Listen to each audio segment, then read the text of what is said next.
All right, what's good, everyone? Joining up the live right now. How's everybody doing? What's up, everyone joining in?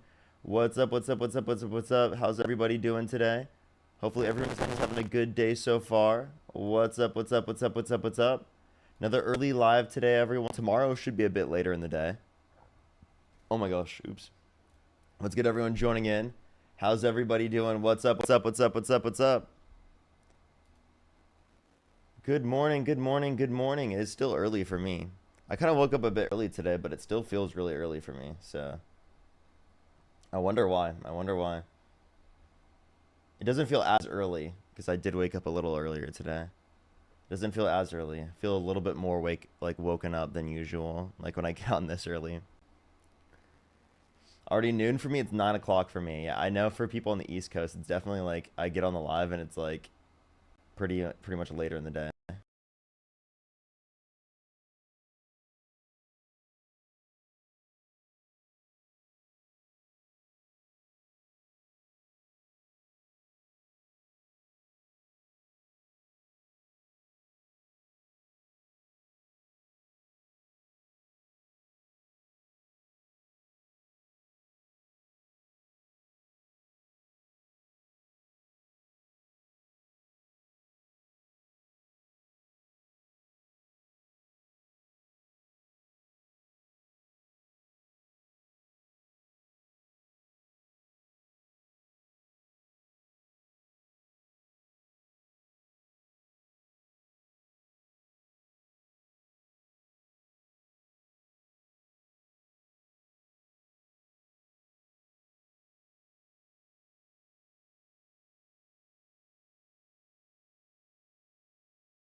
Hello? Can y'all hear me now?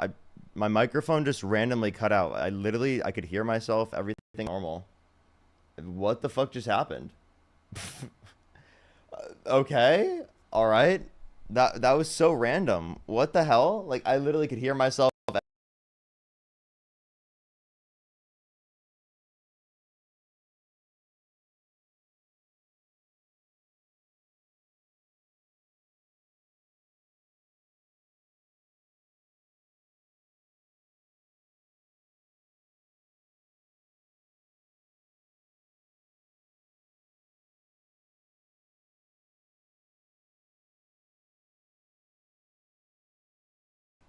Okay. I don't know why this is happening. If it does it again, I'm gonna be really sad.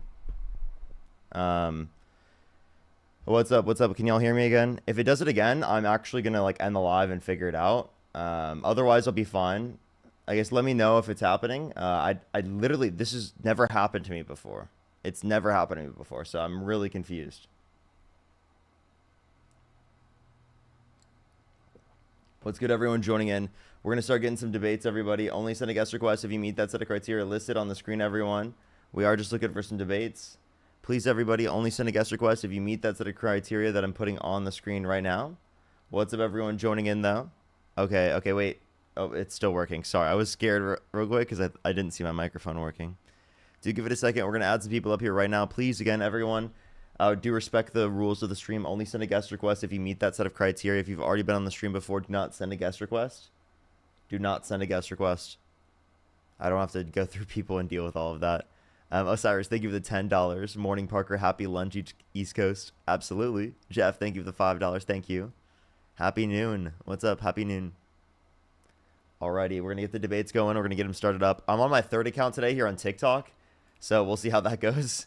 It's because TikTok took down my main account, or my second account, technically. Yo, what's up? How old are you? Well, I'm not doing. Do you support Donald Trump? Do I? Okay, that was just like a random picture. I'm sorry. I just immediately, when I see a random picture, I just kick you, and you didn't answer the question, so. Only send a guest request if you meet that set of criteria listed on the screen, everyone. We are just looking for some debates. Percentage. Yo, what's up? How old are you? Hello? Yeah, how old are you? 36. Do you support Donald Trump? Yes, sir. Are you driving? Yeah. I'm pulling Yeah. over, though. You got to come on when you're not driving. You got to come on when you're not driving. That is another TikTok term of service. Only send a guest request if you meet that set of criteria listed on the screen, everyone.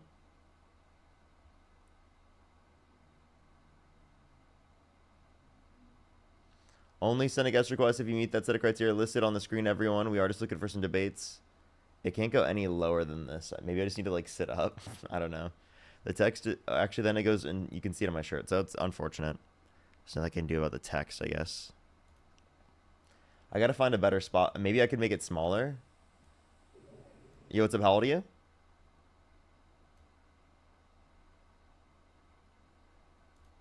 That's still over my face. Yo, what's up? How old are you? Because I'm trying to make sure it's in the middle of the screen, because parts of like the screen get cut off depending on what device you're on. Super interesting.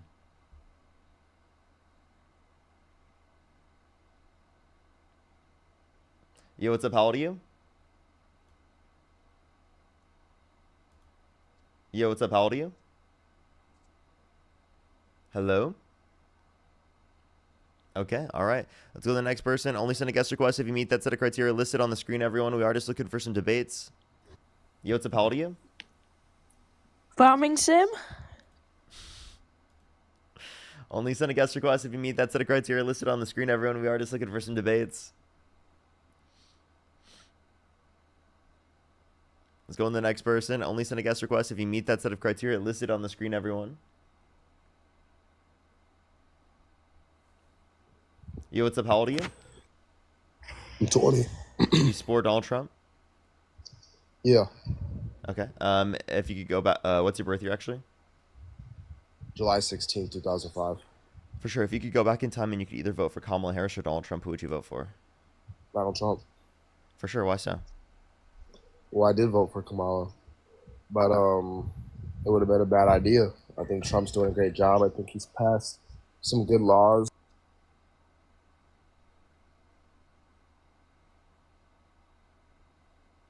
You cut out. I can't hear you right now. I think he's beneficial to the community. I like some of the laws he's passed, and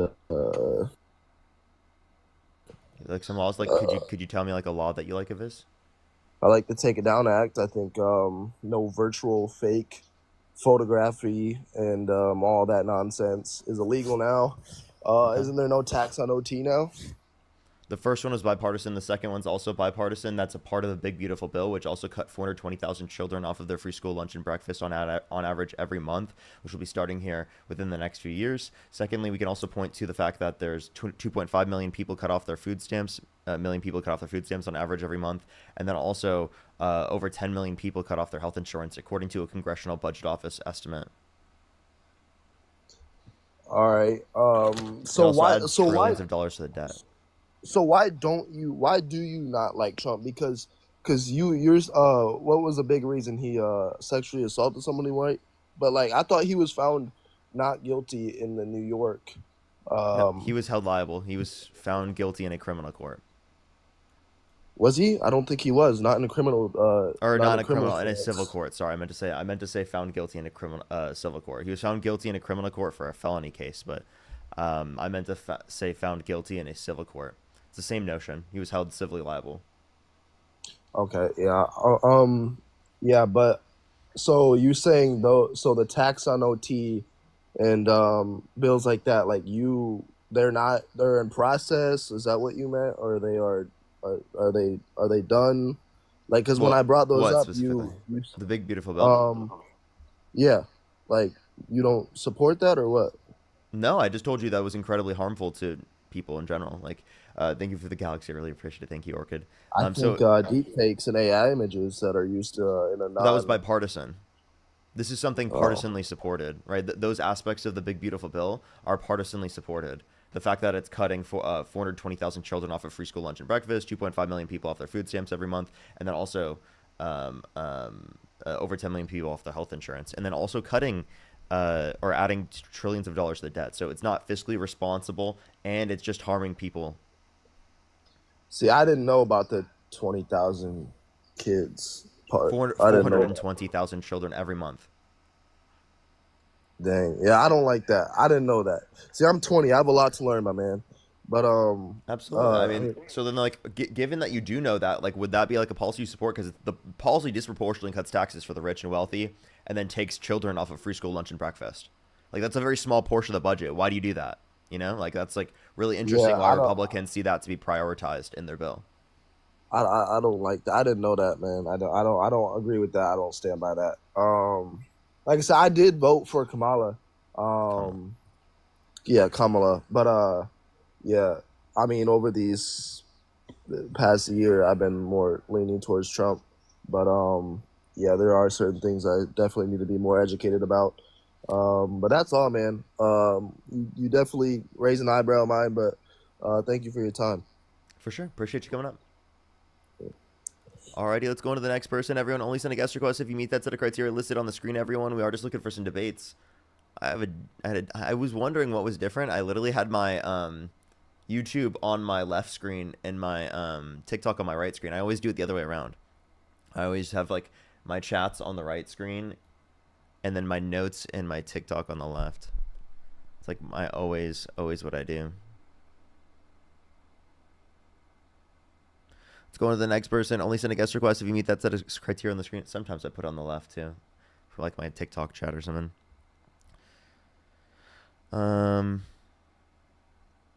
Give it a second, everybody. Only send a guest request if you meet that set of criteria on the screen. We do have to give it a second for people to join up.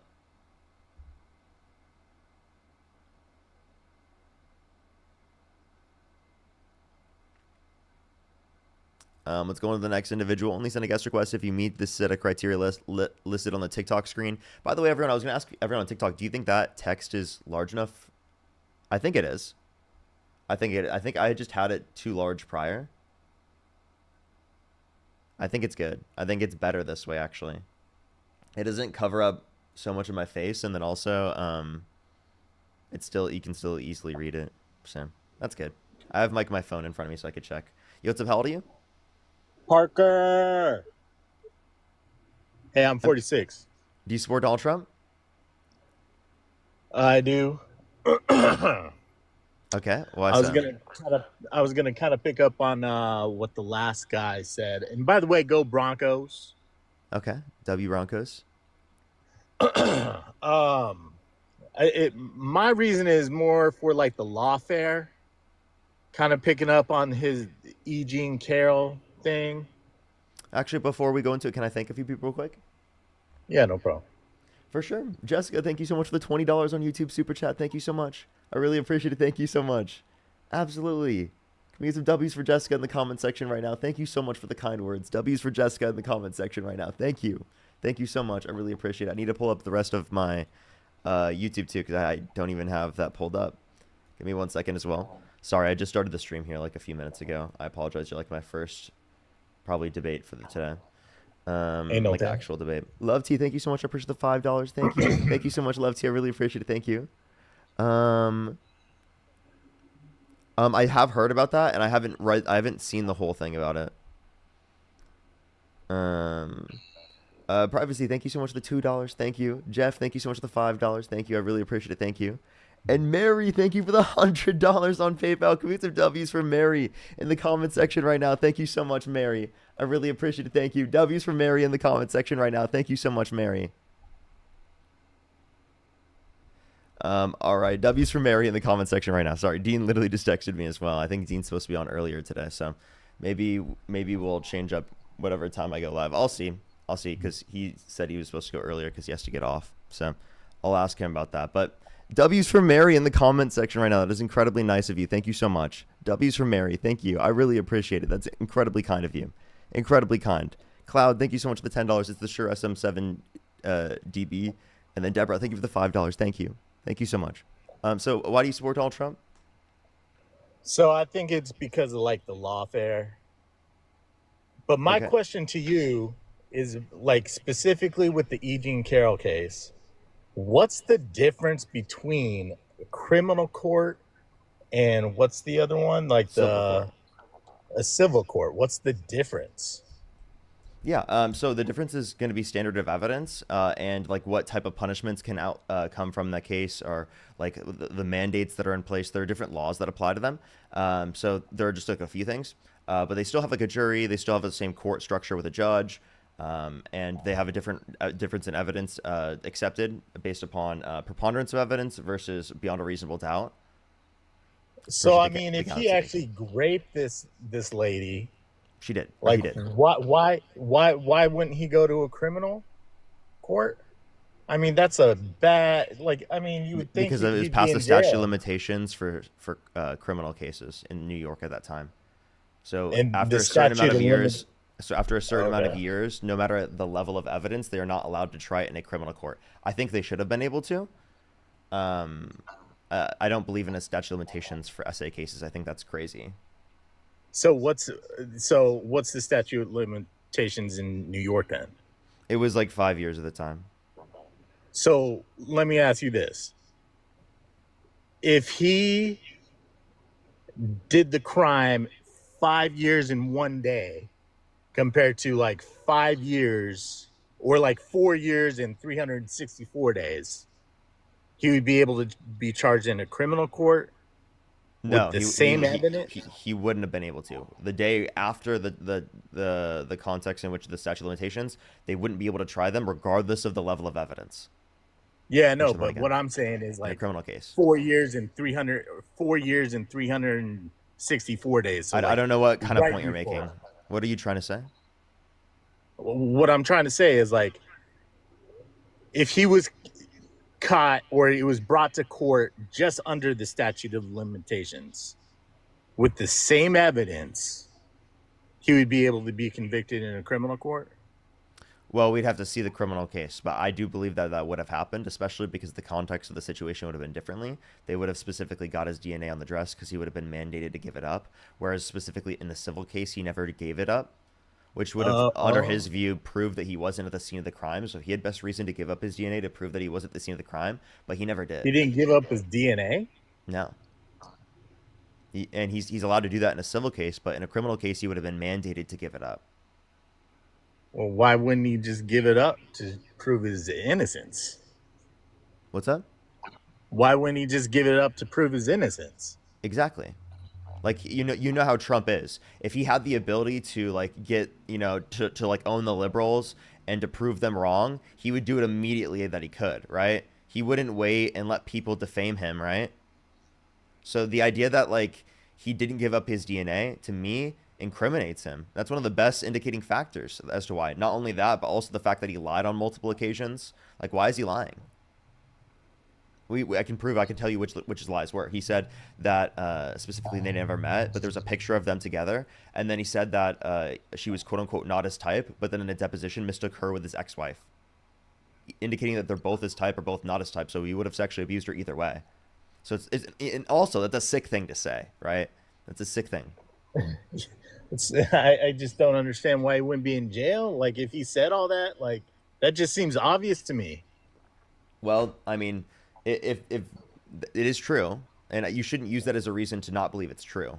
You should just use it as a reason to say that he should be held accountable. A lot of people do use that reasoning. I'm not joking. Like, a lot of people use that reasoning and they say that just because it is the case that he wasn't held accountable means that he must not be guilty, which is like the craziest thing that actually reinforces him being able to get away with it. Nah, man. I mean, I have a 12-year-old daughter, and man, like I think a lot differently about women since I have a daughter now. There's no way. I mean, like that's crazy. If he didn't give up his DNA, like that's almost an admission, I think. He actually didn't give up his DNA? Yeah, he didn't give it up. He chose not to give it up within the time slot allotted. He did so. He tried to like give it up right after the time slot allotted, knowing it wouldn't get accepted, to be able to extend the court processes to make them take longer. That's what the judge indicated. All right, and then what about like all the other court cases? Those all got dropped. No, he was convicted of 34 felonies and sentenced. He's a convicted felon. Which one was that? The 34? 34 felonies? Yeah, The yeah. falsification of business records in the first degree, which is a Class E felony in the state of New York because it was involved with a predicate crime, an underlying crime. So like he was committing another crime in furtherance of the original. But then they dropped all that stuff about like him having evidence in his house and and the stuff in No, you Georgia. mean the documents case? That was dropped by a Trump-appointed judge, and I mean that in of itself, I think that was like a case against him that I think is legitimate. But I mean, even throwing that away, that's fine. Like I don't know how that gets rid of the effect of all the other cases. It just seems like it all just came together all at once.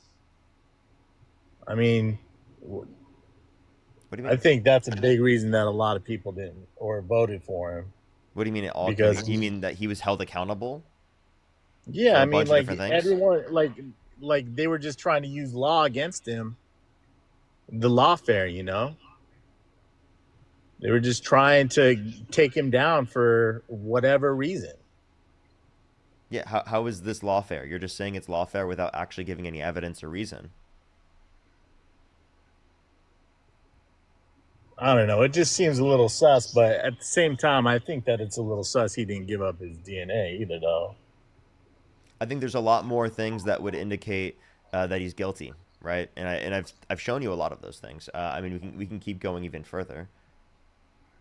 I mean, why was he closest friends with Epstein, right, for like 15 years? Yeah, I still don't want that to come out. Yeah, why did he say that the 90s was a different time and that people just don't understand what it was like in the 90s? 90s were a different time, but that still doesn't excuse sexual abuse. Yeah, why would he say things like that? Yeah. I don't know, man. I think this was like the last thing that I needed to know, like the difference between the criminal and the civil. But I think you and Dean got me, man. Like, I think I'm turning a corner. I don't think this guy, he said that he wasn't doing like the Project 2025 and like there's like a counter on there. Like, Yeah, he said he man, wasn't going to do Project 2025. Then they fulfilled most of Project 2025. He put people that literally co-authored Project 2025, a part of his administration, including his vice president, along with the fact that they literally have admitted to, right, involving themselves with Project 2025. So they completely lied to everyone in saying that they weren't yeah. affiliated with Project 2025, and they got away with it.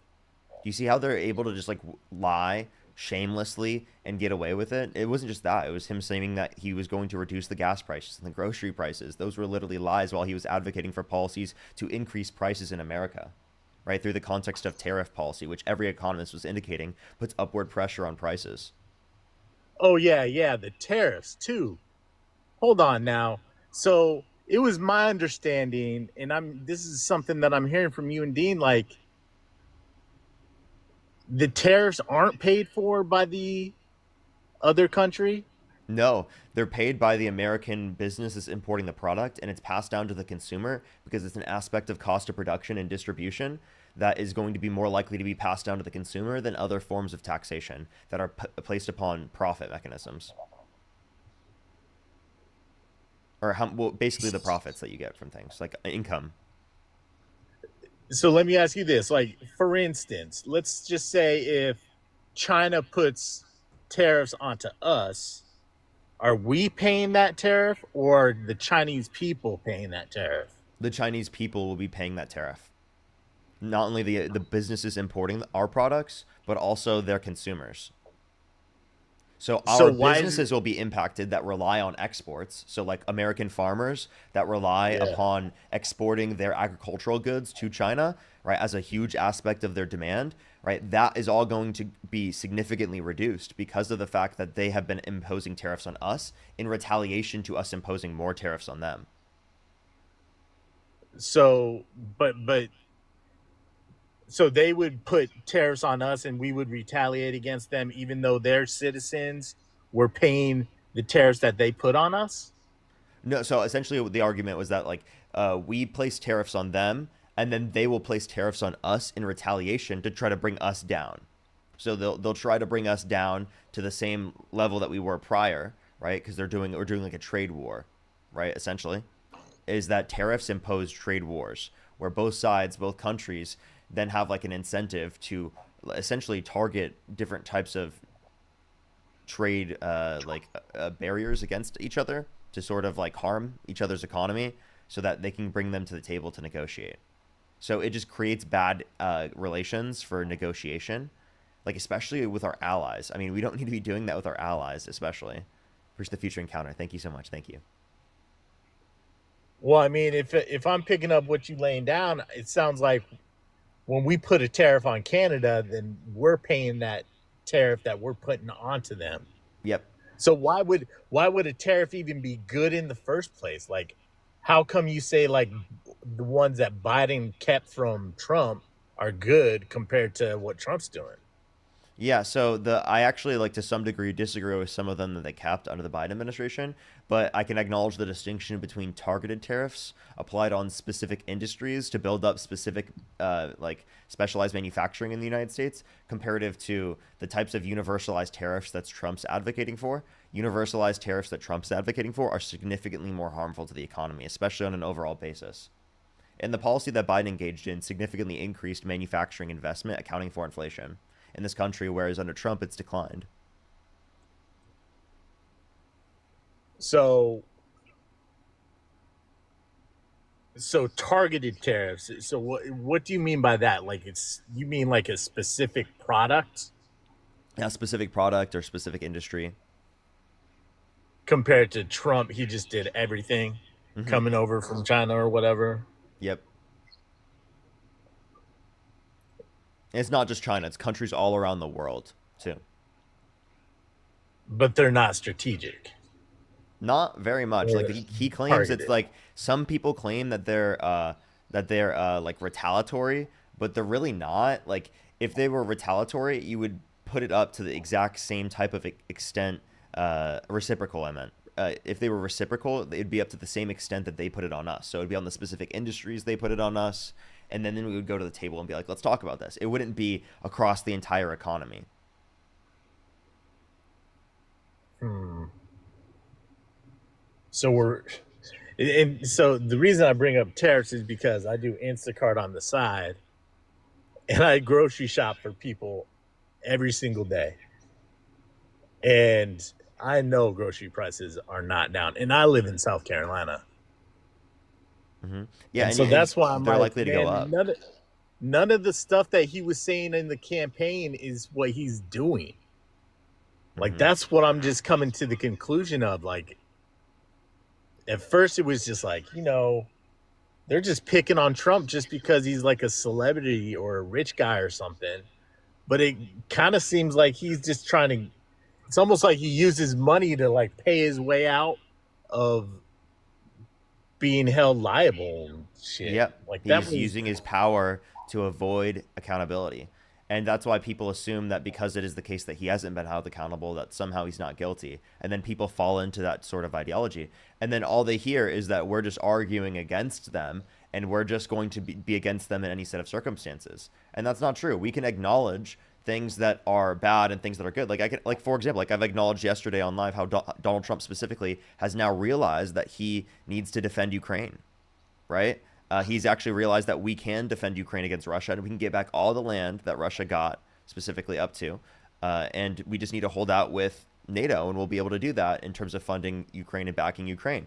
And that's exactly what he put out on True Social. And that's something that we'll acknowledge. Like we agree with him on that point. He's changed his mind. That's good. But at the same time, we can acknowledge everything bad that Donald Trump has done, all of the horrible, atrocious things that he's done, while also acknowledging, right, if there would be anything that he would do that would be in accordance with what we'd agree with. man, it's just like, man, our country was so expensive under Biden. And so I was just like, you know, we got to do something new. But it's just like like what I'm coming to conclusion of is like he's not doing anything that he said it at his rallies. He's not doing any of it. It seems like he's actually just doing Project 2025, which he Yeah. said he wasn't going to do. Yeah, exactly. I'm Well, kind of mad, man. is there anything else you'd like to talk about or add before we go on to the next person? Nah, man. Thanks for explaining that to me. Thank you. I think you Appreciate you. guys got me though, man. Thank you. Thank you. I appreciate you coming up. All right. Later. That was great. That was great. Let's go on to the next person. Only send a guest request if you meet that set of criteria listed on the screen. We are just looking for some debates, everybody. Only send a guest request if you meet that set of criteria listed on the screen, everyone. Listed on the screen. Sophia, thank you so much for the £5. Thank you. Thank you so much, Sophia. I really appreciate it. Thank you. Give me some W's for Sophia in the comment section. Thank you. Cody, thank you so much for the $5. Thank you so much. I really appreciate it, Cody. Jamie, thank you so much for the $20. Thank you so much. I really appreciate it, Jamie. Thank you. W's for Jamie in the comment section right now. Thank you so much. Kathy, thank you for the 10 membership subscriptions on YouTube. Thank you so much. As well as Mary, thank you for joining as a member. I appreciate it. Thank you. Sador, thank you so much for the $7. Thank you so much. Naya, thank you for the membership subscription. Kayla, thank you so much for the $20. Thank you so much. I really appreciate it. Thank you so much. I actually didn't. I'll have to see that. I'll have to see that. As well as Edward, thank you for the $14. Thank you so much. Good to see you, Edward. Thank you so much, Edward. That's incredibly kind of you. Thank you so much. And Carolina, thank you so much for the $5. Thank you.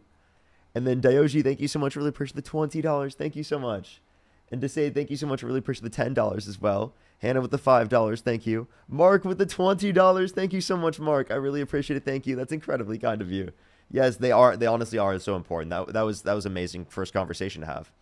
Emma, thank you so much for the $15. Thank you so much, Emma. I really appreciate it. Thank you. Let's go on to the next person here real quick, everybody. Only send a guest request if you meet that set of criteria listed on the screen, everyone.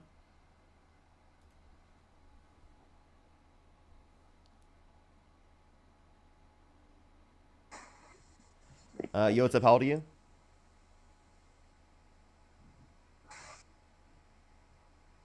Yo, what's up? How old are you? Alrighty, let's go on to the next person. Only send a guest request if you meet that set of criteria listed on the screen, everyone. We are just looking for some debates. Only send a guest request if you meet that set of criteria listed on the screen, everyone. Yo, what's up? How old are you? Oh my gosh, I love you so much. Oh my gosh. Thank you. Thank you. I appreciate it. W's for them in the comment section. Let's go on to the next person real quick. Oh, only send a guest request if you meet that set of criteria listed on the screen, everyone. We are just looking for some debates.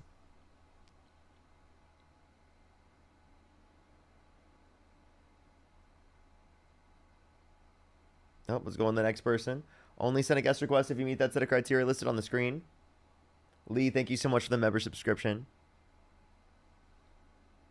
Alrighty, let's go on to the next person. Only send a guest request if you meet that set of criteria listed on the screen. Yo, what's up? How old are you? Hello? I'm 18. How old are you? What's your birth year? I What's your didn't birth understand, sorry. I was born on the 10th of August 2007. I don't know. I do think that they were younger. Maybe I'm wrong. Maybe I'm wrong. Only send a guest request if you meet that set of criteria listed on the screen.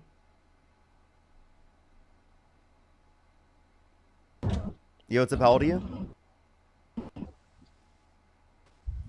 27. You said 27? Are you driving? Yeah, but I'm not American. I'm Mexican. Does that disqualify me? I am just looking for people who specifically vote in the United States, but I appreciate it. Are you driving, by the way, though? Yeah, I am. Well, I like listening to you, man. Just making sure. Thank you so much. I appreciate you. Thank you. Keep listening. That's great. W's. I appreciate you very much. We are just looking for some debates, everybody. Only send a guest request if you meet that set of criteria listed on the screen. Ben, thank you for the $5. Thank you so much, Ben. Yo, that's great. Thank you so much. W's for Ben in the comment section. Yo, what's up? How old are you? I am 25. Do you support Donald Trump? Yeah, I do. I actually had something specific. Yeah, I think your mic is a little bit muffled, by the way, just letting you know. And also, what's your birth year? Hold on, let me see if I can fix my mic. It's doing like a... Is it still muffled? It's still muffled, yeah. Okay, hold on. And 19... But if we can't fix the mic, then I'll just get off. I don't want to sound muffled. Yeah, I'm sorry. Okay, yeah. Is it still muffled even after I had to clean it? Yeah, do you have like AirPods or Bluetooth connected? No,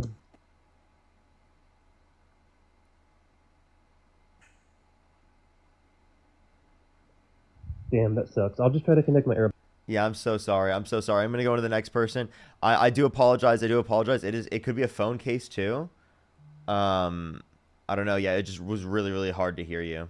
I do apologize.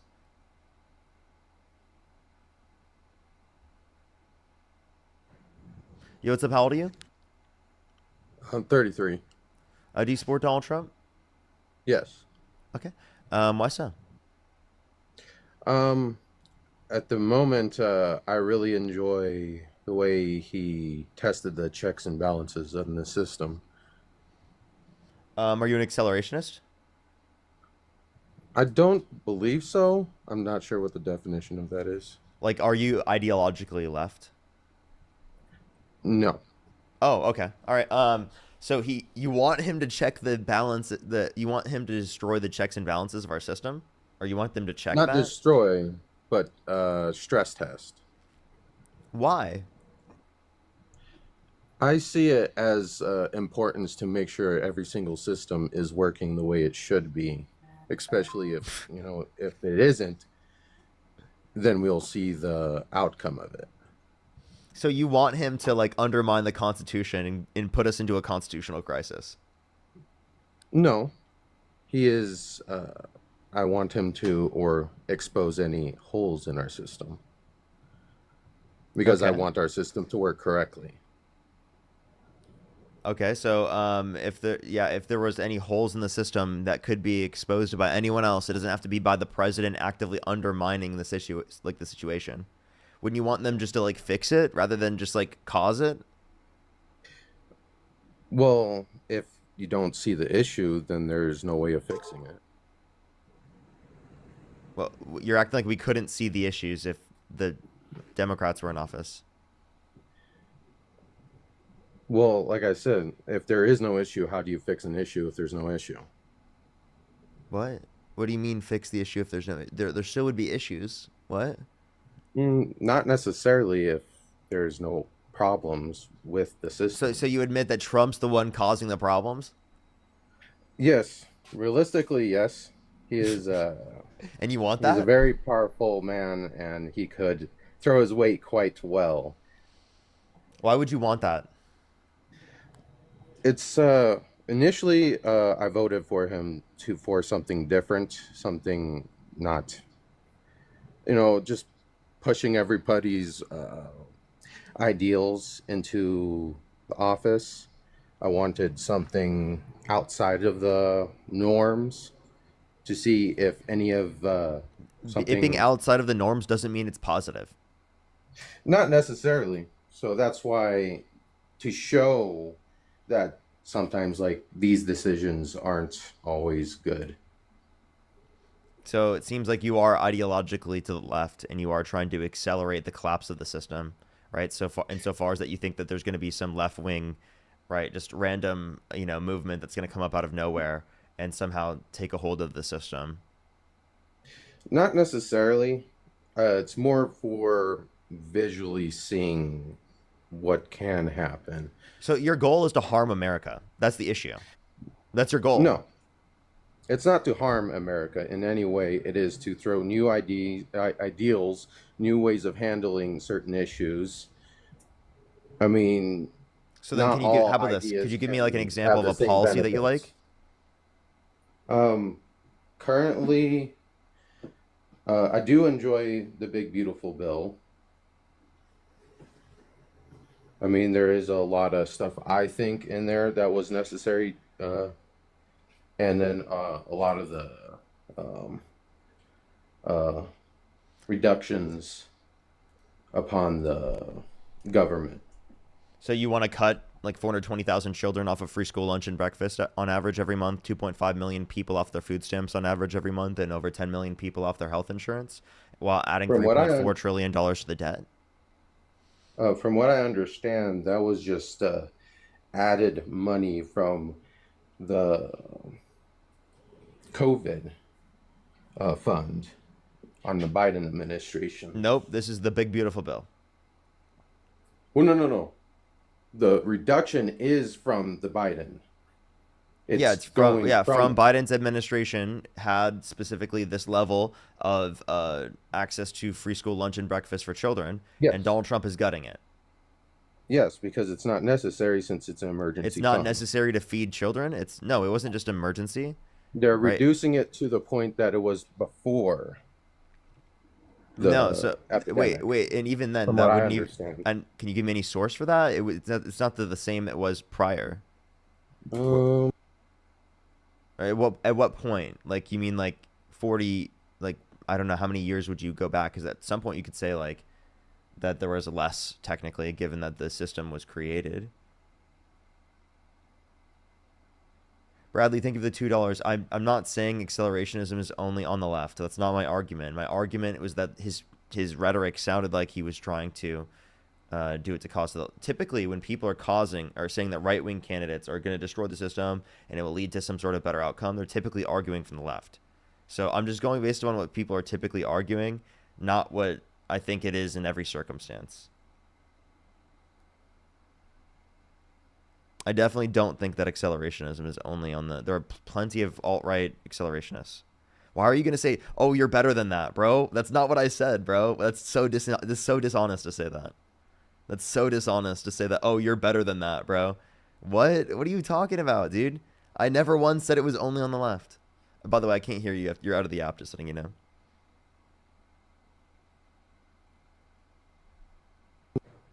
oh, there it goes. Can you hear me now? Yeah. Yeah. So, I mean, I'm trying to see like the middle ground of everything on a part of this. Like, yeah, I understand he's going extreme to the right and then there's extreme to the left, but yeah, I do want to see what is the better outcomes for somebody that could see towards the middle. It's the progressing not to both sides, but something that is beneficial to everyone. Yeah, The but like left I and need to know what you think that is. Like what you think we're going to be more likely to go towards because he's harming the system. What you like about his policies. You said you like the big beautiful bill, but then you couldn't really mention what parts of the big beautiful bill you really liked. like I said, because a part of the big beautiful bill, there was a portion that said that he reduced amounts. So he might have over reduced amounts. Then there's a big backlash because of that, and there is no explanation to each one of the things that were reduced. I mean, I don't agree with that 100%. Okay, yes, you can say that you don't agree with it 100%. What aspects do you agree with though? I mean, like, yeah, I do agree that the tax or the amounts need to be reduced. The certain things need to be changed, but there is extremes to the change, and it was maybe overcorrected. And I would like to see it to be like reduced back to what it needs to be. I mean, it's always a thing to they have a lot of power to move around percentages quite far further or amounts further than they need to, but then when the impact happens and it shows too much or too much happens because of it and it's not necessary, yeah, I agree with there needs to be tweaks to the bill afterward. So what aspects of the bill do you like? um I can't hear you while you swipe out of the app. Just letting you know. Man, that is finicky. I don't have the bill exactly memorized for sure. I mean, so Maybe from like what I the understand, general idea of like the aspect of the bill. yeah, I think the general idea was something good. It just maybe overshot what it needed to be, personally. I mean, there is good things about it. But in the end, I think Such it as? caused, like I said, the reductions in all the departments through Doge. I mean, I think that was, That's outside of the big beautiful bill. Elon yeah, said the big beautiful bill was pork filled. So yeah, if you consider his cuts, right, to be relevant, you understand that it eviscerated every single cut that he even got through Doge that was even itemized. Elon yes. disagreed with the big beautiful bill. You know that, right? I did see that. Like I said, they're overshooting a lot of issues in there. I mean, it is a good concept, but there's a lot of issues with it. Like the general idea of the big beautiful bill was a good thing to try out to see if it would work or not. No, I don't think it was a good idea to try out. Because I think we could tell that, giving massive tax breaks to millionaires and billionaires and cutting people off of their, things that they need, or in terms of social services, is bad. It literally decreases taxes on rich people and increases or decreases after-tax income, meaning increasing the tax burden on people in the bottom 20% of income earners. For the bottom 10% by $1,200 a year. And he just left, by the way. So, Xavier, thank you so much for the $2. It's just literally a shirt my girlfriend got me. Kaylee, thank you so much for the $3. Thank you. Renee, thank you so much for the $5. Thank you so much. I really appreciate it. Thank you. Thank you so much. I get you. That's amazing. That's so amazing. I'm so great that he started watching this content. That's amazing. Yo, W to him. Stephanie, thank you so much for the $5. Thank you so much, Stephanie. I really appreciate it. Thank you. Thank you so much. Michelle, thank you so much for the $10. Thank you. Pamela, thank you so much for the $30 on PayPal. Can we get some W's for Pamela in the comment section right now? Oh, that's the wrong button. I didn't mean to click that one. Thank you so much, Pamela. I really appreciate it. Get some W's for Pamela in the comment section right now. Thank you. As well as I think I need to catch up on YouTube as well a little bit. Let me refresh on YouTube. If you're on YouTube, hit that thumbs up. If you're on TikTok, do tap that screen. I don't know how long I'm going to stay on. I mean, Dean said he was going to hop on a little bit earlier today. I don't know what earlier means. I asked him what time, and he hasn't responded yet, but we'll see. Jessica, thank you for the membership subscription. Native, thank you so much for the $5. Thank you. Maybe at some point. I'm definitely leaning against it, though, because I definitely want to think about my safety. I think I would do so, like, without saying where I'm going to go. Like, I think that's something I've definitely been thinking about. Ben, thank you so much for the $5. Thank you. Lee, thank you for the membership subscription. Thank you so much. I really appreciate it. Thank you. Titus, or Bina, thank you so much. I really appreciate the $100. Thank you so much. Thank you so much, Bina. I really appreciate it. Get some W's for Bina in the comment section right now. B-I-N-A. Thank you so much. I really appreciate it. Thank you. Thank you so much. I really appreciate it. Thank you so much. That is incredibly kind of you. Can we get some W's for them in the comment section right now? That is so nice of you. Thank you so much.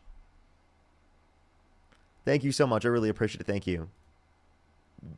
Thank you so much. W's for them in the comment section right now. Thank you. That is so nice of you. So nice of you. Bradley, thank you for the $20. No, I think I was a little bit harsh. Too. I apologize. I do apologize. Don't worry. I think sometimes I take things a bit harshly sometimes. I mean, I get my points, but, I think back on it, and I'm definitely like, I'm a little bit too harsh sometimes. So I definitely thought back on that. So, yo, what's up? How old are you? I did not mean to. Oh, you're good. Don't worry. You're good. Naya, thank you so much for the $10. Thank you. Maybe at some point. I mean, especially if I had like specific guests. Like, I definitely like talking about religion and stuff. But like, like when these lives are typically like, politics and stuff. Like I do typically not want to bring it up all the time, but like specific guests or like specific people, like especially on other platforms, I would definitely love to. Like I would love to go on someone else's podcast and talk to them about like their religious beliefs or something.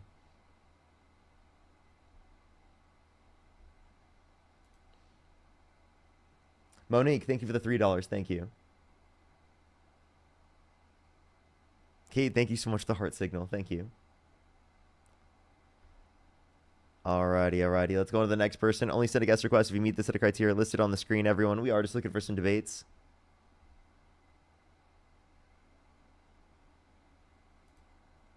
Monique, again, thank you so much. Really appreciate the $3. Thank you. Amanda, thank you for the $5. Thank you so much. Literally though, I don't know. I don't know why people don't get that. I think that like free school lunch and breakfast is so important, and I really feel like I wish that was highlighted more. Like, in the media. I feel like they barely talked about it. Yo, what's up? How old are you? How old are you? Let's go on to the next person. Only send a guest request if you meet that set of criteria listed on the screen, everyone. We are just looking for some debates.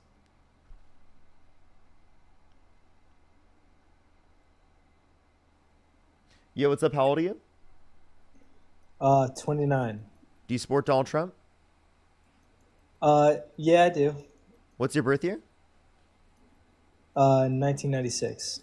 For sure. If you could go back in time and you could either vote for Kamala Harris or Donald Trump, who would you vote for?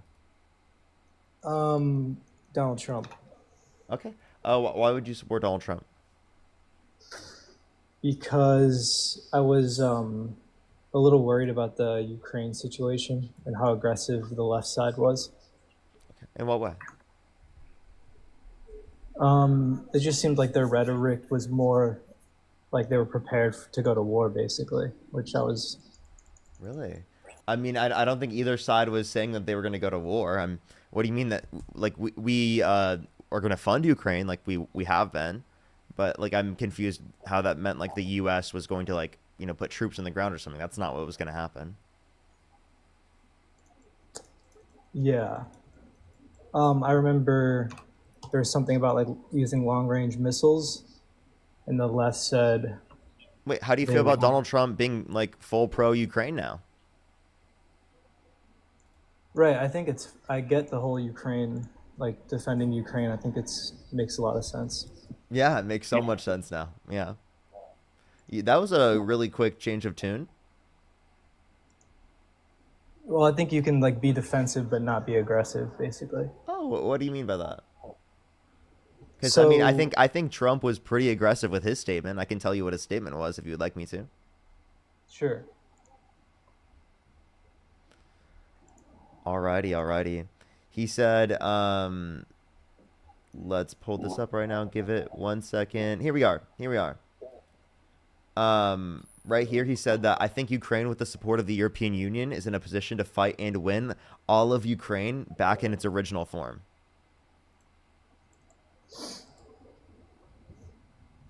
Gotcha. So, again, I feel like if there was a candidate who was like super against war, I'd vote for them. But I feel like between the two, the Democrats were further on the side of wanting to go to war. Okay, in what sense? So there was one thing, like right when the election was taking place, about using long range. Can you stop clicking the pen, by the way? Oh, sorry, I'm playing League of Legends. I didn't know Oh, you could hear sorry, that. sorry. No, you're good. Yeah, I'll move it away. Let me know if you could hear it, and I'll stop. No, I was just letting you know because we can hear the clicking, and it just affects the audio, especially for YouTube and everything in general. Got it. Can you still hear it? Yeah, we still hear it. Damn. All right. Here, I'll just. My team's doing good, so they'll be fine without me for a little. They might need to carry. Yeah. Right. It's not ranked, so it's fine. Okay then. Yeah, I remember there was one thing with long-range missiles. Russia said like Ukraine can't use long-range missiles unless they're American, and this was happening right at the time of the election, and then Russia said if they use long-range missiles, we consider that an attack from America. And I think like a week. Actually, no, I think this is when Donald Trump had won the election. Biden gave the go-ahead to Ukraine to use long-range missiles as kind of his going away, like effort. Since he was leaving office, he was trying to like. Did Trump change the policy? Yeah, I believe. Yeah, I mean, you remember when Zelensky came to the White House? I mean, Trump was pretty like. He was pretty rude and pretty mean to Zelensky, saying like, "It's not looking good for you." So that was just completely different. And how did it turn? How did it turn? It obviously did turn better for Zelensky, didn't it? Right, I agree, and like I said, like I think both administrations are like pro-war in a sense. I just think the left was a little more aggressive. But you didn't really say how the left was more aggressive. Like I just said, so you have Trump who's saying like Zelensky, you got to chill, and then you have Biden who's saying like just fucking go. He didn't say Zelensky needs to chill. They said they could win back Ukraine in its original form, which would include Crimea. Right, but I mean, do you get what I'm saying? Like, I know they're both for the Ukraine war, but there's just one who's How more is it aggressive. pro-war to defend Ukraine when we signed an agreement with Ukraine to defend them? How is it for war to defend Ukraine? Yeah. Because that's if you're defending a country, you're basically advocating for war. Defending them from being invaded? They didn't start the war. I get that, and I get why people Is it pro are war to like bomb Iran? Is that pro war? 100%. Yeah, Okay, so Trump's done that. I know, and so has every administration has done terrible things to the Middle East. And that's I think bad, that's right? But do you understand the point that I'm acknowledging? That Donald Trump is engaging in very pro-war? Yeah, well, and like I said, so both administrations are pro-war. Every administration we had is pro-war. Okay, sure. If you consider every administration pro-war, then why are you using it as a reason as to why you would say that Donald Trump is a better candidate? Because the left was giving a more aggressive rhetoric, which I think is undeniable. Department of War. What? Department of War. Department of War? Yeah. Is that something? The change of the Department of Defense to the Department of War, saying that we're going to go on the offensive rather than be on the defensive. Pete Hegseth literally is debunking you himself, dude. He said that from the Oval Office. And yet you're still sitting here and saying that like their rhetoric is going to be less like pro-war. Did they themselves say that their rhetoric is more pro-war? I mean, do you take, like, how seriously do you care about, like, department names? Oh, come on. Oh, come on. You said rhetoric. You said rhetoric. I'm sorry. Department of War themselves, they consider a part of their rhetoric. Because they said based upon the name, we did better. So they're saying it's going to enshrine better rhetoric. Okay, well, in my opinion, I think all that stuff's ridiculous. Like, changing the Gulf of Mexico to the Gulf of America. Like, who cares? Okay. There you go. That's all rhetoric, isn't it? Yeah, but everyone has rhetoric. But I'm saying that the left was more aggressive. And for me, like, I have a vision of what I want my future to look like. And I felt like, even if the percentage was very small, I felt like we had a bigger chance of going into like a full-out war with the left. And I think a lot of people felt that way, and I think deep down a lot of people... No, I think we're more likely to have conflict when Donald Trump himself says he hates the left. He says the left is responsible for everything without having evidence. He can't wait to blame the left in any circumstance he can. Yeah, and I think all that stuff's ridiculous. I mean, and this is a random topic, but I saw your thing with Charlie Kirk and responding to that, and I'm sorry for you.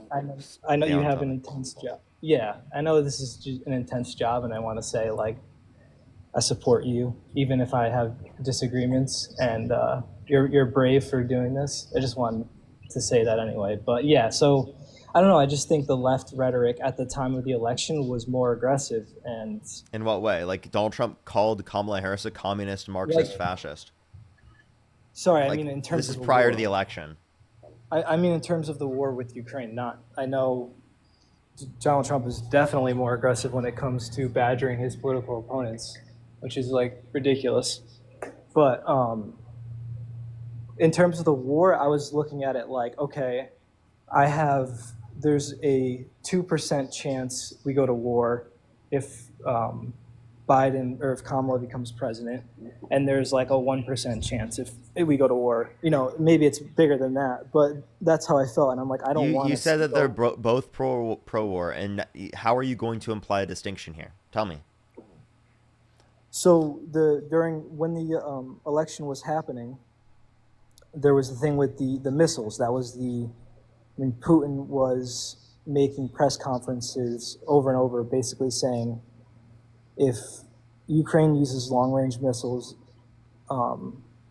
then we're considering that an attack from the U.S. Did that happen?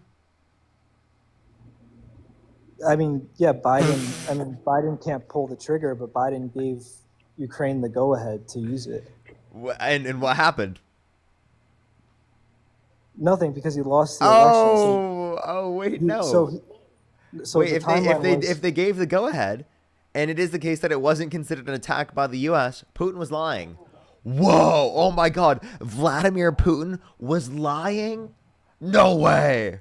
What? Yeah, he's Oh my! horrible. I would have never Wait, expected what was he that. lying? Vladimir Yeah. Putin lied. Wait. Whoa! But what are you? I don't even know what you're saying. He's lying about. But I definitely agree. He's probably lied 99% of his whole life.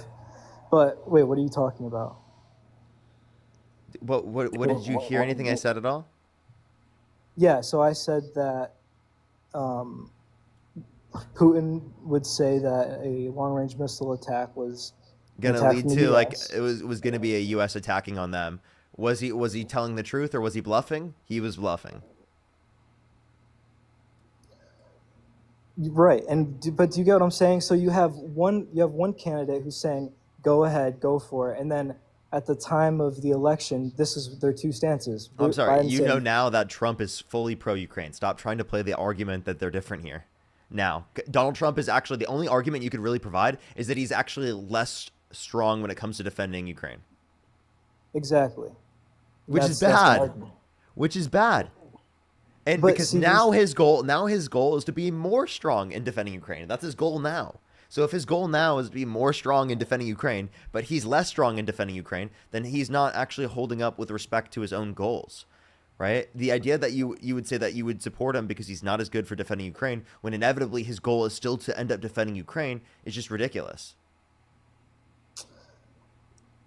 Well, like I said, I think both candidates are for defending Ukraine. I just think one's more aggressive, and at the time of the election, But what mechanism specifically would they enact right now that Donald Trump would not enact?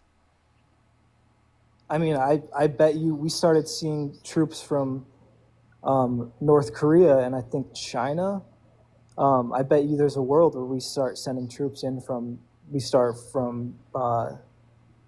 countries in Europe, and then we start. Nope, that would be war. Yeah, exactly. So no, that's not going to happen. I'm saying if Kamala was, if the Biden administration, You have no was in, evidence. You have no reason to believe this. You have no evidence to believe this. You're just saying this because you're fear-mongering people into believing that Kamala Harris is somehow going to cause World War III. There's no evidence of this at all. There's no good reason to believe this. And if anyone were to be the person totally to right. cause You're right. if they're, And I'm sorry for overstretching. I think you're totally right. I feel like at the time of the election that was my biggest thing. I'm just like, I do not want to go to war. And yeah, Trump maybe was lying. no, but what do you think lying. now? Because the whole argument we're having right now is what you think now. What I think now? Well, who would be who's the candidate for the upcoming election? I mean, as of right now, we can't even really enact any change. You understand that this is going to affect the way that you're going to view future elections. That's why I'm having these dialogues still, is because it's informing people about what they did specifically in the election and showing them that they can change their views, and then that's going to affect the way that they perceive future elections. Candidates that are going to be derivative of MAGA on the right versus candidates that are going to be more liberal on the left, in the Democratic Party. Right. Yeah, and I think if during the next election, the left has a candidate that's more like of a pacifist mindset, then I would go that route. Also, another thing that I didn't like, I'm huge into crypto. I love. Wait, that's actually what we were in 2024 with Kamala. What? We were significantly more pacifist than Trump, again, in terms of this, because Donald Trump was calling for violent insurrection at the Capitol, right? He pardoned violent rioters who beat police officers, right? So you understand that if we're going to be comparing Trump to Harris, right, Harris would be significantly more pacifist, especially domestically, comparative to Trump. Yeah, I think that's very true, and you see that with ICE too, and how aggressive Trump is with illegal immigrants. I think it's terrible. I'm just saying my main concern was not wanting to go to war, because I think war in today's age can be catastrophic, especially with superpowers. But yeah, domestically, I think the left is way more. It's a safer country if we have an administration from the left. but I just, I didn't want to go to war with a superpower. Okay. And that's what it felt like they were going to do. And then the That other that thing was wasn't going to crypto. happen. But is there The other any thing was actual crypto. other reason you support Donald Trump? Because we've already gone over this, that you said that there's no distinction when it comes to how quote unquote pro war they are. So I don't know why you're even arguing this. Yeah, I mean, the other one was crypto. I love crypto. I think Bitcoin is like, I think liberals should be obsessed with Bitcoin because it's fair money. It's very clean money. Well, how? What's different about it? So there's no central authority.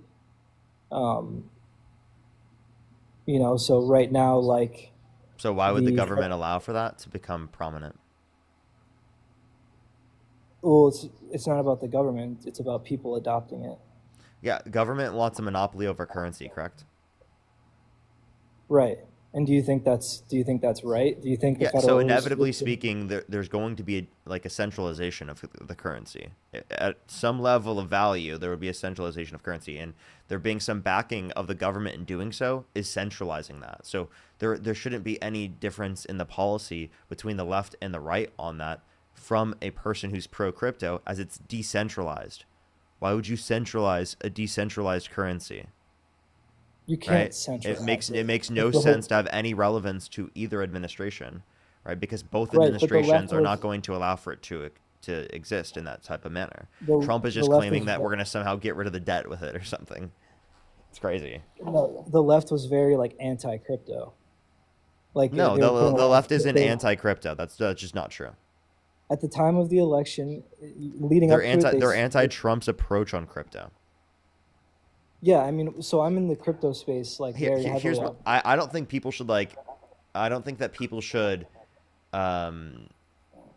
say that the left or the right are either pro or anti-crypto. There's a lot of both on both sides, and I do think that the perspective that I have on the matter is just acknowledging reality, that crypto isn't really going to bring us anything new because the government will not allow for a different type of currency to become that prominent, because it can affect, exchanges and markets. It can affect global currency, and it can affect, the global markets. So there would be a huge Well, you're already reason. seeing it with the BRICS. I think it's called the BRICS. That's Um, that's not crypto. Yeah, but you have other countries who are getting away from the U.S. dollar. So, eventually the idea is in the future, more people adopt. You have countries like Venezuela who these centralized currencies get inflated to zero like every day. So you have these people like making money and they have to spend it and buy food, or if they keep it in the bank, it's going to go to zero. So they use a currency like Bitcoin, which isn't getting, which doesn't have any inflation, obviously has price swings, but It has price swings, but it doesn't have inflation. I'm sorry, what? Hello? Do you know what you're Yeah, saying right now? Yeah, I'm sorry. You obviously don't. That's a bad take. I'm sorry, Parker. I'll give you it when you have a good take. Inflation has to do with supply of tokens. Price swings has to do with the price of the token. Then why is the price changing right now? The price changes. It's massively inflating. Aren't you guys happy when it inflates in price? No, so sorry. Inflation has to do with the token supply. Okay, so there can only be 21 million tokens. What do you mean? What is inflation?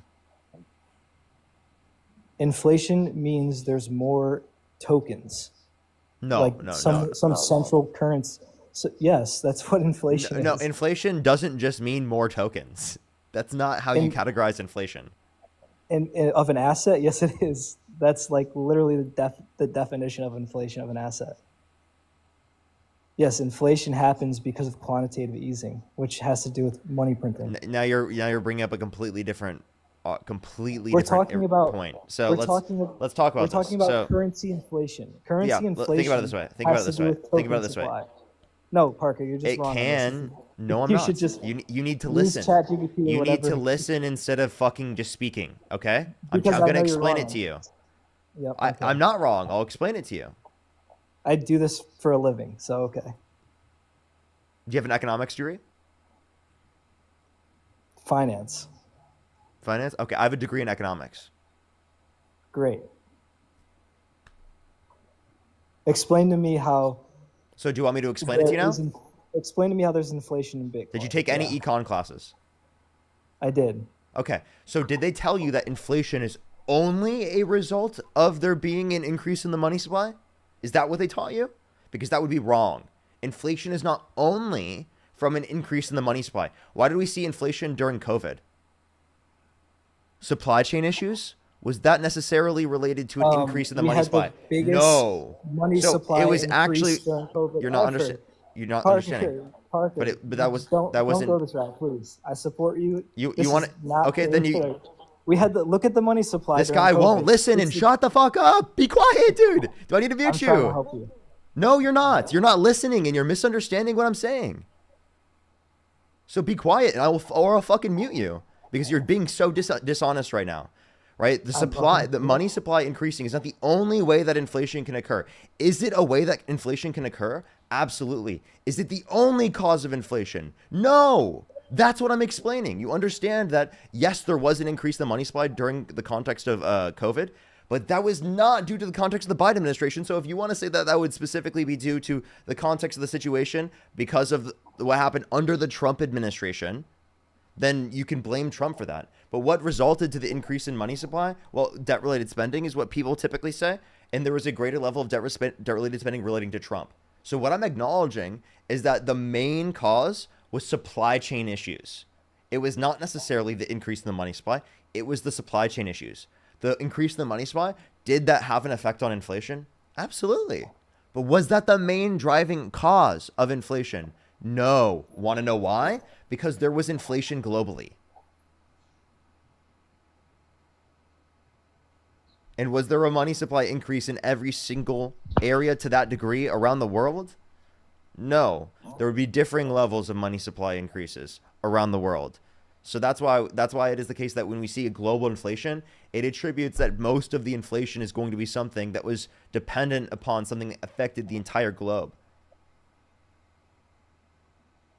which would be supply chain issues. Now you may go ahead. I mean, we had the biggest. If you want to look it up, you could look up how much did the money supply increase during COVID. It was like the most ridiculous increase in the money supply. Under Trump. Under Trump, yeah, exactly. And like I said, like, you know, I have ideas for running politically in the future, and I think it would involve a more decentralized, like a moderate approach, you know. But anyway, and there's no inflation in Bitcoin. That's just, okay. You know, you So can't really, inflation is the rate of increase in pricing, correct? inflation. You're saying inflation in Bitcoin. There's, you know, you can have words that have meanings in different contexts. Can you answer? Is inflation the rate of increase in pricing? Yes. Okay. If inflation is the rate of increase in pricing, has there been a rate of increase in prices of Bitcoin? Yes. So therefore, the value of Bitcoin has been inflated. Yes, but has the supply been inflated? You're asking a different question. I'm pretty sure there is some change, but I mean, I'd have to check back. You say that there is no change. That's fine, right? I actually think that's worse. You want to know why I think that's worse? Because I think that you need to have a change in the money supply depending upon the population. Okay, and this is where I totally disagree, because you have countries like Venezuela, and these are like, this is the extreme of the world, but there's a lot of countries where people work and they make money, and then the next day their money is worth less, because what happens is these governments, these small governments that are actually fascist governments, Let me ask you this question. They print money and they get rich, and they're getting rich off these people who make no money, basically. If we had the same money supply as 100 years ago, would our economy grow the same rate? If we had the same, no, we need inflation. I agree. So we need an increase in the money supply. You just conceded. You're it. talking about, I think the Federal Reserve is great, and I think they do a great job. But I'm talking about extremes in countries like Venezuela, or you have, I think it's Nicaragua, Nigeria. They have, like, these countries have governments that literally, They increase the money supply, and what that's effectively doing is stealing money from these low income, these people who are like living check to check, you know, because now their money goes to zero, and these families that run the governments just get rich, and that's what Bitcoin is doing. If you look up what really changed my mind on Bitcoin was in 2019. What are we even talking about right now? What's the point of this? Because the left was very anti-crypto. Kamala and No. Biden administration. Wait. Now you're just categorizing the left as just Kamala Harris and Joe Biden. Okay, if you want to do that, then sure. Then the same thing would be true with every administration. Every administration to some degree is going to be anti-crypto because they're not going to allow for there to be some sort of decentralized currency to grow to a certain level of Trump is almost too pro-crypto. He's launching scam coins. I don't think that he's too pro-crypto from a state in which it is the case that he would not allow for there to be that much control over the money supply, right?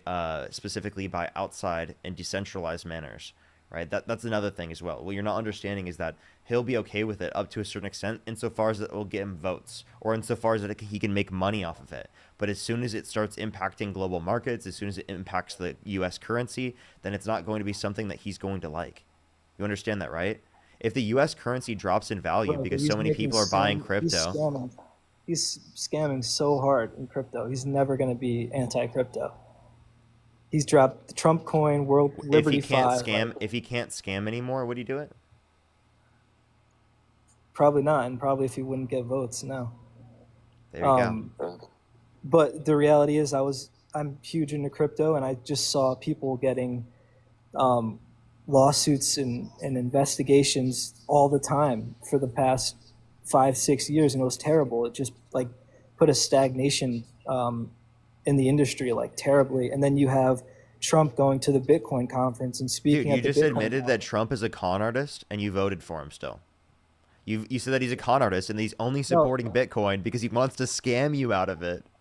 And he's only supporting crypto because he wants to scam people. So to be fair, you said if you went back in time and you had to vote for Kamala or Trump, who would you vote for? I said Trump. Who did I vote for? I didn't vote. If you could go back in time and vote now, given the knowledge that you have now, who would you vote for? Trump. Exactly. So you are MAGA. Yeah, but I didn't vote because I'm not really that MAGA, but I do. But if you could go back in time, you would vote. No, if I had to vote, I would do the same thing and not vote. Oh, okay. You wouldn't vote? No. Okay. Bye.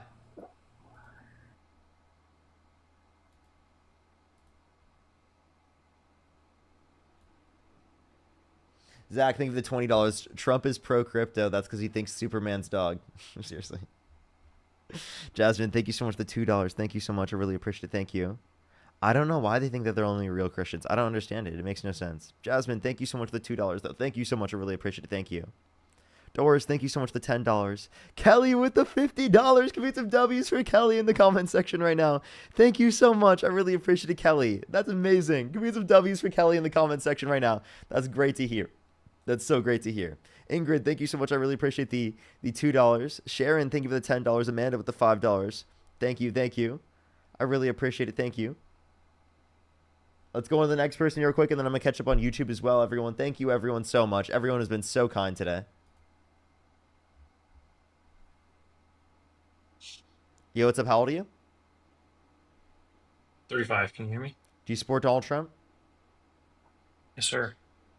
What's your birthday? Or you're 35. So let me thank a few people, and then we'll go on with the conversation. Zach, thank you so much for the member subscription. Thank you. Robin, thank you for the $10. Thank you so much. I really appreciate it. Thank you. Thank you so much. Diogi, thank you so much. Really appreciate the $10. Thank you. Monique, thank you for the $3. Again, I really appreciate it. Put the W's for them in the comment section right now. If you want to support me, as always, again, Venmo, Cash App, PayPal, link tree in the bio, as well as the description of the YouTube, as well as you can support me over YouTube Super Chat and in the pinned comment on my YouTube. Samantha, thank you for the $6.30. By the way, they just left, by the way. I don't see you on YouTube. Parker, get a job on YouTube. That's where you look me up. I know we're currently on Parker, get a real job, but if you look at Parker, get a job, you should be able to find me. You should be able to find me. Only send a guest request if you meet that set of criteria listed on the screen, everyone. We are just looking for some debates. Only send a guest request if you meet that set of criteria listed on the TikTok screen. Yo, what's up? How old are you? Hello? How old are you? I'm 28. Do you support Donald Trump? No, but there's a MAGA talking point that I struggle engage. I appreciate you very much. I am just looking for some debates. I'm just looking for some debates right now. Thank you so much, though.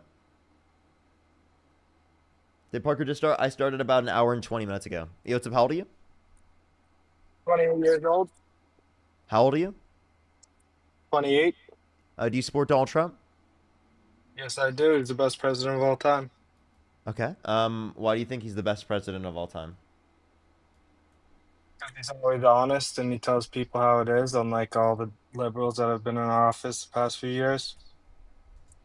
But what about you? Yeah, he's yesterday talking about- really known for being honest. You know, Oh, yeah, Donald here we Trump. go. It's not like he has 30,000 lies, 30,000 confirmed lies in his first administration. It's not like he cheated on every single one of his wives. corny. You're It's not like he corny. said that he would, You're you know, lower the grocery prices and drop the Epstein files, and you know, all those different things that he Yeah, said that you're he corny. would do.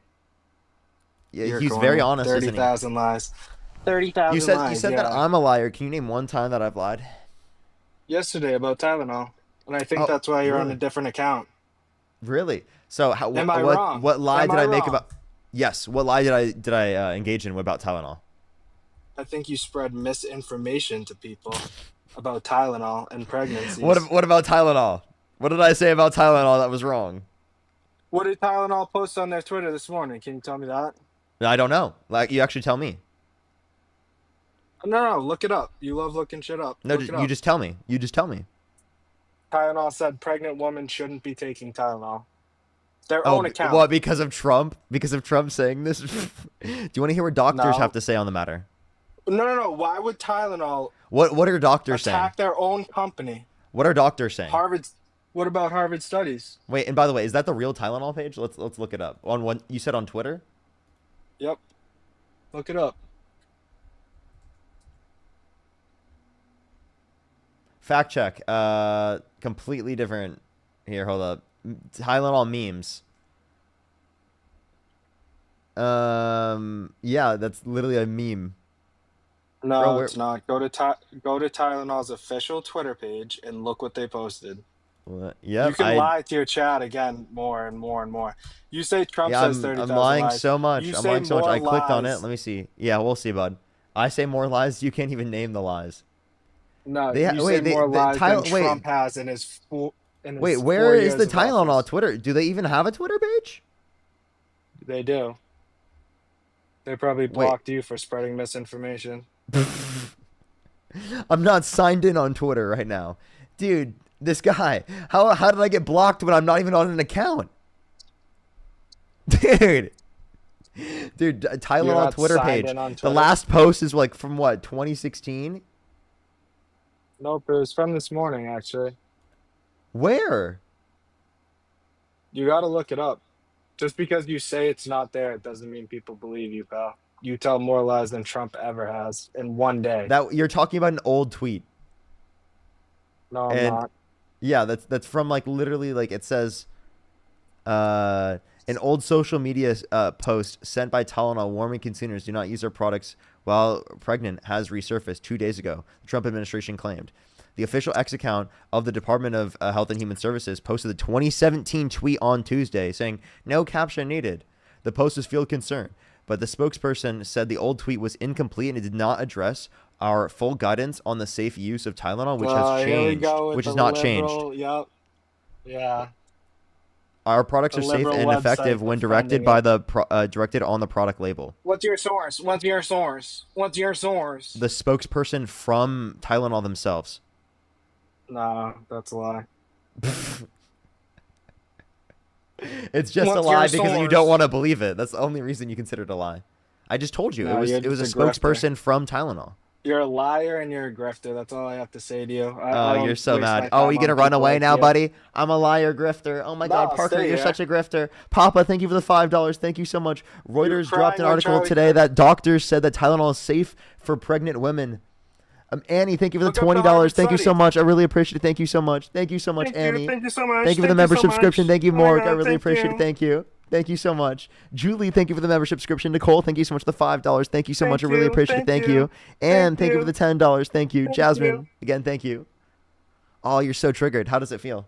B.A. Paul, thank you so much. Where's I the really appreciate Harvard the $5. study? Thank you.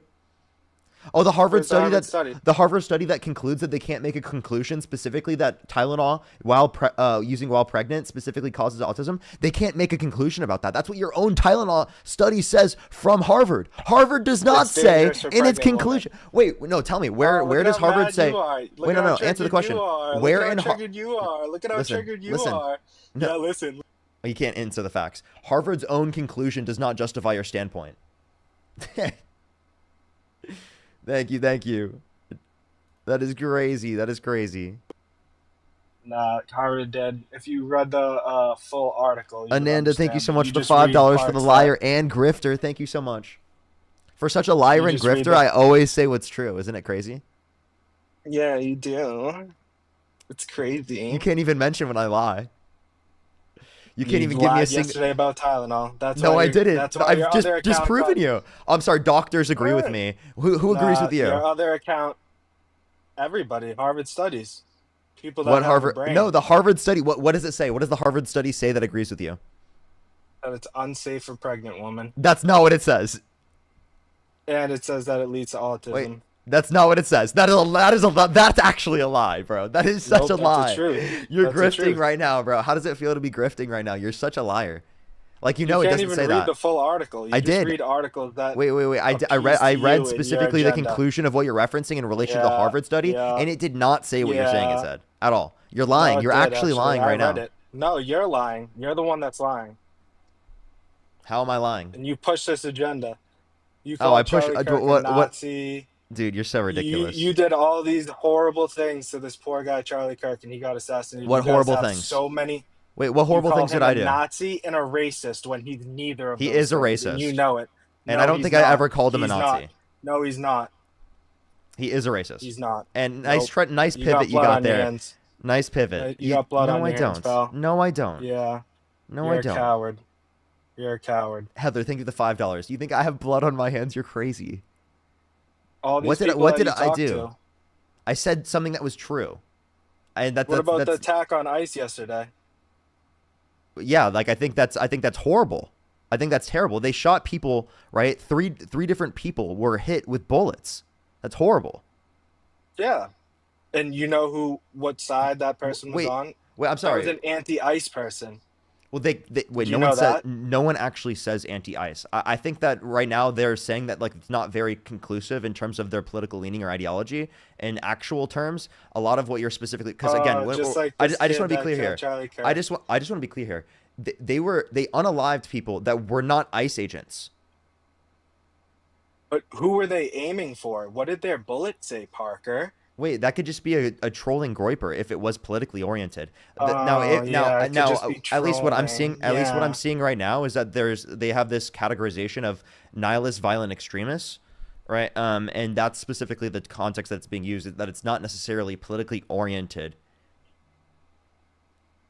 Oh yeah, because the Republicans are definitely pro anti-ICE, and that's what it said on the bullet casing. Well, no, I want you to go look into it instead of spreading misinformation about it. Please, seriously. Like this is genuinely not an effective thing to do, especially if you're calling me out for saying I'm lying. Right now, you don't have enough information you about lie about wait, everything. let me say this. You You lie do about not have enough everything, bro. information to make conclusive arguments about this. We You don't. didn't even ask my age, by the way. I did. That's the first thing I I'm asked you. 14. You were not 14. You just lied. Yeah, I am. You want me to? You really? What's your birth year? 2013. That's not 14, you idiot. You just Yeah, you're a lied. coward. Why would you lie and say that? You are such a. Because You're you're a literally trying to coward. get me to. He's You're trying to a get me to kick him. coward. He's trying to get me to kick him and then be like, "Oh, Parker kicked me from his stream. Oh my God, Parker kicked me because he knew I was proving him wrong." Like, dude, you're so You're just a ridiculous, coward, bro. You said 28, You're a didn't coward. you? I'm a coward. lie You're on a the coward internet. because you sit behind lies. You're totally trolling. You call me a grifter. You're honestly the grifter yourself. You're grifting right now for attention. Linz, thank you Yeah, so much. I bro, really I'm appreciate the grifting for $5. Thank you so attention, much. I really appreciate it. Thank you so much. Nurse Linz said, if he cares so much about the fetus, then he should support pregnant women taking Tylenol for fevers because the fever can harm the fetus. Literally, I was gonna say that too. Come on. What about the lady that overdosed on Tylenol? Can you please acknowledge? Can you please acknowledge this? Amanda, thank you for the $10, and Heather, thank you for the $5. Thank you. Pam, thank you for the $5. Amanda, thank you so much for the $5. Nicole, thank you so much for the $5. Thank you. Thank you so much for supporting the grift, everyone. Thank you so much. Riley, thank you for the $1. Really appreciate it. Thank you. Blonde, thank you for the $5. Thank you, thank you, thank you. Thank you so much, everyone, for supporting the grift. I really, really, really appreciate it. Thank you. Let's talk about the Al Qaeda agents that are in our country now because Super, of thank you for the your. $2. Thank you. Yeah. Notice how he doesn't want to talk about it. Appreciate the heart. Thank you. Robin, thank you so much for the $10. Thank you so much. I really appreciate it. Can you define grifter, actually? Natasha, thank you for the $5. Thank you. How about the Al Qaeda agents in our country right now because of your president's open border? And by the way, What about Kamala wait, bashing? hold What up. about You said Kamala? open. Give it a second. I'll address that in a second. You said open border. That's ridiculous. Natasha, thank you for the $5. They said, mom of 2 autistic children, and she didn't take Tylenol. Leo, thank you so much for the $20 for the grift. Thank you so much. I really appreciate it. Thank you. And by the way, I want you to define grift, and then we can move on to the open border claims. Is that okay? All right. Sorry, you have to oh, I just muted you on accident because I thought you were I was sending you an invite to unmute. Apologize. Oh, they just left them. Oh, they actually got removed for community guidelines. It looks like the DNC just got them taken down. They can't expose the grift. The DNC had to take them down, chat. They said, how dare you call out the grift? How dare you call out the grift? Let's go in the next person. Only send a guest request if you meet that set of criteria listed on the screen, everyone. Yo, what's up? How old are you? 26. Do you support Donald Trump? Yeah, I support Donald Trump. What's your birth year? August 8th, 1999. For sure. If you could go back in time and you could either vote for Donald Trump or Kamala Harris, who would you vote for? I didn't vote, but if I did vote, I was going to vote for Trump. If I could go back right now, I'd still vote for Trump. Okay. So then here would be my question. Do you think that Tylenol causes autism when used during pregnancy? I wouldn't say causes it. I'd say it's like a risky thing to say. It's not risky, but like, what's the word I'm looking for? Like, it's like, I don't know what the word I'm looking for is, but I wouldn't just go out and say straight up Tylenol causes autism because like it's not a fact that if you take I don't think that's what he said. I think he said there's something along the lines of like there's a correlation between autism or it's something like that. Can you tell me exactly what he said? He also said there were no downsides to not taking Tylenol, which is just not true. Doctors have come out and talked about the risk of untreated maternal fever or fever for anyone who's pregnant, and specifically that has on their health and on the health of the pregnancy. No, for sure. 1,000%. They said Tylenol is one of the only safe things. My wife's actually 5 months pregnant right now with our second child. The first trimester of this one was been really rough for her. So she was like basically stuck in bed for the past 3 months or the first 3 months of this pregnancy. She was taking Tylenol almost every day, if not every other day. So I completely understand that. But and also there's like been studies how what him saying that gets people to do, because then people think they can't use Tylenol, then they use alternatives. And other alternatives that they might use are actually significantly more harmful. Yeah, ibuprofen's definitely worse. Stuff like that. But I do think that there are studies that show a correlation between Tylenol and autism, and not just autism and ADHD supposedly. There's been studies going back from the late 80s, early 90s, all the way until the late or early 2020s. So they've been studying this forever. This isn't something new that's just came out. This has been a thing that people have known about, and obviously there's no direct link between it, but it's been something that they've been studying. This isn't new. My personal opinion on it is that it's something that they just released to get us to stop talking about Charlie Kirk's murder and other things that are going on in politics, Epstein files and all that. It's just another thing that they wanted to throw out there just to get people talking about something else. So correlation doesn't equal causation. Just because there was correlation doesn't mean that there's any type of causal factor there. Secondly, there is a recent study out of, I'm pretty sure it's either Sweden or Finland, with over 2.5 million children that they looked over, showing no association. Wait, say that again? Yeah. There was a study from Sweden where they looked at over 2.5 million children that showed no association. No, that's great. That's great.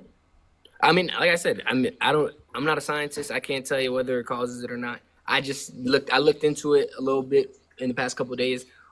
After that, it came out that he said that, and they said that there was like studies about it and stuff. But some studies say that there is association. Some studies say that there's not. I'd say it's better safe than sorry. I don't recommend I wouldn't recommend taking any medication if you don't need to take it. However, if you're pregnant and you have a fever, sounds like you need to take it. I think the risk of not taking it is greater than the risk of taking it.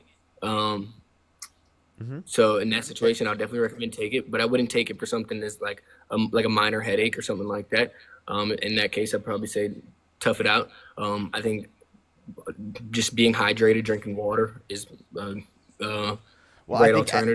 I think anyone would try drinking water before they go to taking Tylenol. And if it is the case that someone feels the need to take Tylenol, right, I don't think we should be like, oh, they shouldn't take it, or like they should just tough it out, especially because the risks associated with quote unquote toughing it out would be actually more harmful. No, yeah, like I said, I agree. If it comes to like a fever or something like that, where the risk of not taking it is greater than the risk of taking it, then I would definitely err on the side of taking it. But for anybody who's not a medical professional to tell someone not to take a medication is very irresponsible, in my opinion. Wait, what'd you say? You said anyone that repeat that? Anyone telling someone not, like recommending someone to not take a medication who's not a medical professional. Donald Trump's not a medical professional. He doesn't. It's not his job to tell someone what medication to not take. So I don't agree with that. Just because I support him doesn't mean I have to agree with everything he said. Obviously, I'm sure there's things that politicians that you support that you might not agree with everything they've done. And I don't agree with everything that Trump says or does. However, I do still support him, just maybe not on that particular topic. Sure. So yeah, like the idea is that like Donald Trump did exactly that. He's definitely a threat to people in terms of medical health, especially amongst the population. So that's an incredibly important thing to address, alongside plenty of other factors that are going to be harmful towards human health. I guess, why would you support Donald Trump? I think some things that he's done is good. I like his stance on a few things, whether he might be directly responsible for it or not. But a few things are good. Economy's not doing bad right now. Tariff revenue looks good. Immigration policies look good. Border crossings at an all-time low. Stuff like that. Okay, so the economy is doing bad right now. The tariff revenue is definitely not good because that revenue specifically comes from what's it called, people who are low and middle income, along with the fact that it's currently frozen. Like they can't use the tariff revenue yet.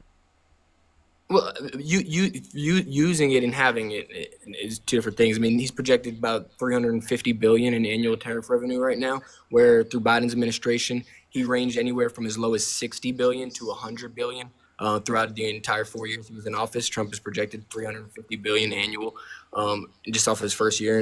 You said the economy was down. You said the economy was down. Wait, who pays that though? Who pays that revenue? It depends. Comes from other countries. It also comes from consumers in America. A little bit of everything. No. So it actually that revenue itself comes from American importers, like the businesses that are importing the product, and then the cost of that is passed down to the consumer, right? So the cost can be passed other ways, but the idea is that it's paid by the American business importing the product, right? Yes, that's where the majority of it comes from, for sure. And that's the point. It incentivizes American manufacturers to source goods from America. If they don't want to source goods from America, they pay the tax, and that tax benefits our country. So it's whether either you buy the goods from America, which will benefit our country, or you pay taxes on goods from another country, and those taxes will still benefit our country. So regardless, America benefits one way or another.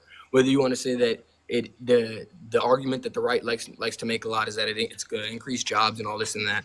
We could go down a rabbit hole in that. Regardless, it increases annual revenue for the country, which is good. No, it would have been better to increase taxes on income over $400,000 a year. We would have increased revenue more than what we are specifically doing with the tariffs, and we would have seen there be still a better progressive tax structure rather than having a regressive negative impact on the low and middle class. What do you mean a regressive impact on the middle class? I mean, what was the bill he did? One Big Beautiful Bill. I mean, he cut taxes on the lower class.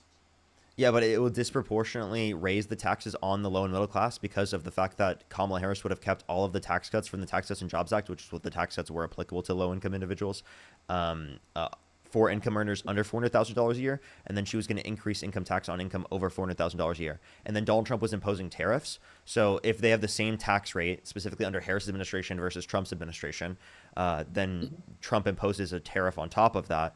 That means they pay more in taxes. Who, the middle class pays more in taxes? Yes. Can you explain that again? Yeah, like so again, Harris wants to keep all the tax cuts from the Tax Cuts and Jobs Act that were applicable to income earners under $400,000 a year. So if they would have the same tax rate under Harris's admin compared to Trump's admin, and the only distinction is Trump imposing a greater tariff, then that means that they have a higher tax rate. Okay, but what about the tax cut that just came out in the One Big Beautiful Bill? It cut tax cut. That's the Tax Cuts and Jobs Act. So the aspects that were applicable to lower income individuals were the Tax Cuts and Jobs Act, and then like the deductions for like no tax on tips, overtime, and Social Security, which would have existed under Democrats' policy as well. So all of that would have been the same under the Democrats for income earners under $400,000 a year. But for income over $400,000 a year, then that would have an increase in taxes. All right, so from my knowledge, and you can correct me if I'm wrong, what I got from the One Big Beautiful Bill was that there was a tax cut on household income. It was like income under 50,000 was, I want to say it was like 14% tax cut or something like that. There was like 12% on 50 to 100,000, and it was like 10% on 100 to 500,000.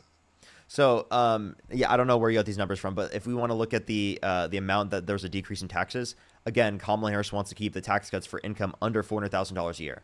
So any tax cut that was applicable through Trump's policy for income earners under $400,000 a year would still be applicable. Yeah, it sounds good to me, yeah. Okay. So then, like, what would be better from Trump's policy then? It clearly is just increasing taxes on working class Americans while giving tax breaks to millionaires and billionaires. I don't think my taxes went up. Well, they did because tariffs. Tariffs affect every single one of us. And they're going to continue to cause prices to increase in this country. So are you saying it causes our taxes to go up, or it causes the price of consumer goods to go up, which in turn affects us? Both. Because the taxes go up, which causes the price to go up. I mean, because tariffs are a tax on imported goods. So I mean, I'm gonna take what you obviously I'm assuming that obviously what you're saying is true. This is what you do every day for a living. So I mean, I'm assuming like for example, think of a sales tax. It's both a tax and it increases the cost of consumer goods. Yeah, no, that makes sense. Like I said, I'm assuming what you're saying is true. Obviously, you do your research on this kind of stuff. I'm not an expert by any means, but if what you are saying is true, I'd be willing to pay a little bit extra for a loaf of bread or a gallon of milk or whatever, if it incentivizes manufacturers and companies to source goods from the United States. Obviously, to a certain extent. I mean, I don't want to go pay $10 for a gallon of gas, but so then why don't you just buy it yourself? So then why in the free market don't you just buy it yourself rather than forcing it into existence? What do you mean buy it myself? Yeah, like you could go in the grocery store, choose to buy the milk that's made in America, right? If it's more expensive or whatever particular things you want made in America. And you can specifically choose as a consumer to buy that. But to say that everyone else should have to do that is ridiculous, right? I don't think anyone should have to do anything they don't want to do. That's what tariffs force you to do, though. Well, no, tariffs don't force them to do that. Tariffs force the manufacturers to choose one or the other. It doesn't force anyone to buy anything. It does because it makes it more expensive for you to buy stuff from other countries. That's just the reality. Well, yeah. I don't have an issue with you going to your local farmers market and supporting your local community. That's great. Yeah, I think people should do that. But you still have a choice. Yeah, that's exactly what I'm saying. Is that you still have the choice. But you said you said forcing a minute Yeah, ago. because tariffs impose a forced tax. Yes, but it's not forcing someone to purchase something. It does because of the set of conditions that environmentally speaking exist. It's not to the fact forcing that think about it this way. It might incentivize you, but not force. Think about it this way. If I tax something, that's forceful, correct? Yes. If it causes the price to go up, the conditions force me to then buy something that is less expensive compared. You don't have to buy it, correct? Yeah, you can choose to buy You can choose to buy something else that's more expensive, but there's no other option that's less expensive that existed prior. So what I'm saying, it's incentivizing you. Is what I agree with everything you're saying. I just don't like the word choice because it's not true. But I agree with what you're saying. It is true. It is true. And every way I was using it made sense. But if you don't like the word, I won't use the word.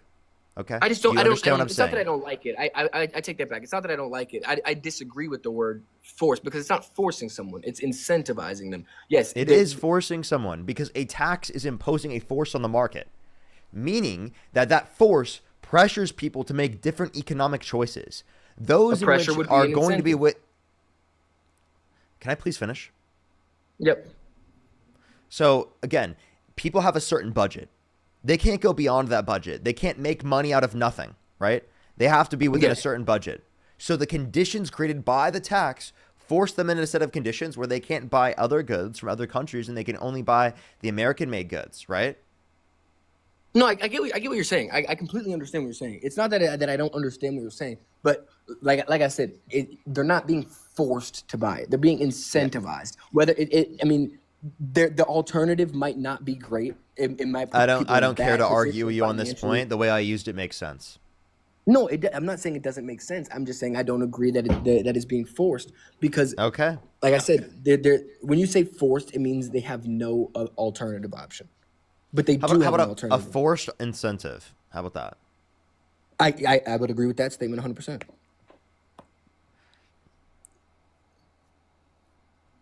So it is forced. It's a forced incentive. But they're not being forced to no one's being forced to purchase American-made goods. There might be a forced incentive. They're not being forced, but they're forced. There's a forced incentive. I think that's true. Okay. All right. So then, I guess what's the reason why you support Trump then? Can we go back to? Oh, you said the economy is doing good, right? How is the economy doing good? Because I can show you how it's doing bad. Yeah. How's it doing bad? Yeah, so real GDP is growing at a lower rate. The jobs report was so bad that he fired the head of the Bureau of Labor Statistics, and then he hired someone new, and they indicated even less jobs for the next month, which is around 7 to 10 times less that we saw 1 year ago in terms of jobs numbers under the Biden-Harris administration. Inflation is trending up since April because of Liberation Day, 2.3 to 2.9%. It's about to eclipse the 3% when Trump got in office. We could point to plenty of things. Jerome Powell brought down the interest rates, or said he was going to bring down the interest rates, and said that that's going to risk inflation going up even more, but they had to do it because otherwise there wouldn't be enough upward pressure on jobs. So those are all bad things about the economy. Yeah, I mean, it's not perfect, but I mean, I don't think it's as bad as the left-wing media made it out to be during the election. They said that bread was going to be $10 and eggs were going to be $100 and all this crazy stuff that the media pushed. And I mean, it's just none of it was true. They said that it was going to be another recession and that everyone was going to be poor. We weren't going to be able to afford groceries, and it's just none of it was true. Yeah, it's just the way I look at it. I mean, it was just a whole bunch of misinformation.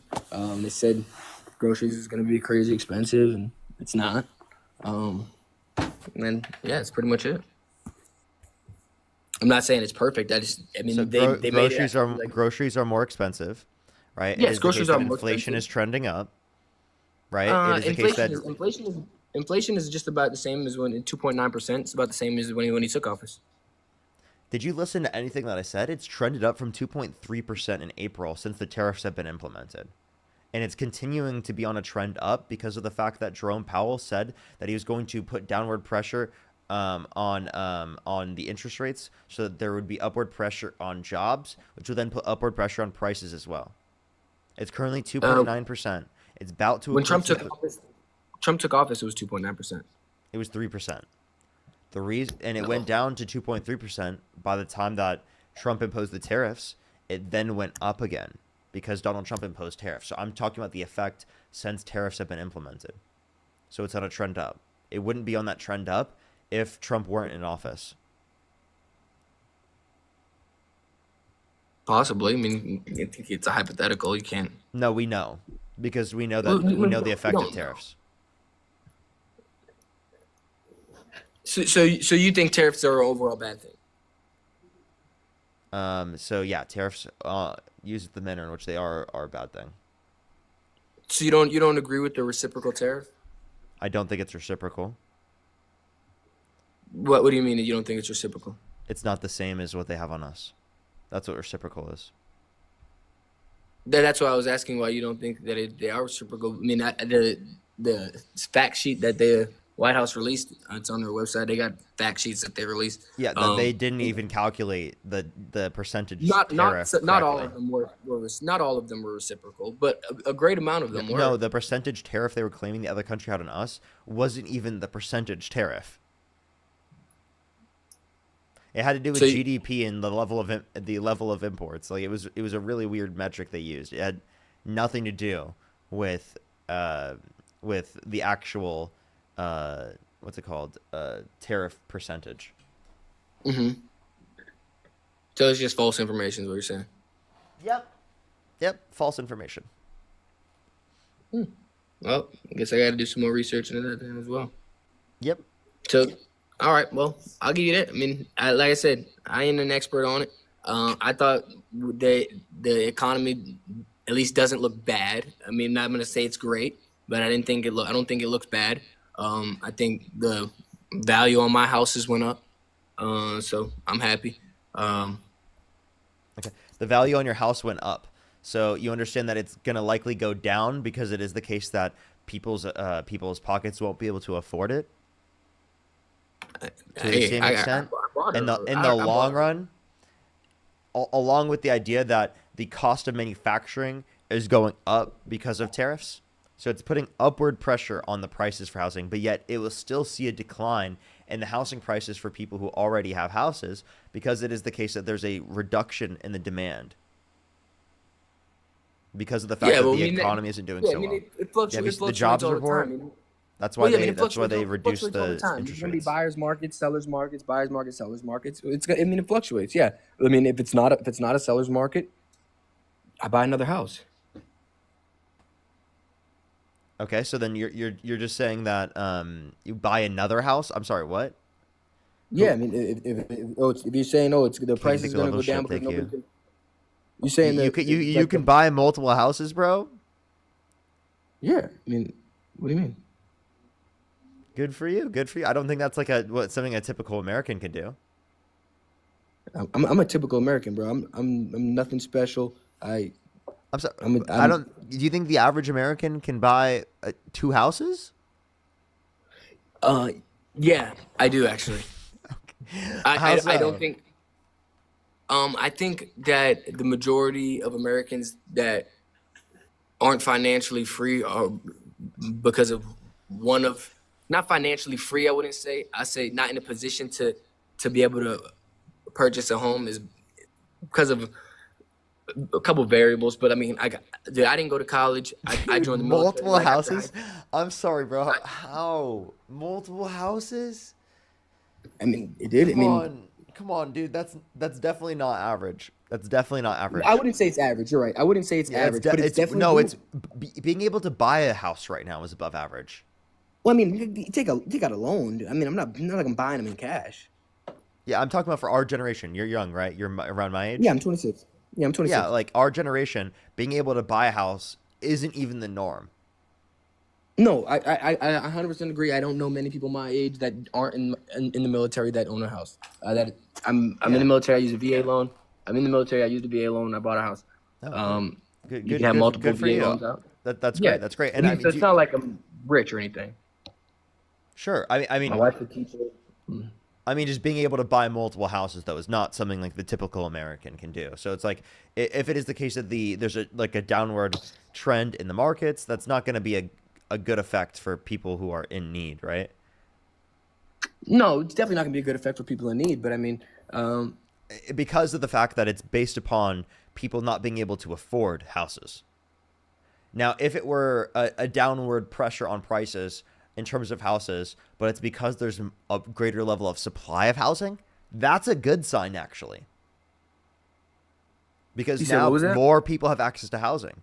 If the price of housing goes down, because it is the case that more people have access to houses because there's a greater supply of houses, that's a better sign than specifically if it were to be a reduction in the prices of houses because people cannot afford houses.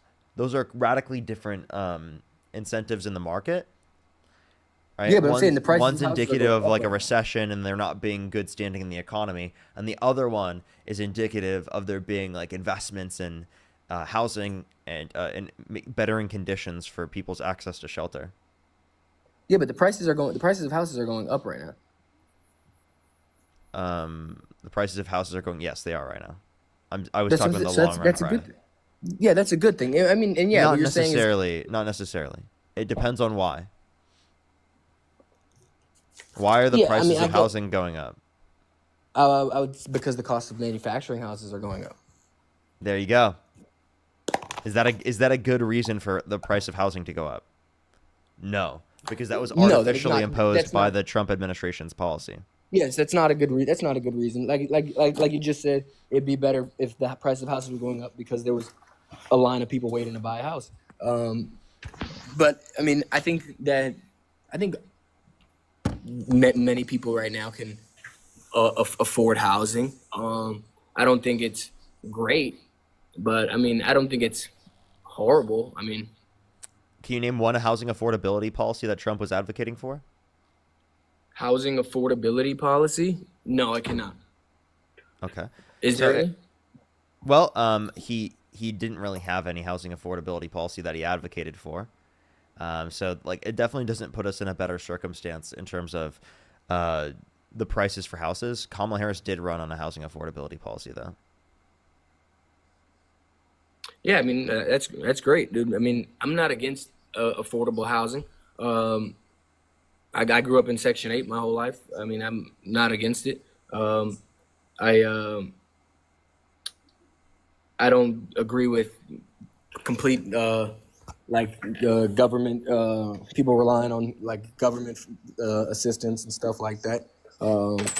I'm not just trying to make people rely on government. I want government to be there to provide a baseline for everyone. It's like a safety net to catch you if you need it. Temporarily, yes, I'm not opposed to that at all. I do think that the system's broken and that people have abused the system for a very long time. Okay, so like if you acknowledge the importance of having these types of systems in existence in order to be able to ensure that people have adequate level of housing, right, then obviously you would be in support of Democrats' policy over Republicans' policy, because Republicans, historically speaking, are the ones cutting these programs. What programs did he cut? Medicaid, food stamps, free school lunch and breakfast. And Republicans have often advocated against the funding for Section 8. He cut Medicaid, or he put Yes. put requirements on it. He increased the requirements to decrease the amount of people on them. So that's cutting it. Which is good. We should decrease the amount of people. We should decrease the amount of people on government assistance. No, cutting people off is bad. What? We don't want people to be on government assistance. It's not a good thing. Yeah, the way we want to get them off is by them being able to take care of themselves, not before they're able to take care of themselves. Yes, I agree completely. 100% agree. Okay, so then cutting them off is not getting them to be able to take care of themselves. It's not cutting them off. It's putting a requirement, forcing them to be able to become. It is cutting them off. Think about it this way: if I have a program that says, for Social Security, in order to be able to get access to it, you have to be over 67 years old. If I increase that to 70 years old, did I cut people off Social Security? Yes, but unless you put Yes. unless it doesn't go into effect until 2027, like he did.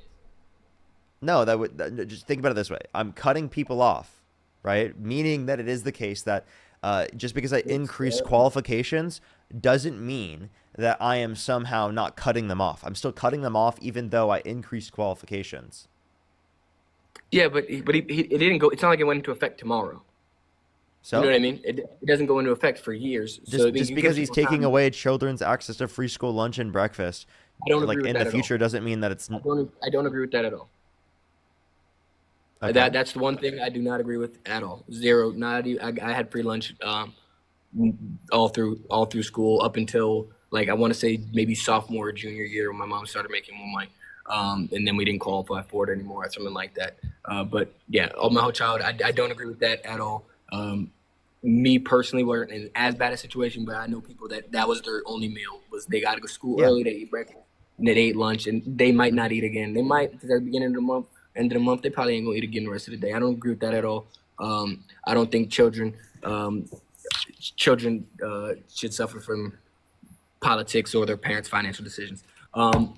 But I totally agree with you on that. So then if we don't want children to suffer from the set of conditions that exist because of politics, well then clearly we would not support Donald Trump, whose bill cuts children off of access to free school lunch and breakfast. And regardless of whether or not it's going to happen in the future, that shouldn't happen at all. So if it's going to happen to a greater extent because of Trump, well then you probably shouldn't support him. I don't think that's going to happen now.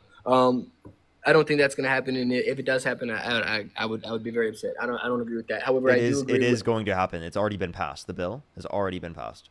Yeah, I don't think they're getting rid of free school lunches. But they actually literally are.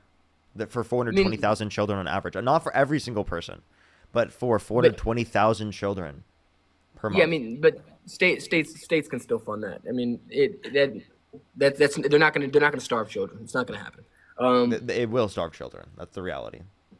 I don't see that happening. And if it does happen again, like I said, it is going to happen. I mean, we can literally look at the bill. Like the bill indicates that it's going to happen. We'll see. I mean, like I said, I'm not saying I support it. I don't think that will happen. I don't think any school district is going to allow children to starve. I think they'll come up with some funding, whether it's local, state. Has it happened historically? Have children starved historically? I haven't seen a starvation problem. If anything, we have the opposite in America. Because of the fact that we've addressed, and also there is a starvation problem even in America. Like there are children that I knew growing up that wouldn't have access to food, right? No, I completely agree. And because of the school lunch policies, they got access to food. I can relate, and I completely agree. However, everyone in me and you and everyone in the chat, we know more fat people than starving people. I think it's ridiculous to say specifically that because someone would be what you'd consider fat would specifically be because of the fact that they like eat too much. You understand that there are plenty of conditions, right? Well, medically speaking, that lead to people being determined by society to be considered fat, but yet it is the case that it's not due to like them being quote unquote lazy. I think the idea of associating being fat with being lazy is insane. Like, I didn't say anything about being lazy. I'm talking about eating. It's like people saying I'm lazy, just like I don't want to eat more because I'm super skinny, because I deal with issues in terms of how much I can eat. Someone could call me lazy and say that I just couldn't eat enough. Well, I'm too lazy to go out and eat more. You know what I mean? Like someone could claim that about me. I think that's pretty ridiculous. I'm not saying anyone's lazy. I'm just saying that we have a bigger problem with obesity than we do with starvation. I think that there can be multifaceted problems to address within the context of our society, and I don't think stigmatizing specifically people in terms of their bodies makes conditions better in terms of obesity in America. I think that we would address obesity to a greater extent if we provide adequate access to nutritional facts, to different resources in terms of healthy foods, subsidization for healthy foods, also in terms of healthcare, providing access to healthcare and health insurance, right? Like all of those things are incredibly important. Is there not access to healthcare? No, and there are millions of people in this country that do not have access to health insurance. Well, yeah, no, I mean, for sure, but I mean, there's a path to it. What's the path? You get health care. I mean, I'm You confused. just get it. You just get it. Where do people just get it for free? I get it through my job. Yeah, I don't know. if their job Where do doesn't you go? provide it. You go get health care. You pay for it. You just get healthcare. And what about Medicare? Ain't that a thing? Medicare, Medicaid, all that stuff. Yeah, so a Medicare and Medicaid specifically are incredibly important, and not everyone qualifies for Medicare and Medicaid. That's why there are millions of people within our system that still don't get access to it. That's why I believe in something called Medicare for all.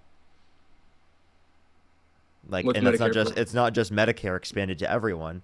It's mental health, dental, eye care, things that you need, right? In terms of your health, right? Universally, people have access to. Yeah, I mean it sounds great, but like I said, I believe in. It I is believe great. I agree with the requirements that are put in place for it. And if you can meet those requirements, then you get it. I mean, If you can meet the sounds good. requirements, then you get it. And again, you change the requirements to make it so that less people get it is not a good thing, right? Well, yeah, but it's not that. It's not like you act like you made the requirements like you guys like you got to go like tomorrow's to get it. Like it's not like it's an impossible thing to do. So you're saying it is for some people to get access to. Plenty of people specifically who are disabled, right, haven't quite yet gotten through the system to qualify for a disability yet because it takes so long to go through the system, and they would lose access to their things that they need because of it. Well, I mean, it doesn't go into effect till 2027, and I mean, Well, it's an 80 people at that point, there's still going to be people that are trying to get access to disability that haven't quite yet gotten through the system yet to be able to get access to it. Yeah, I mean, it's not perfect. It's never going to be perfect. There's always going to be outliers. I agree. I mean, it'll never be perfect, even with whatever system you proposing. It'll never be perfect. I'm not However, claiming perfection. I'm claiming that I want a system that is going to be able to provide for everyone.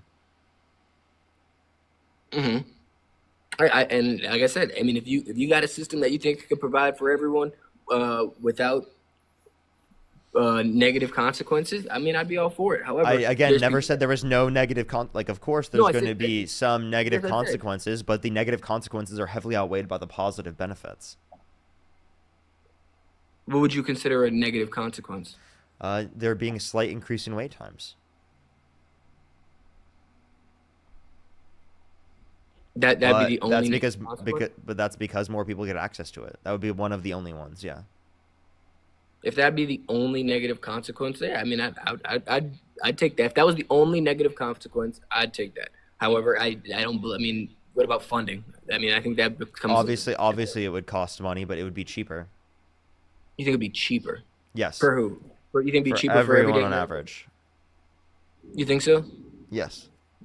How would it be cheaper to provide medical care for medical insurance for tens of millions of people Because it's not than for not? profit. Well, I mean, I don't like big pharma, so I mean, I'm all for that. I don't want them profiting off nothing. But yeah, I mean, like I said, I'm not an expert or anything. So my main point was really that I just agree with not just the work requirement, because it wasn't a work requirement. I was on Dean's live yesterday, and I like Dean. He's pretty educated on a lot of stuff. But he kept drilling down on the point that Trump put in a work requirement. It wasn't just a work requirement. It was work, school, or volunteer requirement, totaling 80 hours. So, yes, there are people that can't work. But if you can't work, you could volunteer. You could continue your education, stuff like that. Yeah, it's not hard to volunteer. In 80 hours a month is not a lot, in my opinion. But I agree with that. It forces people to not be as dependent on government assistance, which is a good thing. I don't think do someone think should have to volunteer for 20 hours a week in order to be able to get access to what they need.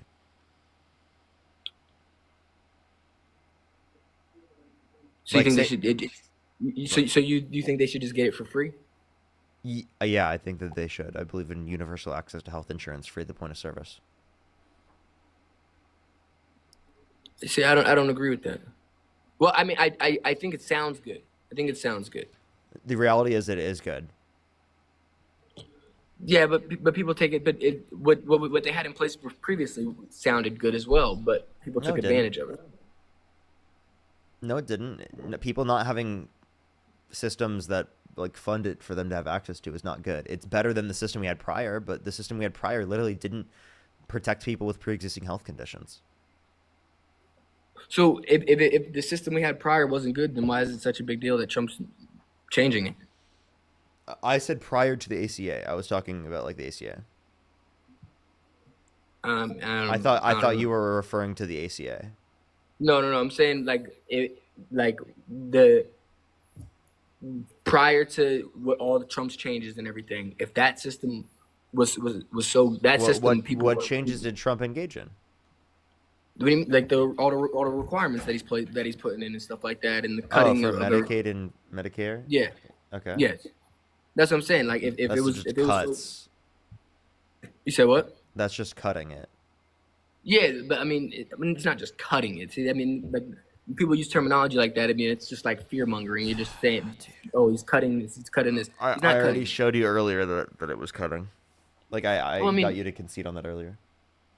He's not cutting it. He's putting in requirements that will cut reduce people's the amount access to it. Yeah, that's what cutting it is. Not cut people's access. It will limit the number of people that are on it because some people won't meet the requirements. People that don't need it won't make the requirements. People that do need it will find a way to make the requirements if they can. And if they can't, there are people that need it that are not going to get access to it.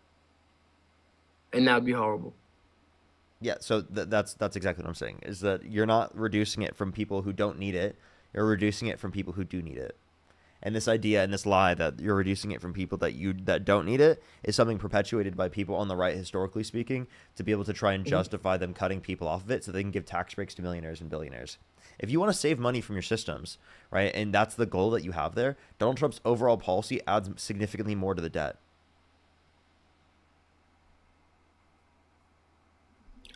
I don't know. I haven't looked into that. I mean, if that's true, I mean that's not a good idea. But yeah, I mean, I would if that what you said is true, I wouldn't agree with. I don't want to add debt. I mean, someone's got to pay for it eventually. Okay. You don't want debt, but someone has to pay for it. Trump adds more debt. That's what I'm saying. Yeah, if that's true, I wouldn't. I don't want more debt. Okay. But I also don't want people abusing the system, which they have been for years. The people abusing the system are the rich and wealthy that are constantly getting tax loopholes and tax breaks, and they don't have to do as much for how much they're able to make. You know, that's who's benefiting from the system. That's who's taking advantage of the system, not the people who are getting access to free school lunch and breakfast and Medicaid and food stamps. So why don't we focus on the people that are actively harming our systems, the rich people that are going through all the tax loopholes and tax breaks that they get literally put into the system because they're able to fund politicians to a significantly greater extent to make them money off of it, right? Or the big fossil fuel companies, right, that are specifically Donald Trump was going to, saying that if you give me $1 billion for my campaign, I'll give you $110 billion in tax breaks. That type of corruption is what we need to be going after. That's who's taking advantage of our system, not the people that are relying on the systems in need.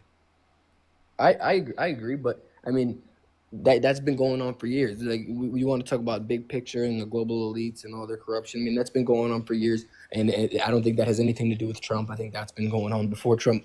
That's been going to be going on after Trump. That'd be going on no matter who was in office. There was corruption under Biden's administration. There's corruption under Trump's administration. I mean that's just politics, and that's the global elite, and that's how they operate, and everybody knows that. Trying to put that on one side or the other is just no, but Trump's significantly more corrupt. Can you give me any basis for saying that like there would be more corruption on behalf of the Democrats? No, I wouldn't say there's more under one or the other. I mean, I think Trump is a lot more corrupt. I think that this administration that we're seeing now is not the same administration we saw in Trump's first term. I think the state of Israel has a big hand in our politics now, bigger than they have previously, which I don't agree with. But because of Donald Trump and because of Democrats' pro-Israel position. I think yes. I mean, I think that's a big problem. I do think that's a big problem. I do think that Donald Trump is more lenient to Israel. Like he's literally said Israel can do what they want. They can do a 1-state, 2-state, whatever. He said he's leaving it up to them. Yeah. I don't agree with that. But yeah, I do think that that's a big problem. But I don't think it's just a Trump problem. I think we've always I had an never issue. said it was just Trump. No. I know you didn't say that. I'm just saying that's my opinion. I wouldn't say that this. You're pointing to like one. You're trying to use a problem to justify another problem just because there are people abusing the system on a smaller level. People that are abusing food stamps that don't need it. People that are abusing government assistance that don't need it. You're trying to justify that by saying that the global elite are abusing the system by using tax cuts. Can't point at a bad No, act I'm to saying justify that elites are using it, like elites like Donald Trump are using it to abuse the system to a significantly greater extent than anyone ever could who's in the working class Yes, or in the middle class or in the low class I of our society.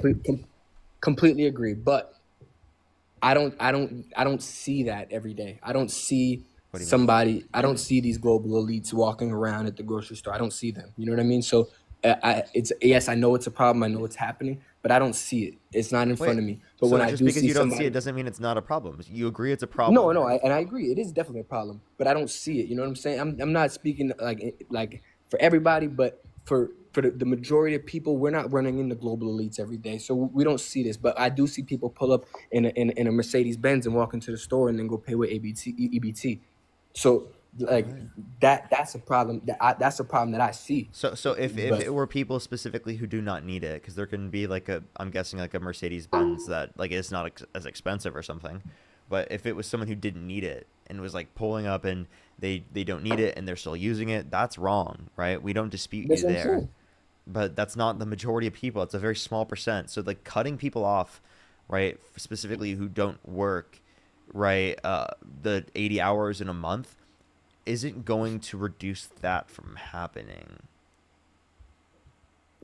I think it would incentivize people to go get a job though. People that purposely don't work so that they can receive government assistance.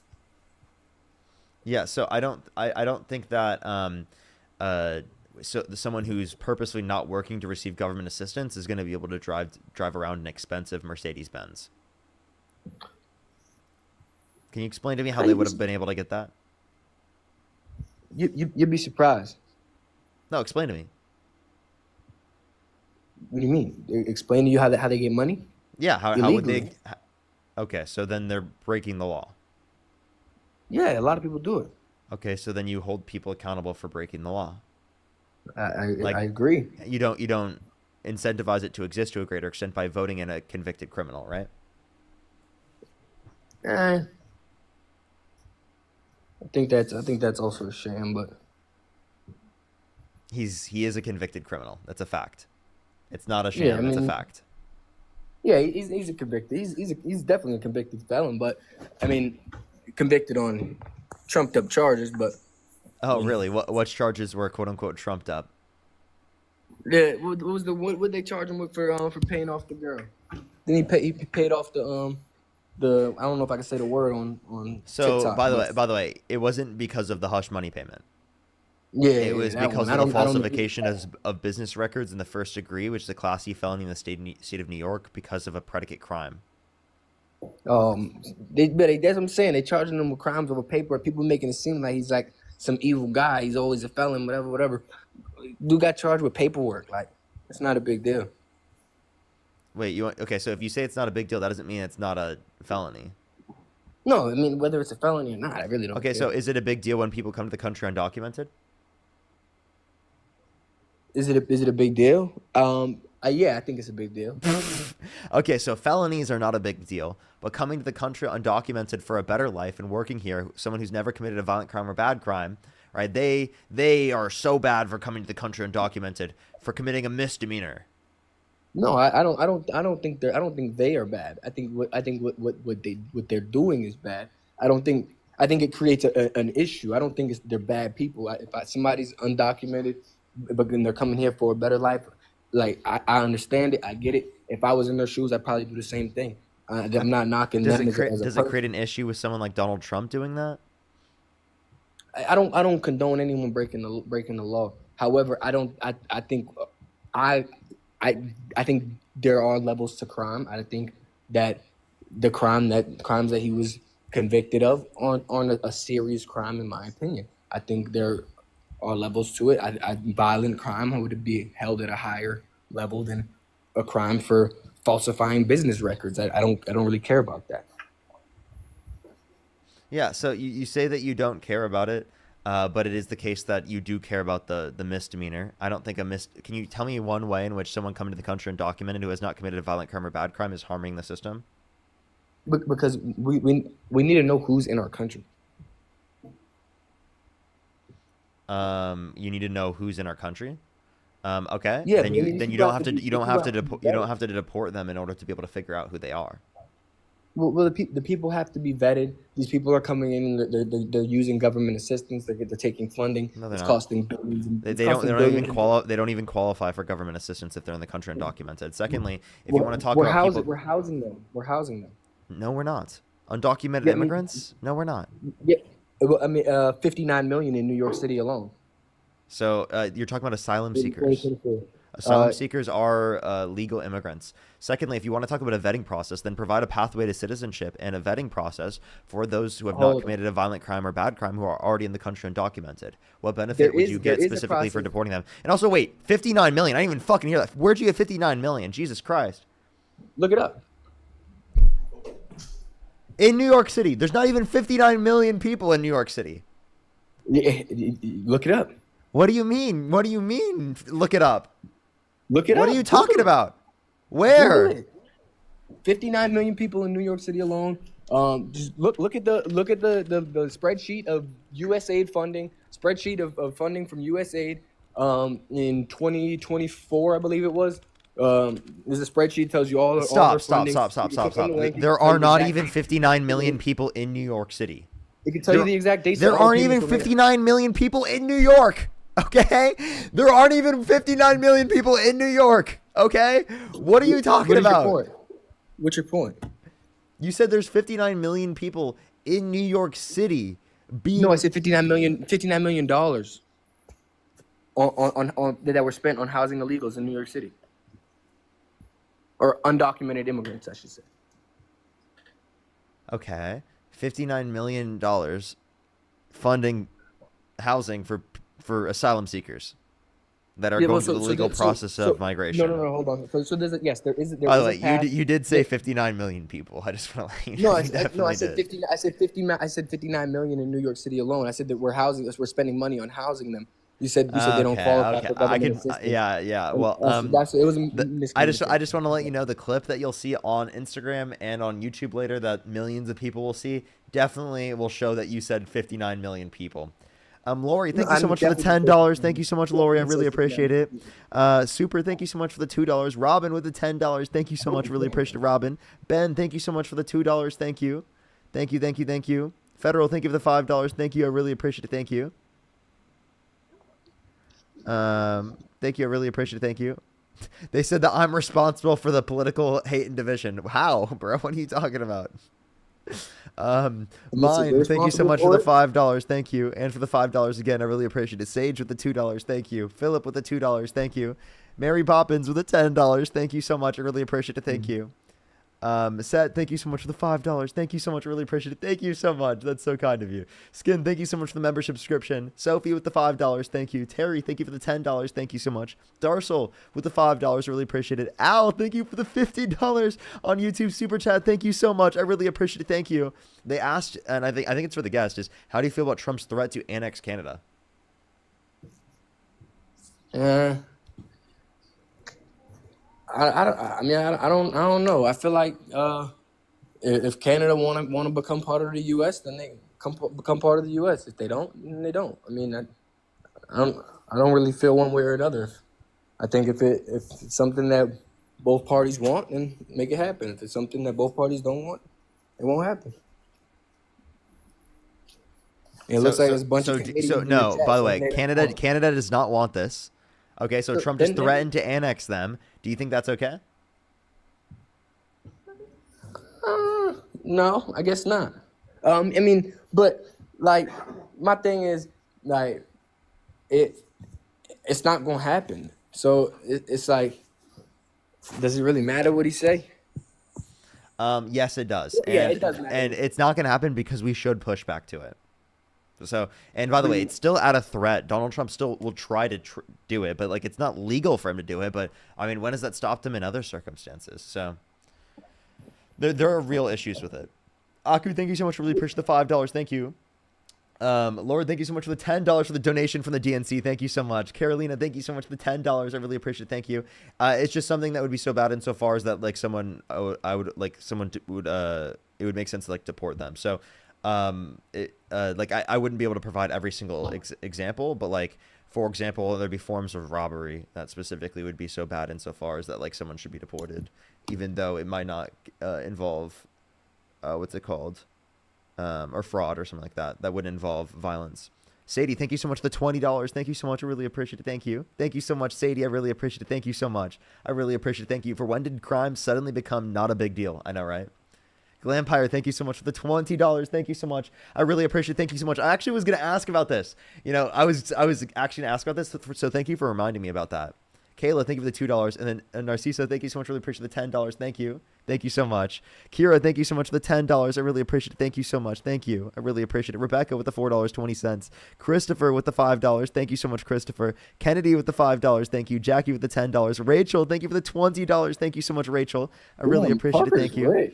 Hector with the $5. Thank you. Hayes, thank you so much for the $3. I really appreciate it. Thank you. Thank you so much, everyone. Thank you for all the gifters. I really appreciate it. They wanted to ask about this. I have a question. Are you Antifa? Am I Antifa? Yeah. No, I'm not no Antifa. So you're pro-fascism? What's the Antifa? I don't even know what Antifa is. I heard Antifa on social media. They show like the people breaking windows while they're looting. They be like, oh, that's Antifa. So Antifa just means anti-fascist. So technically in World War II, when we were fighting the Nazis, we were Antifa.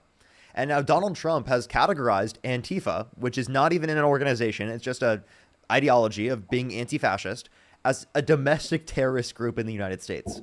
So if people who are anti-fascist are a domestic terrorist group, who would consider Antifa, people who are anti-fascist, a domestic terrorist group? Probably fascists, right? Yeah, I'm Antifa then, I guess. Wait, so then are you so Antifa by definition? If Antifa by definition means anti-fascist, I'm Antifa. I totally agree with you. I'm Antifa too, but the Trump administration is calling us domestic terrorists. Damn, that stinks. Because I took an oath to defend against domestic terrorism.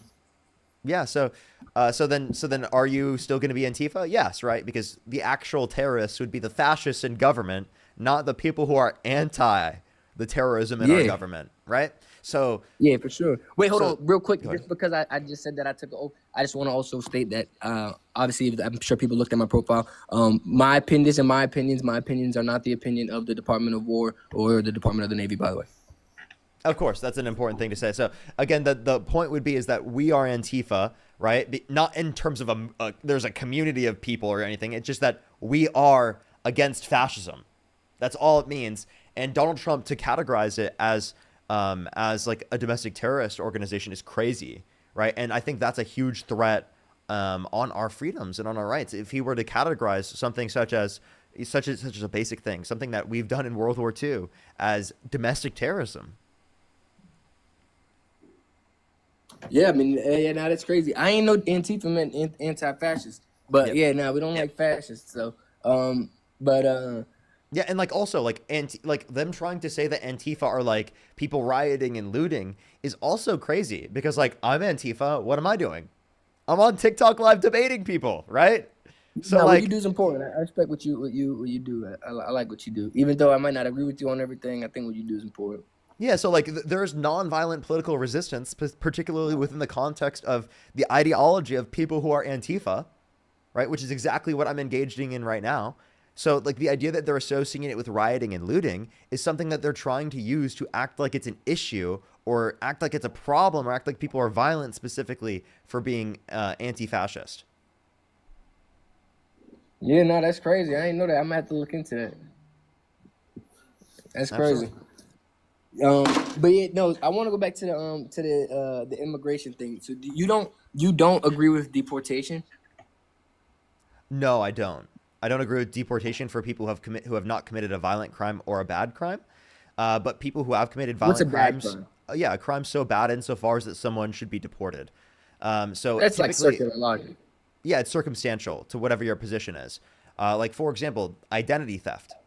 Identity theft would be so bad insofar as that, like, if someone used identity theft in order to be able to, like, steal something or to, like, be able to do something bad, right? Maybe it didn't include violence, but it would still be bad enough insofar as that someone should be deported, right? In certain connotations of identity theft, right? Did you support Obama's deportation? No. I actually disagree with Obama's position in terms of deporting anyone who has not committed a violent crime or bad crime, right? Who's in the country undocumented. But I heavily agree with Obama's position more than Trump's position because Trump is undermining people's due process rights, which is granted by the 14th Amendment to everyone who's in the country. So did Obama though. Obama did not violate due process rights. Yes, he did. Obama used the rocket docket process. Actually there was a lawsuit from the You're talking ACLU. about expedited removal. Yeah, the ACLU It still had a court process. So if you're going to say that there's if you're going to say that there's a so it is due process, but if you're saying that you want more due process than that, that's fair. But like there was a lawsuit. There was a lawsuit that the ACLU said that a high percentage of the 3 million people that were deported with either without any type of legal representation or without seeing a judge. The numbers were projected around 70% of cases of people that were detained close, or that what it said was close by the border. I don't know who's determining what's close and what's not, but people that were detained close by the border, up to 70% of them were deported without due process, without any type of legal representation or seeing a judge. There was actually a lawsuit on it from the ACLU. For sure. I'll look into that, and I would definitely like to call that out if that's true. To my knowledge, it is the case that there's a greater level of due process that was granted under the context of the Obama administration. But I would acknowledge any underlying basis of due process that was not upheld. Yeah, no, I don't agree with violating the Constitution. I do support deportation. However, I do believe that the country was founded on the Constitution. The Constitution says that all persons hold up. right to due process. So the ACLU put a thing out on this saying, when remove family individuals from this country, permanently severing from their here, actually, I won't read the whole thing. I'll read to the bottom. It says, fairness and individualized due process must be restored to the system. Expedited removal should be limited to cases where individuals are apprehended at ports of entry or land borders. All individuals must be screened to determine whether they are eligible for immigration relief or prosecutorial discretion, especially if they have U.S.-based families or have lived in the U.S. for a substantial period of time. Individuals without a lawyer should be advised of their rights by a judge before agreeing to stipulated removal. So it's okay. So really, all it's claiming here is the level of due process, right? Mm-hmm. So again, that's not claiming that there is no level of due process. It's claiming that there is not a standard of due process met that they would argue for, which I would agree with. The deportation system was a fast track streamlined removal system that involved processes that would not go to the extent of due process they wanted, but did provide some aspect of due process of going in front of a judge.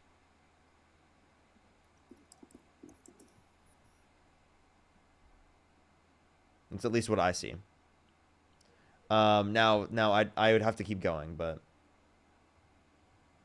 yeah, no, definitely look into it. That's what I was reading up on the other day. Was saying something along the lines that I know I read something about the lawsuit. They said it was Obama deported 3 million people over his tenure. Trump's only at about 300,000 right now.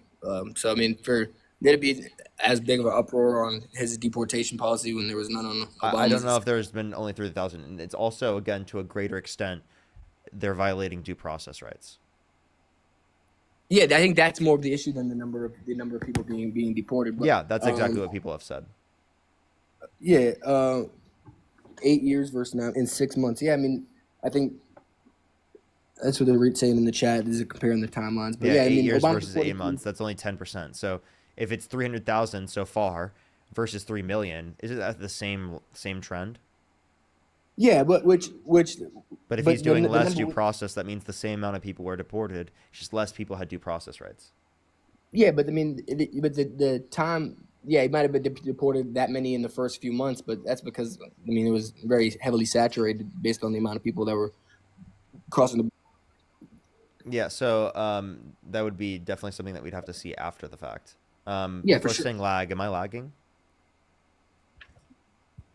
They're I don't not know on why mine. it's why is it buffering? I'm so confused. What? No? Why is it just happening on YouTube? Is it good now?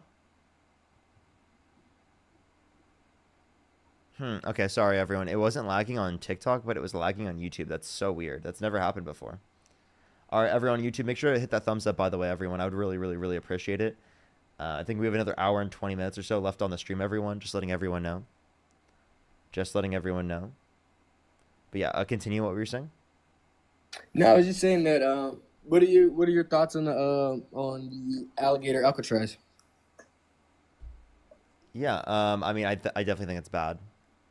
What do you think's bad about it? This is definitely a little bit of a distinction than what we were talking about. Yeah, I think no, I mean, the conditions that existed at the camp were horrible for the people that existed there. They definitely were think the violating people's conditions due were process horrible? rights. There were claims of people that were there that they were U.S. citizens.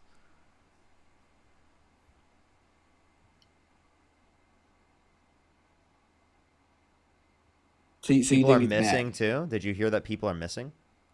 No, yeah, I did. I read the headline that said people were missing, but if you look into it, people aren't missing. There's definitely clerical errors. Alligator Alcatraz is a state-run facility, and a lot of the what do you call it?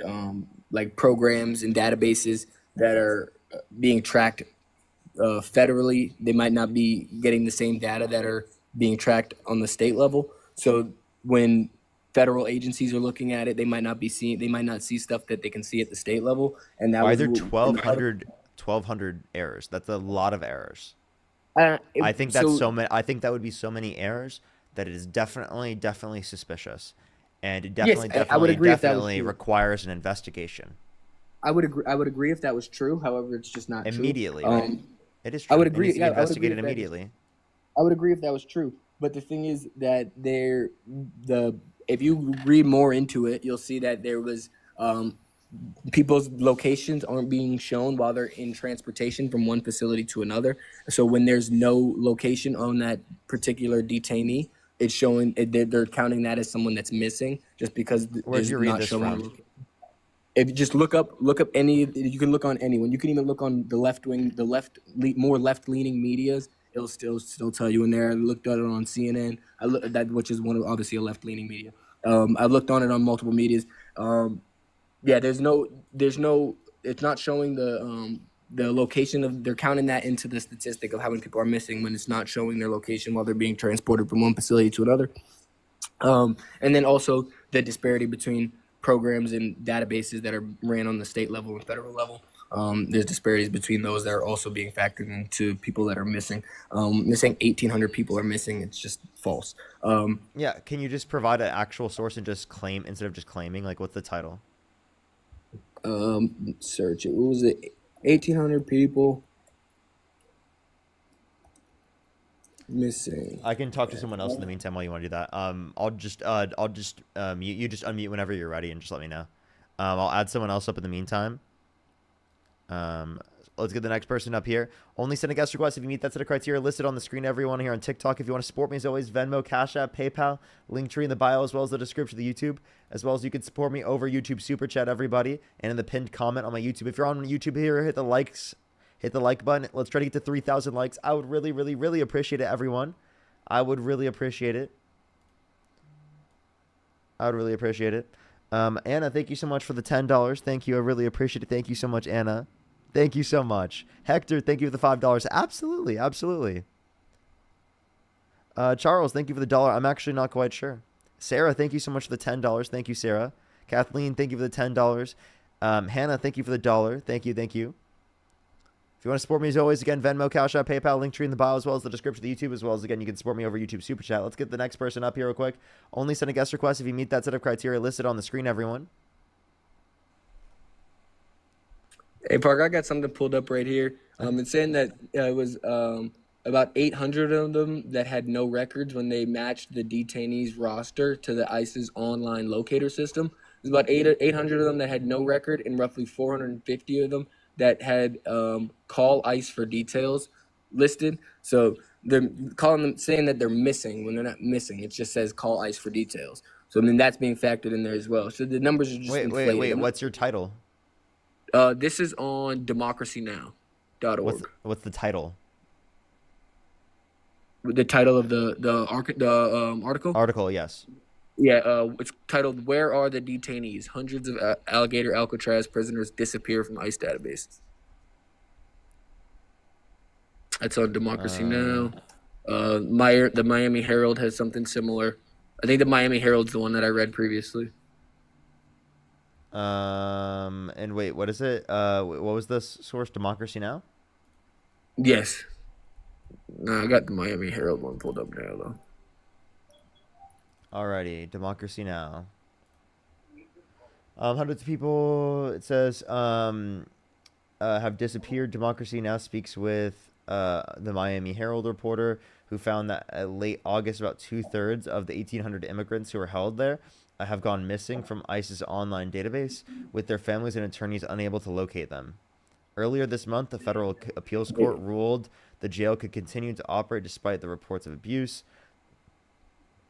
This is what we're seeing is a new model of immigration where state-run facility is operating an extrajudicial black site completely outside of the previous models of immigration detention in this country, and is making what's already a terrible system somehow even worse, says Thomas Kennedy, a policy analyst at the Florida Immigration Coalition. That's what your own source says. Where's your source saying your point? Which one are you on now? You on the Democracy Now one? Yeah, I'm on Democracy Now. It says that they have gone missing, and that their families and attorneys are unable to locate them.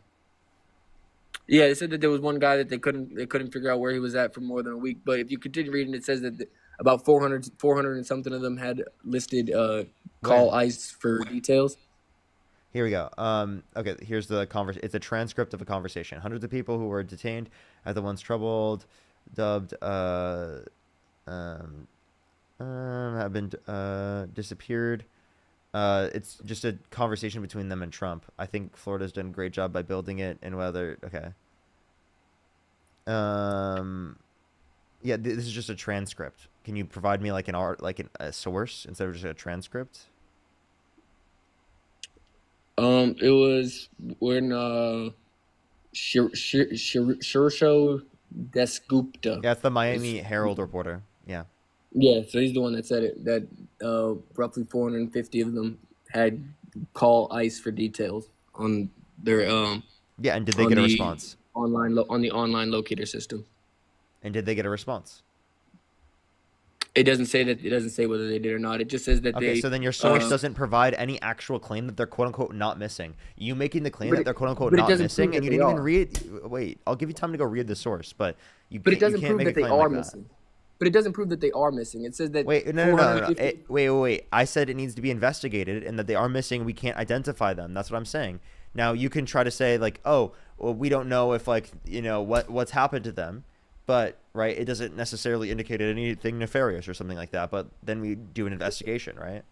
Yeah, it did, but that's what I'm saying. But the headline makes it seem that something nefarious happened, but it says call ICE for details, and then it just says that it's a pretty vague notion, and that they spoke to the attorneys. 2/3 of the detainees. You don't just mistake 2/3 of the detainees. But it's not a mistake. It just says call ICE for details. It doesn't say that they don't know where they are. It just says call ICE for details. So it says, so they claimed, so my former colleague, Anna, obtained 2 rosters of alligator Alcatraz detainees in July, and those rosters accounted for a total of a little more than 1,800 men who were held at the facility after a month. Around end of August, when the facility was winding down its operations, we matched the detainees in the rosters to ICE's online locator system, and we found that around 800 of them have no records, and roughly 450 of them had a result called call ICE for details, which is a pretty vague notation. We spoke to attorneys who said that the notation can mean anything.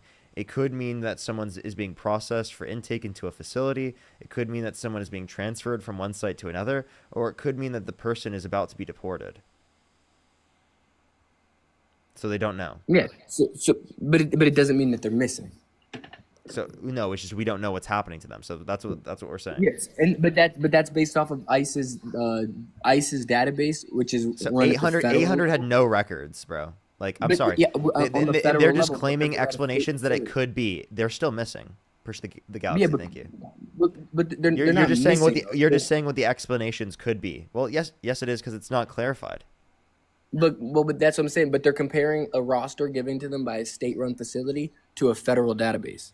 So that's what I'm saying is the point. Like, they're saying that they're missing because there's a lapse in data from the state facility to a federal database, which I'm not saying is good, but it doesn't mean that these people are missing. So someone asked, can you tell us whether or not someone has contacted ICE to figure out what's happened with those detainees? They said yes. We've spoke to an attorney and then family members of a person who was held at Alligator Alcatraz.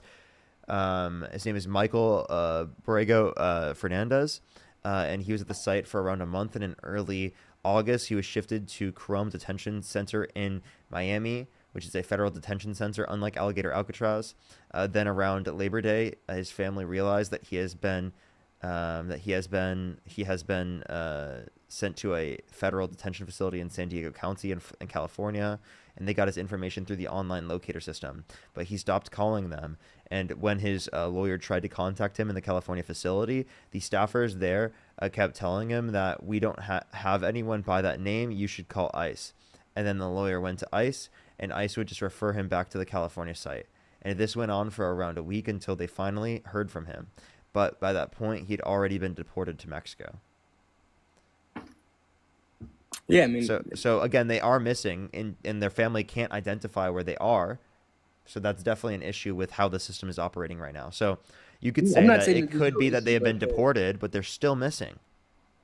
I'm not saying that there isn't an issue, but there's definitely not the 1,200 people missing, 1,800 people missing. That's just not true.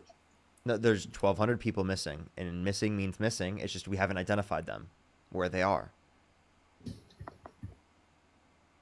That's literally what missing means.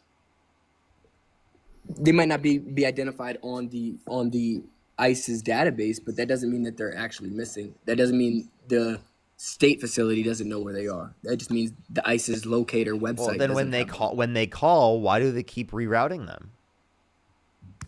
Yeah, that's one person.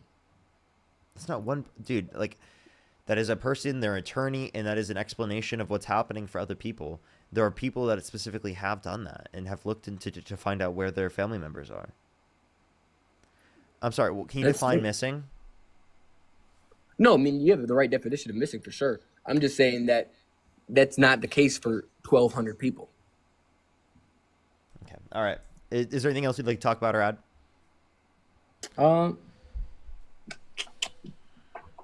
Think that's pretty much it. Okay. All right. Appreciate you coming up. Appreciate you, man. You have a good day. You as well. Let's go on to the next person, everyone. Only send a guest request. Meet that set of criteria on the screen, everybody.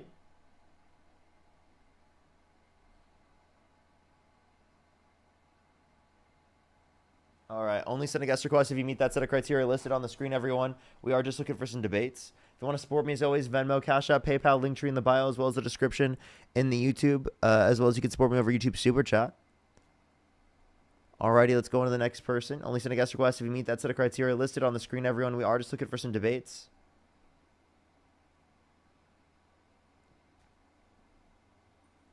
Yo, what's up? How old are you? I'm 18. Do you support Donald Trump? Yes, I do.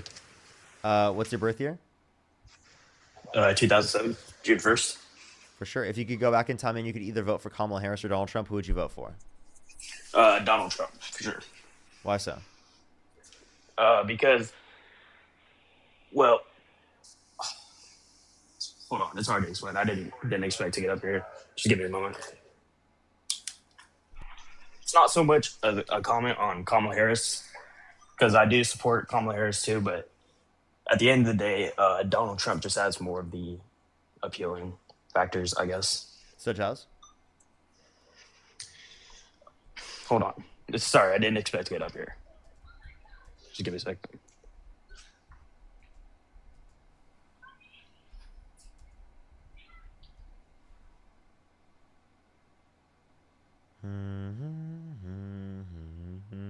Okay, my bad. I gotta go. Sorry. I didn't mean to really join like this. My bad. Okay. All right, let's go to the next person. Only send a guest request if you meet that set of criteria listed on the screen, everyone. We are just looking for some debates.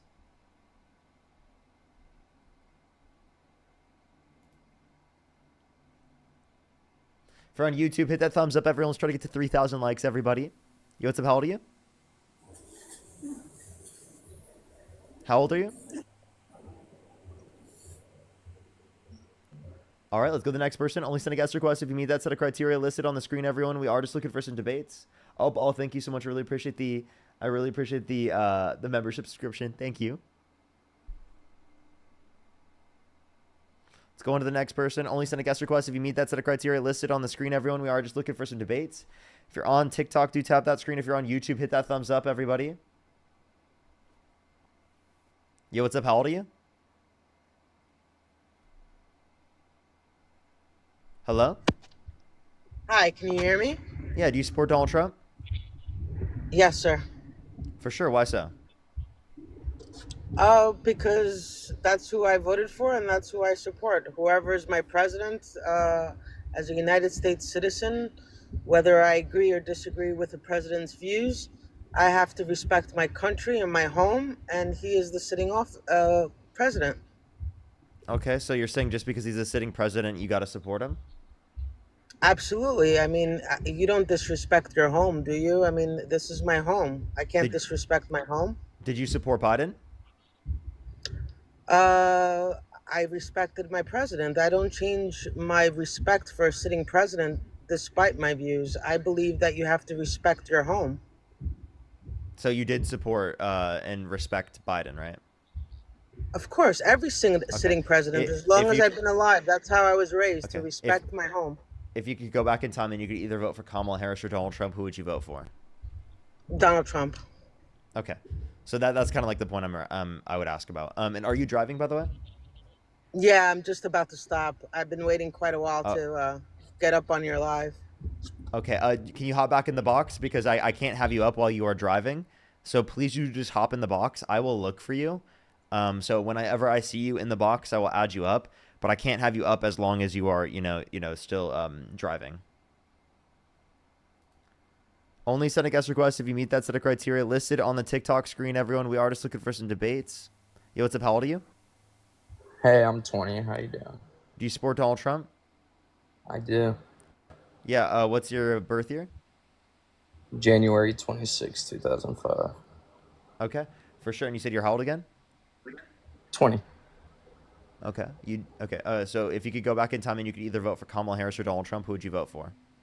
I voted for Trump. Okay. If you could go back in time, would you still vote for Trump? Yes. Okay, why so? Mainly the immigration policies. Okay. Which immigration policies? Well, let me ask you a question. Do you believe mass amnesty is the way to do it? Yeah, I believe in mass amnesty. So why didn't it work with Reagan? Why did it just lead to like 3 million more undocumented immigrants within like 10, 15 years? I think the mass amnesty under Reagan was one of like Reagan's only good policies. It didn't work. Mass amnesty under Reagan was great. No, it didn't. It literally led to more undocumented immigrants. It doesn't even lead to more people getting better legal immigration. That was like one of Reagan's only good policies, and that was really good. And there are a bunch of people who are living in this country today because of that. It led to more immigrants coming over undocumented. Like, for example, my girlfriend's parents are in this country because of it. You know that, right? So how does that mean it's a good thing? So we should just let everybody come in and let them. No other country does that. Tell me what country does that? Yeah, if you haven't committed a violent crime or bad crime, you should be able to come to this country through a quick process. Even targeted amnesty still promoted everybody to come over, not just good people. Wait, restate that, sorry? Even targeted amnesty like the Haitian Act, where they granted Haitians to come here, with amnesty. It still Temporary led to protected more status. people coming. That's not what led to more people coming through the process undocumented. That was Okay, so specifically what in the was it? context of asylum. So the I don't know what you're talking about. Do you have an issue with the asylum process? That's a legal process for immigration. No, I'm just citing other. You cut out. Hello? Sorry, I went out there. I was just citing other amnesty acts that still led to more immigration. Okay, well, like the Chinese student. I don't have an Protection issue Act. with I want there to be more immigration. Really? Yeah. Do you? Let me ask. Do you want open borders? You have to couple. You know why the IRCA Yeah, hold up. work because Hold up. You have to couple mass amnesty with there being a quicker immigration process, and that will incentivize more people to go through the process legally.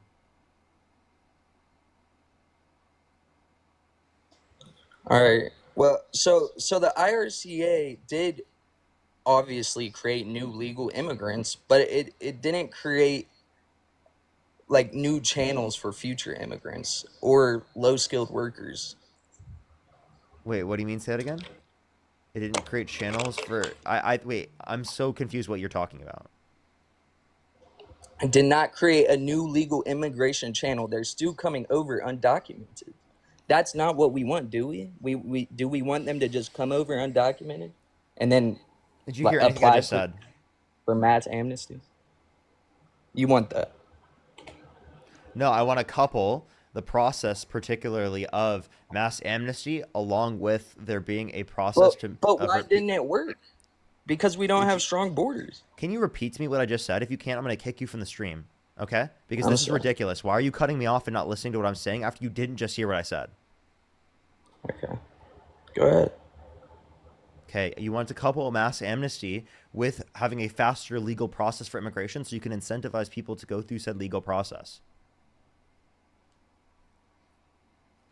But did they do that with the IRCA?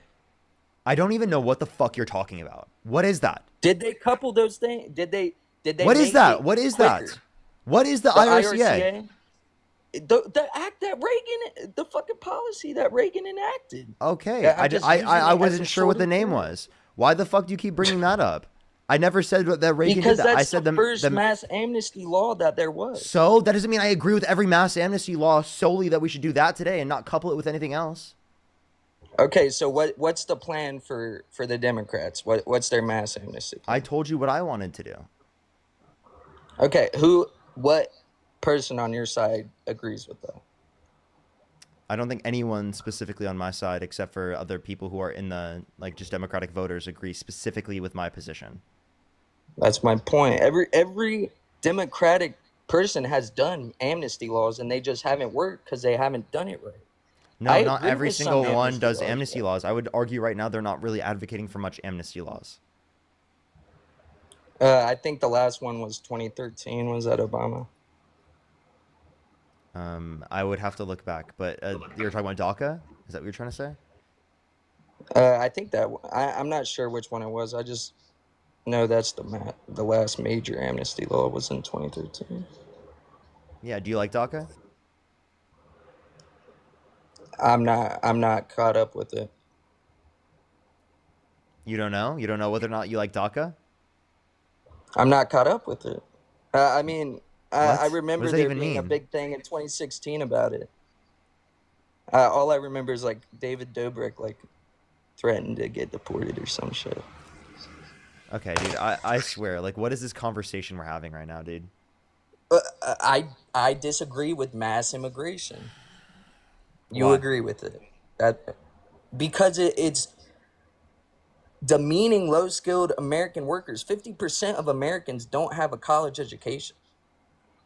Oh, your excuse is it's over 50. It's over 50%. Only 33% have college degrees. Now it's not making it worse off for people who don't. There's no evidence that immigration at a higher scale would lead to lower wages. No evidence. Yeah, there is. Would you like to provide me a single source saying that? I got you. That mass immigration leads to lower wages for unskilled Americans? That leads to lower wages overall, yeah. Lower wages. It does. Mass what's immigration your leads source? to lower wages. Okay, I'll get it for you right now. In the meantime, while he looks up this source, I'm going to say thank you to a few people. If you're on YouTube, hit that thumbs up. If you're on TikTok, tap that screen. Marcia, thank you so much. Really appreciate the Marsha, thank you so much. I appreciate the $2. Al, thank you so much for the $20. Thank you so much. I really appreciate it. Thank you. Should Canada ban immigrants to enter Canada, including U.S. citizens? I don't know what they would say on this on that. I don't believe they should. Narcisa, thank you so much. I really appreciate the $20. Thank you so much. I really appreciate it. Feisty with the $2. Thank you. Compass, thank you so much for the $5. Feisty with another $2. Thank you. D, thank you so much for the $2. Fuzzy, thank you for the $5. I really appreciate it. Thank you. D again with the $10 and with the $20. Thank you so much. I really appreciate it. Thank you so much, Narcisa. Thank you for the $20. Thank you. As well as Darling, thank you so much for the $1. I really appreciate it. Thank you. Paloma, thank you for the $5. Thank you. Bailey with the $2. Jennifer with the $25 on Cash App. Thank you so much, Jennifer. Robin with the $100 on PayPal. Robin, thank you so much. Put some W's for Robin in the comment section right now for the $100 on PayPal. Thank you so much. W's for Robin in the comment section right now. Thank you so much. That is so kind of you. I have my source when you're ready. What is it? All right, mass immigration, especially of undocumented low-skilled workers, floods the market. Uneducated Americans compete directly with these Americans. Source was Pew Research Center. Yeah, what's the title? I'm not sure. You can look for it. What do you mean? I'm not sure you can look for it. Tell me the title of the fucking article you're looking at. I have to go to it. It's just this is the overview of the article. Yeah. So an AI overview. Would you ask ChatGPT? So do you don't agree that you don't agree that low skill Americans are competing with undocumented immigrants? Did you ask ChatGPT? No. What'd you ask? I'm on Google and I went to a source. No, you looked at the overview on the AI, right? Okay. So everybody what is the title of the Pew Research? I don't care. Yeah, what is the title of the Pew Research article? Do you disagree with AI though? Can you just all tell the time? AI you does use not. it all the time, Parker. I don't. AI does not use AI does not use legitimate sources and plenty of context, or it doesn't accurately show you specifically what the context of it is, and plenty of people misunderstand. Listen, please listen. Okay? Like, I'm trying to explain something that makes sense, and you're not trying to engage with it. Okay? Tell me the title, or I'm going to kick you off and go to the next person. You're just mad that you're losing the debate, but I'll tell you the title. It says the one who can't give me a title and told me the AI fucking overview. You're wasting my time, bro. It's right, even if I did. No, it's in. Go provide me an actual source. All right, there we go. All right, here's one from Penn Wharton, University of Pennsylvania. The title, here's the summary. Now it's a new source, chat. Now it's a new source. Mass deportation of unauthorized immigrants, fiscal and economic effects is the title by Mass deportation of what? University of Pennsylvania. Mass deportation of unauthorized immigrants, fiscal and economic effects. Let's watch this. Alrighty. So we estimate that permanent deportation will cost an extra $900 billion. Read the go to the what? Let me see the summary. It is well known that mass deportation reduces aggregate economic variables like GDP. How do you know you're on the right article? I'm on Penn Wharton. The title is Mass Deportation of Unauthorized Immigrants, Fiscal and Economic Effects. What is the summary? The first thing you can look at says it is well known that mass deportation reduces aggregate economic variables like GDP due to scale effects. We project that deportation also reduces wages of high-skilled workers. Bro.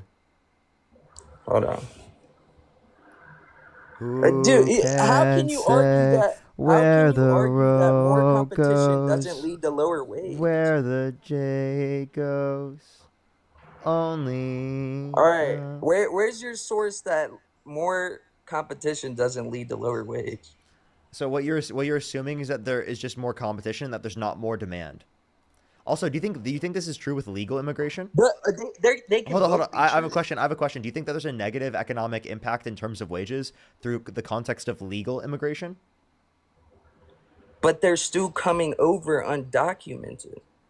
We should make a stream so they can come over legally, instead of just coming over and like, oh, if I come over, I'll be legal through mass amnesty. You're not understanding. So if there is legal immigration, right? Does the same thing happen? Like, do you think that wages decline for? Because No. no, because So then how about you provide mass amnesty? we still shouldn't let that Wait, many so people in. if you're saying that this bad economic impact comes from undocumented immigration, but a positive economic impact comes from legal immigration, so if you provide mass amnesty, it should have a positive impact economically speaking, right? No, because there's too many people here. I don't even think we should let that many people There's in. too many people? No, there's not. We actually are going to have a reducing population by 2050 according to the Congressional Budget Office because of our decreasing... we're not having babies. Yes, exactly. And even the immigrants that come here stop having babies. So immigration is a superpower and will allow for us to increase our population size, therefore leading to increases in tax revenues, which allow for us to pay for Social Security and Medicare. No, because the immigrants that are coming here are also significantly dropping in birth rate. Yeah, so you say that they're immigrants are not dropping the birth rate. That's not true. No, we're dropping in birth rate, but when new immigrants get here from places where the birth rate isn't dropping, right, their birth rate starts to decline as well. So their birth rate would go similarly to what the natural-born U.S. citizen birth rate is, which is declining significantly. Wait, so if it's the same as natural-born U.S. citizens, then I'm confused what the issue is. It's still increasing the population size to have more people who are in the country who are immigrants. It's still a bad thing that our birth rate is falling. I thought we were overpopulated. I don't care. It's still a bad thing. I want to. What? If we're overpopulated, wouldn't you want less children? We're overpopulated with unskilled people. Including yourself? No, definitely not including MAGA. myself. Yeah, we are overpopulated with I'm MAGA. not MAGA, by the way. We are overpopulated by MAGA. Immigrants are not the issue. MAGA is. You wouldn't let me on if I said I'm pro-Trump. Unless I said I'm pro-Trump. Are you actually pro-Trump? Unless I said I'm pro-Trump. I mean, I voted for him, yeah. But I mean, so you are pro-Trump. Like no shit. No shit. I wouldn't like Israel. No shit. I wouldn't let you on the live if you don't disagree with the topic. Wow, dude. Thank you for letting everyone know that. Thank you so much. You think get a job, Parker? Like, shut the hell up. What's a job, bro? You're the one over here hey, insinuating dude, what's a job? Wait. Wait. Hold up. What's a job? What's a job, buddy? It's not what you're doing. Can you tell me what a job is? Define it. Going to work every day. I'm currently at work right now. I go to work every day. So what's a job? You're just rage baiting people that you think you're smart. I'm sorry that I make you mad when I prove you wrong. I'm sorry that it's considered rage baiting to you to prove people wrong that agree with you. Groyper killed ICE. That's not what I said. Yeah, you did. You said it was probably a Groyper. No, I said that it. You have Nick's dick in your mouth, dude. What are you? This is you rage baiting. What the fuck is wrong with you? Do you like Nick Fuentes? He's literally a white supremacist. I just think you have his dick in your mouth because you're a grifter. That makes no sense at all. That was just rage bait. That was a rage bait comment. Everybody's talking about him, then you talk about him. Why? For attention. I didn't. You just brought him up. I brought him up because earlier you said it was probably a Groyper or a right extremist that. I never said probably. I said that it could have been because they were claiming that they were on the left. Somebody recorded it. Yes, it's on YouTube. You can go watch it back later. I know you will. Thank you for giving me the money while watching the YouTube videos. I appreciate it. Thank you. Well, Thank you for supporting the grift, Alex. I really appreciate it. do you think we should So have Alex, a Alex, how recording? does it feel that you're supporting the grift? Sray, thank you for the $20. Thank you so much, Sray. I really appreciate it. Thank you for listening. It makes my hectic day go faster. Thank you so much. E with the $5. Thank you so much. I really appreciate it. Thank you. I really appreciate it. Thank you so much. Tyrell, thank you so much for $5. Really appreciate it. Alicia, thank you so much for the $1. I really appreciate it. Thank you. Thank you for supporting the grift, everyone. I really appreciate it. Where'd you go to college? I'm not telling you. Fruit, thank you so much. I appreciate the $5. Thank you. For caller can't even troll efficiently. I know, right? He's literally trying to rage bait, and he's doing horribly. Let's go to the next person. Only send a guest request if you meet that set of criteria listed on the screen, everyone. We are just looking for some debates. Let's go on to the next person. Haru, thank you so much. Really appreciate the membership subscription. Thank you.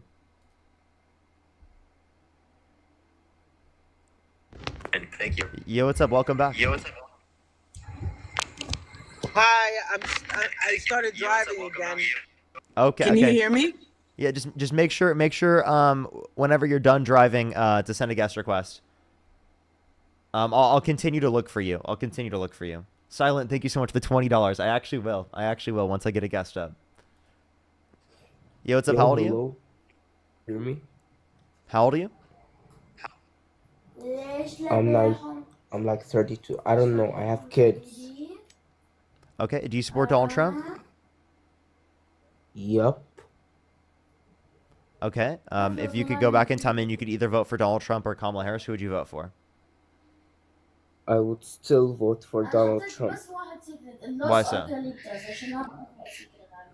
Well, because I just think that his opinions are very good, and that I'm very supportive of like removing undocumented immigrants from the country because they like infect the entire country, and they also are like half the crime rates of the entire country. Okay, so getting rid of the undocumented immigrants does not reduce crime in this country. It actually increases crime because undocumented immigrants are multiple times less likely to commit violent crime, drug crime, and property crime than natural-born U.S. citizens. No, from Wikipedia, I've seen that undocumented immigrants cause all of the drunk driving and... So the next person, only send a guest request if you meet that set of criteria listed on the screen. Let's go to the next person. If you're on YouTube, hit that thumbs up, everyone. Let's try to get to 3,000 likes, everyone. I would really, really, really appreciate it. Yo, what's up? How old are you? How old are you? Only send a guest request if you meet that set of criteria listed on the screen here on TikTok. We are just looking for some debates, everybody. If you want to support me, as always, Venmo, Cash App, PayPal, Linktree in the bio, as well as the description of the YouTube, as well as you can support me over YouTube Super Chat, everybody. Yo, what's up? How old are you? How old are you? How old are you? All right, let's go on to the next person. Only send a guest request if you meet that set of criteria listed on the screen, everyone. We are just looking for some debates. Please, everybody, only send a guest request if you meet that set of criteria listed on the screen. Chicken and fries. Yo, what's up? How old are you? Yo, what's up? How old are you? Put the chicken in a sandwich. Okay. All right, let's go to the next person. Only send a guest request again if you meet that set of criteria listed on the screen, everyone. We are just looking for some debates, y'all. Yo, what's up? How old are you? Hey, what's up, man? How old are you? 28. Do you support Donald Trump? Yes, sir. Okay. If you could go back in time and you could either vote for Kamala Harris or Donald Trump, who would you vote for? I would vote for Donald Trump. For sure. Let me say thank you to a few people, and then we can go on with our conversation. Can we get some W's right now for Max in the comment section right now for the $50 on Venmo? Thank you so much, Max. I really appreciate it. W's for Max in the comment section right now for the good fight. Thank you so much, Max. I really appreciate it. W's for Max. Thank you so much. That is incredibly fucking kind of you. Thank you so much. As well as Kayla. Thank you for the $5 for the grift. Thank you. All right. So why do you support Donald Trump? I just have seen a lot of weaponization of the government towards him.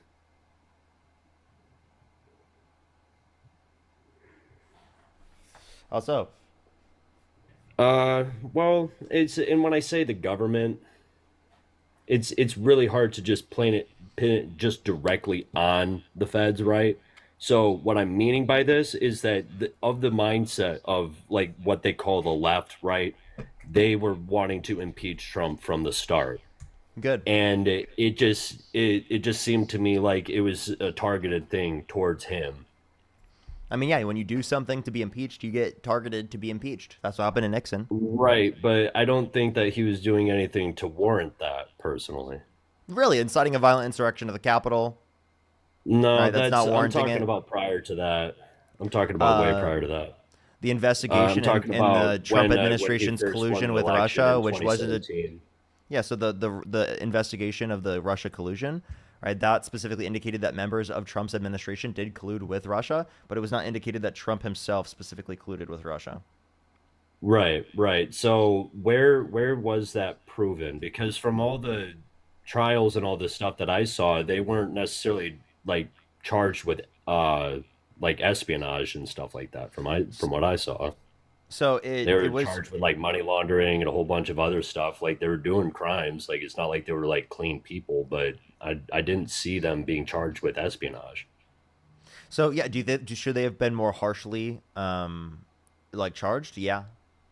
Well, well, the thing is like in order to charge someone with like a specific crime, shouldn't they have the crime? What do you mean? Well, like espionage, like collusion, right? That was what they were charging them with, like collusion and all that, and a whole bunch of other stuff. Like more specifically collusion, but when it all was all said and done, like they were wanting to sit on their hands and say that, oh, we can't charge a sitting president even though there's impeachment. Like it's just such a lame argument in my opinion. Like if you can't charge a sitting president, what's the point of impeachment? And when it was all said and done, like the Mueller report was proven to be bunk. Like no, it wasn't proven to be bunk. It wasn't proven to be nothing. They did indicate that there was like interference on behalf of Russia in the 2016 election. Right, with their social media accounts and stuff like that, right? Yeah. Like there's like some kind of social media accounts that they were using, which I honestly personally do not think that heavily affected the outcome of the 16 election. No one's saying it affected it so much, but it was something to investigate. Like I don't think that there's an issue with investigation. So by the way, so you're saying only investigations would prove that it's like Russia, and it's just like going to be some quote unquote fake thing against them. If it is proven in the context of a court system, would you accept it?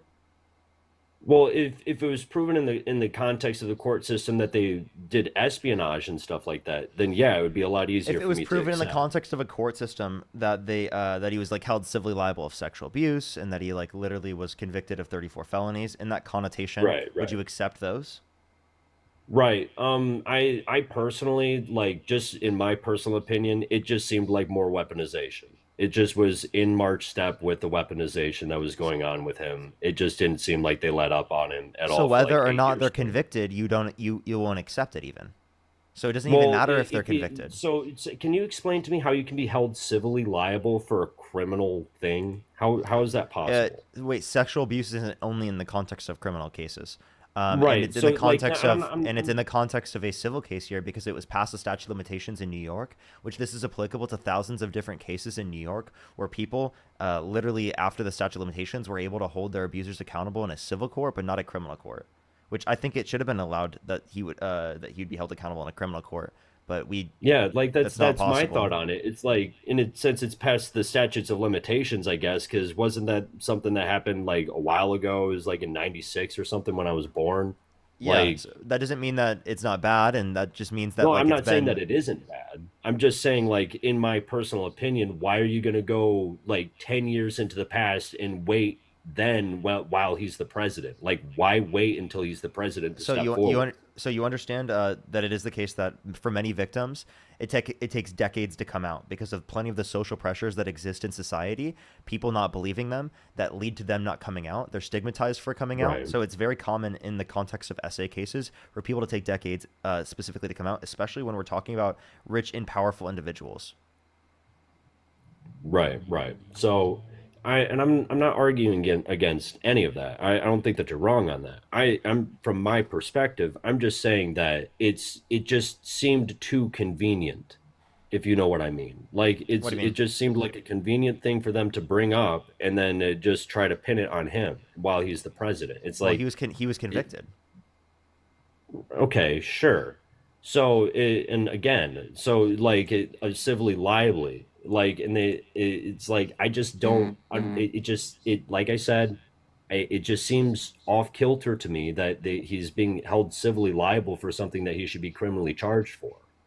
I've already Like told you, I think he that should just be doesn't criminally make sense to charged me. for it, but it is the case that like we literally couldn't do that because of statute of limitations. And also, then you brought up Right. specifically the amount of time it's been insofar since the victim specifically was assaulted that they came out after. And I told you specifically it's because of the fact that there's stigmatization in society that prevents victims from coming out. And you understand that like Right. a victim specifically seeing their abuser get into a position of power could totally be a reason as to why they come out. But that specifically Right. was only part of it for E. Jean Carroll. The other part of it was the fact that her family would have to hear the stories and would have to go through, dealing with all the people specifically who wouldn't believe them, and things like that. So that's what she specifically has indicated. Gotcha. So I'm trying to take it all in what you're saying because it, so I'm not arguing against what you're saying, right? I agree with you that it's difficult to come forward when it comes in cases of abuse. I understand that. That's difficult. That's not something that's easy. You can't just like, and especially when it comes to somebody that's as powerful as Donald Trump. Yes. But in my opinion, it just doesn't it just felt weird, you know? Like it just didn't seem right. Like and I'm not saying that they didn't go through what they What did, felt but weird? from What what I didn't was seem right? experiencing and from what I saw, it just seemed like it was in March step with the weaponization and they were trying to impeach him like the entire time. No, what didn't seem right was Donald Trump lying. He literally lied and got proven to have been a liar. And again, no matter what it is the case, no matter what he does, you guys are just going to be like, oh, it's just weaponization of the political system against him. So there's nothing that could be applicable to him under your view. Literally nothing. Right. Well, it like the Epstein files would. If they could come forward and step forward He with said they're a that and actually hoax. show like they're not releasing those. That's He one thing claimed that that, I can why, say why that aren't they is releasing them? irritating And me. he claimed that they're a hoax. Well, yeah, and I agree. Like that's outlandish. Like we all know that's not true. We all know that, and like we all need to have them be released. Like I'm right alongside of you, partner. So he doesn't Like want your I support want them then. to be released. He said that anyone who wants them to be released, he doesn't want their support anymore. Well, then he doesn't have my support then, because I want them to be released. Well, I totally agree with you that he shouldn't have your support. So would you say that you wouldn't go back in, if you could go back in time, you wouldn't vote for him, given your knowledge Well, now? if I could go back in time, I wouldn't vote for Kamala. I But wouldn't. I wouldn't vote for either of them. Okay. All right. Well, at least we got you to that point. I appreciate you coming up. Thanks, man. We'll take that as a win. That is a win, chat. That's a win. I hope that you keeps watching the lives and sees, my position on the matter. Oh, Skip got his account back. You still lying? Nah, you are, buddy. I mean, you literally were saying in the comment section that I kicked you and that it wasn't TikTok when you know damn well that it was TikTok. You know that it was TikTok too, and you were still lying. Nah, it was you. It was literally you. It literally Oh, said come you've on. been kicked by host. Oh, come on. No, So it why didn't. why are you It lying didn't. It about did not that? say that. It did not say that. So then why'd I add you back up? All right. So you can talk to me again, get proven wrong yet again, and get called out on your lies yet again. Why would I want to be proven wrong? Can you explain that one to me? So that all your little supporters can donate via Venmo. And thank you, Susie, So for you think $7 when on Venmo. when I lose, Thank that's you, why people thank donate you. to me? They donate to me because I Yeah. lose? They feel bad for you. Yeah. But before Come I got on, kicked, you wait, no. said that. Is this your best attempt at rage bait? Nah, I have way more stocked up, buddy. Okay, so you agree that it was rage bait. No, it's truth. But let's get back Do you to the think that I'm paid conversation by that the we're having. DNC? You are. It's been proven. Oh, what proof was that? Court documents. Where? All over the place, buddy. I don't gotta prove Did my you say point to court you. documents? What court documents are you talking about? What I'm trying to tell you is, you said that Kamala, or whatever the hell her name is, and Joe Biden didn't have an open border. That's what you were saying. Wait, hold before up. Can you go kicked back? me. You said that I was proven to have been paid by Now the you DNC by don't. court documents. So Now you you believe don't court wanna. documents. No, now you don't want to talk. Look at No, I'm now gonna get you kicked within seconds. no, you'll get muted. Now you believe court documents, by the way. But it is the case that there's literally no court documents that indicate this. Tell me, what court documents indicate that I get paid by the DNC? Because I want to know where this money's gone so I can get it. Where can I claim my money? Samantha, thank you so much for the $20 for the money, because you feel really, really bad for me. Thank you so much. I really appreciate it. Thank you. Jennifer, thank you so much for the $5. Thank you so much. I really appreciate it. Thank you. So keep grifting, Parker. Thank you so much. I really appreciate it, Jennifer. Anne, thank you for the $8. Thank you so much, Anne. Nina, thank you so much for the $5 for Parker's legal fees related to court documents. Yeah, bro, like seriously. What court documents? Tell me. You got I forgot. I have to send him an invite to unmute. I apologize. Hey man, you got to unmute. Pallet management.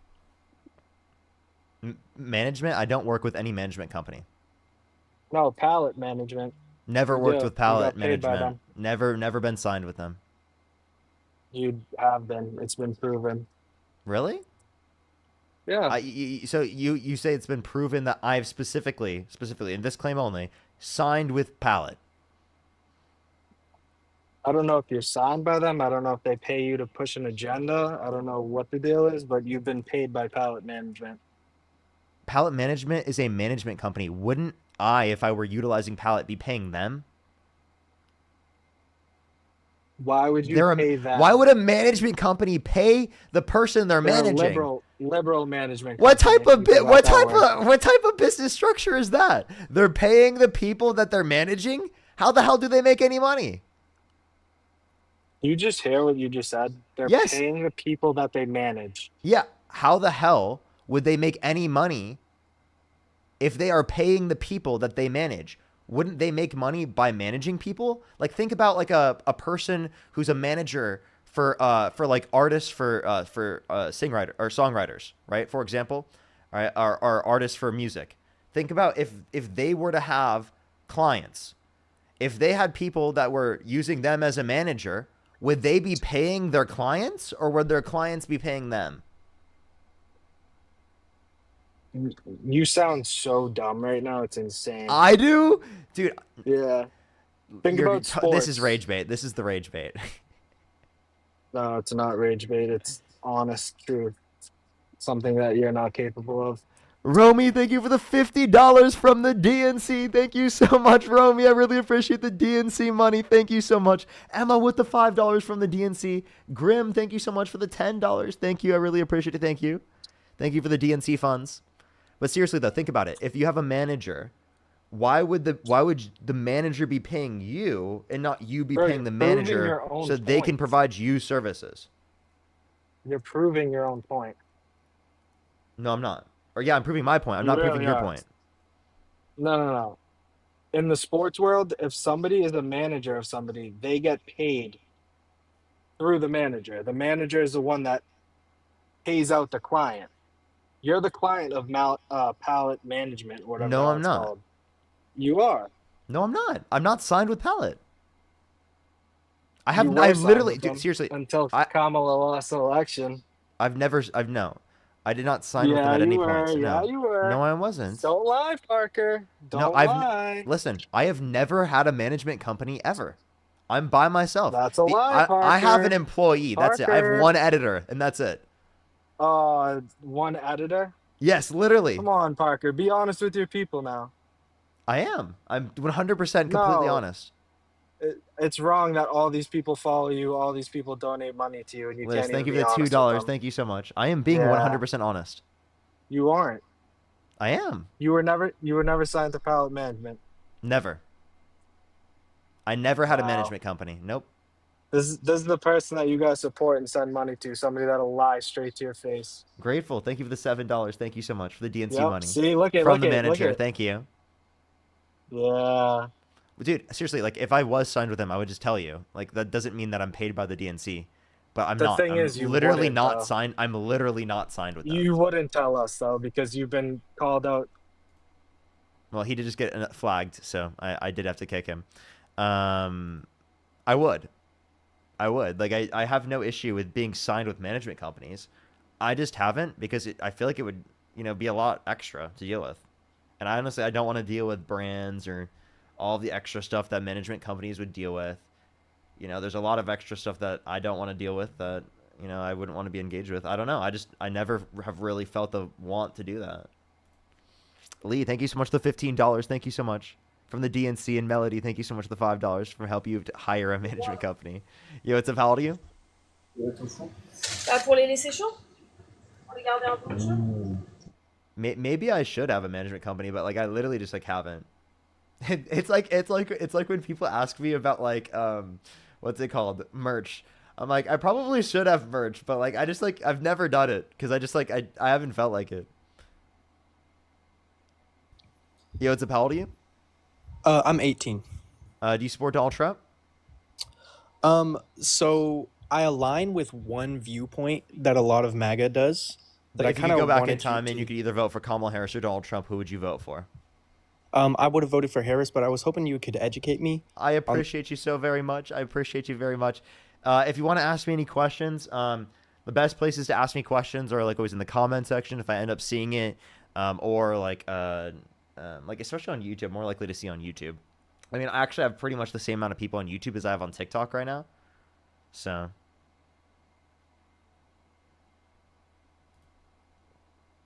Carolina, thank you so much for the $5. Thank you. Thank you. Fruit, thank you so much. I really appreciate the $5. Thank you. This is your management company that you hired. Parker, here's your payment. Kayla, thank you for the $2. Thank you. Yo, what's up? How old are you? I'm 19. I just want to say hi, bro. I really like your videos. I just want to say. Oh, thank you so I fuck with much. I appreciate it. W's. Can we get some W's for them? That's amazing. We love that. Yo, what's up? How old are you? 35. Do you support Donald Trump? Yeah. If you could go back in time and you could either vote for Kamala Harris or Donald Trump, who would you vote for? Trump. I just said I do. Okay. All right. I was just making sure. Okay. Why so? I was curious. How do you think Dean's going to placate his base now that they're split? Like some thinking that he's a poser for crying, and then the others that basically rip him in the ass for crying. Why don't you go join Dean's live and ask him? Like Dean's literally live right now. Wait, hold up. Dean's literally live right now, and you're so obsessed with him that you had to come up on my live to try and talk to me. No, so I've about been Dean? requesting for like your weeks name is to ask literally him a simple Dean. question, Dean is but- running from me. That's right, and he won't let me up. That's why I'm asking you. Okay. Well, I don't care. So why do you support Donald Trump?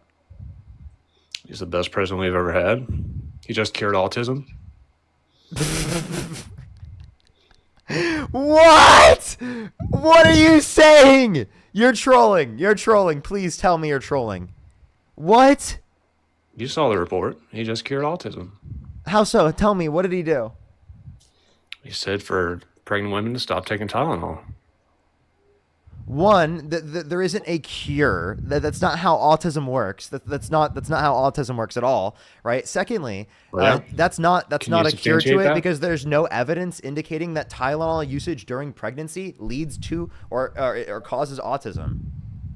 Then why do third world countries that can't get Tylenol? Why do they have no real actual examples of autism? How's that?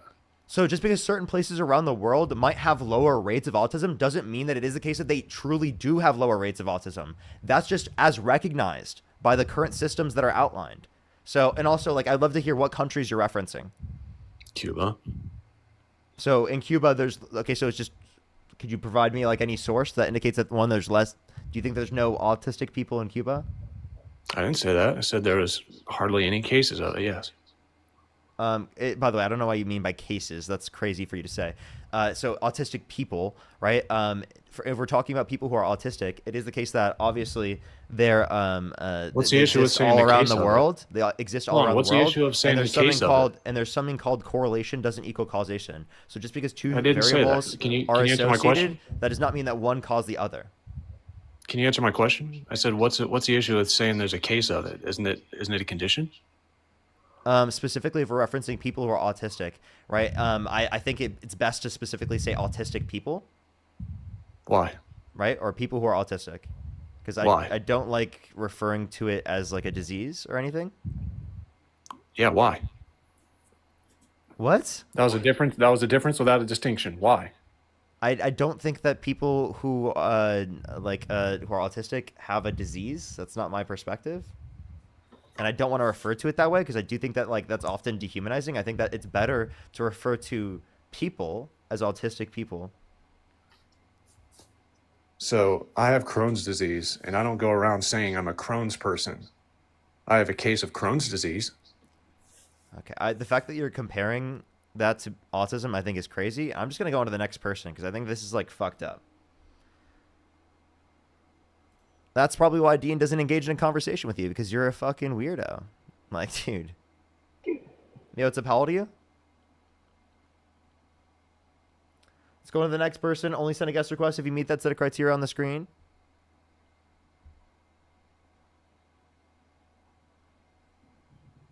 Yo, what's up? How old are you?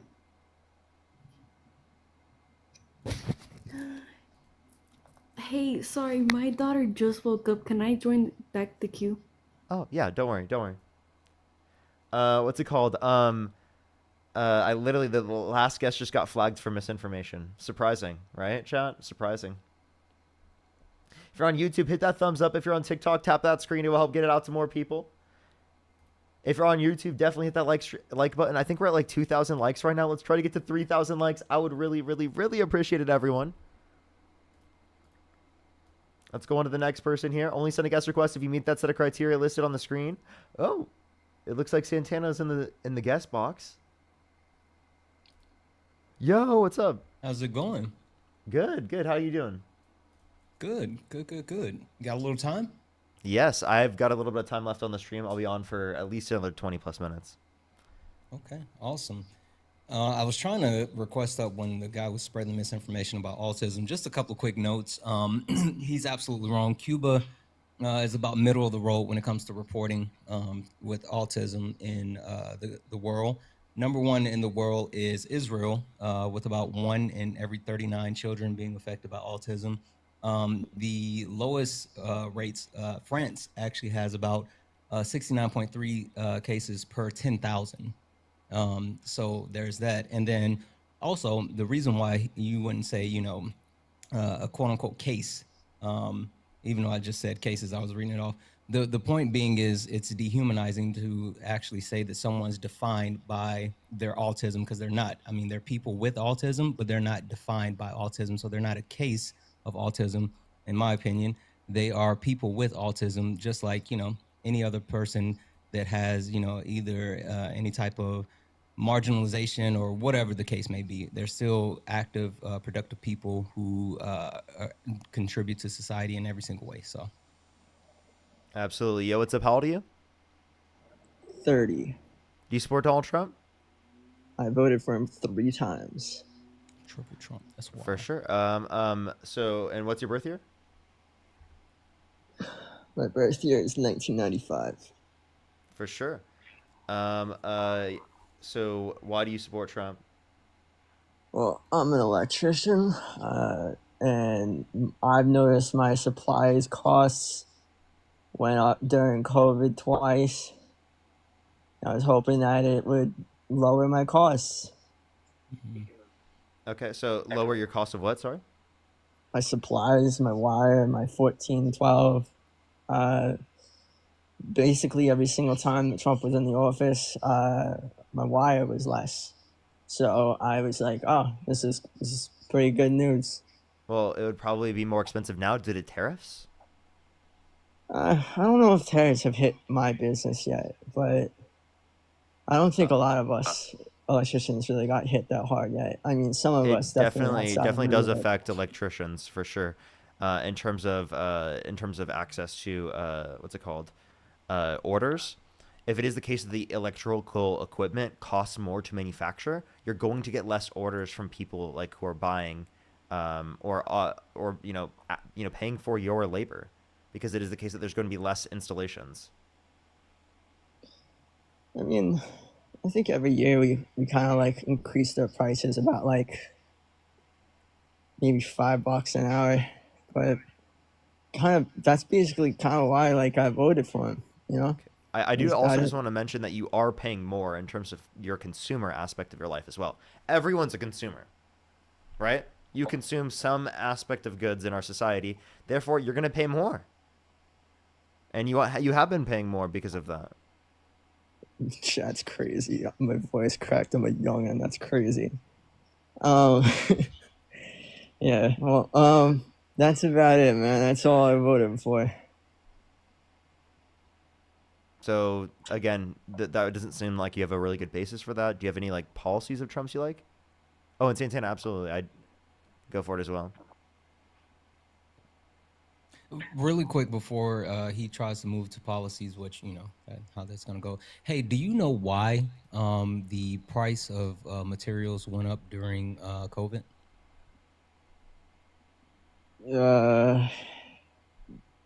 Less shipping. Correct. Supply chain issues. The supply chain issues weren't directly correlated to Joe Biden or Kamala Harris, nor was it actually directly correlated to Donald Trump. Now, Donald Trump had some major impacts on it as far as his negativity with the way that he handled COVID, but indirectly, when the supply chains were disrupted, it made the actual product more scarce, which in turn increased your prices. And so Donald Trump didn't do anything for that. So that's a misnomer. That's not even correlation, causation fallacy. That's just wrong. So, yeah. Yeah, you're smarter than me, man. I didn't graduate high school. I left high school in 2012. So. So good. I'm just saying you have to understand like what you're doing, like, and that's why Parker was going to like policy next, because the basis of your support seems very transactional, and it's not even a good transaction. Like you're getting screwed if that's your thought process. So back to Parker's point, like, do you know any policies of Donald Trump that you support? Policies. I don't think I can name a single thing besides the bullshit he says every day that I think is funny. So like obviously like it seems like your support for Trump isn't very much, right? And it is the case that you don't really know any of the policies you'd support from him. And to be honest with you, Democrats are the ones actually advocating to help you out more, right? Trump is only going to hurt you, and he's going to lie to you, and he's going to tell you he's not hurting you, but he is. Also, someone in the chat had a good question for you. Are you a part of a union? No, family business since 1986. Okay. So it was my dad's business, and before him, I think it was my grandpa's business that my dad bought. Did you know under Donald Trump, his first term, more small-owned businesses closed and were bought out by larger business, including the farm industry was impacted really, really extremely, where a lot of the legacy farms had to sell off to those big farmers. Donald Trump has a history of small businesses being harmed under his administration, where Joe Biden and Kamala Harris actually increased small business growth under their administration, and specifically for Black people increased entrepreneurship and small business ownership at the largest clip than any other time in history. So literally, Donald Trump is bad for your business, small business, and Kamala Harris would have been way better. All right, so next time around, who should I vote for? Democrats. Like whatever Democratic candidate is going to be better than the one that they can put up with Republicans. I can almost 100% guarantee it, to be totally honest with you. If we look at the candidates, practically any Democrat you could point to is going to be better than what it's likely to be with J.D. Vance. And I'll add that while I typically agree with Parker and on its face I do as well, but I would challenge you to actually do your research, like actually engage and figure it out before you just cast your vote, because it's harmful Sure. for anyone just to cast a vote without, verifying and trying to research and at least, get some basic information. You have people who, what do you know about Donald Trump? He was gonna make the restaurant on Jones Beach in Long Island, and everybody got mad at him for it. Yeah. Well, no. I mean, like more so in the sense of like, okay, he was gonna make a restaurant. Do you know anything about him raping a woman? Oh yeah, no, that's just fucking awful, man. Like straight up, that's terrible shit. Like, But did you know about it? that's horrible. As soon as I knew that I only found out about that watching Parker a couple weeks ago. Okay. Yeah. And so it's things like that I'm saying like you want to be aware of, because you want to know your candidate, not only understand their policies and what they're advocating for and how they're going to do it, but I mean, it's a good thing to know a little bit about their character as well. I'm not saying that anyone should be perfect, but when you have 34 felonies, you've been, adjudicated for rape, you have 26 other credible claims of SA, when you are someone who has been on record as being a open racist, sexist, classist, and now wants to be a fascist, who's talked about abolishing the Constitution and, has done like all these wild things, and you just want to be aware of those. Yeah, man, I'm really not in on this shit. Like kind of like family rules. Like everybody tries to vote like the same way. My family like that. Like, so You said you're how old? I'm 30. You're 30. You're still pretty much a young man, at least in my opinion. I'm 38. I would say, like, I hate to say it like this, but the older we get a little bit more entrenched and stuck in like our beliefs and who we are, and we're unwilling to change. Where younger people are more adaptive, especially now, more adaptive and willing to grow. Just because the older people in your family have this idea stuck in their head and these types of values doesn't mean that you have to stick to it, especially when you talk about a Republican Party that is not your grandfather's Republican Party. They're completely different than, the people that are older in your family, what they used to vote for. And so you can't even necessarily go by that. So I would just say, again, do your research. Parker's right. Typically, in my opinion, the Democratic candidate is the better option, but just like make an informed decision. Exactly. Yeah, that's what I say. I think it's most important. That's why I do what I do, is to get people to be informed, to get people to critically think. I think that's one of the most important elements. That's why I'm still doing these types of topics right now, is to incentivize people to critically think about the elections, because clearly we saw that didn't happen.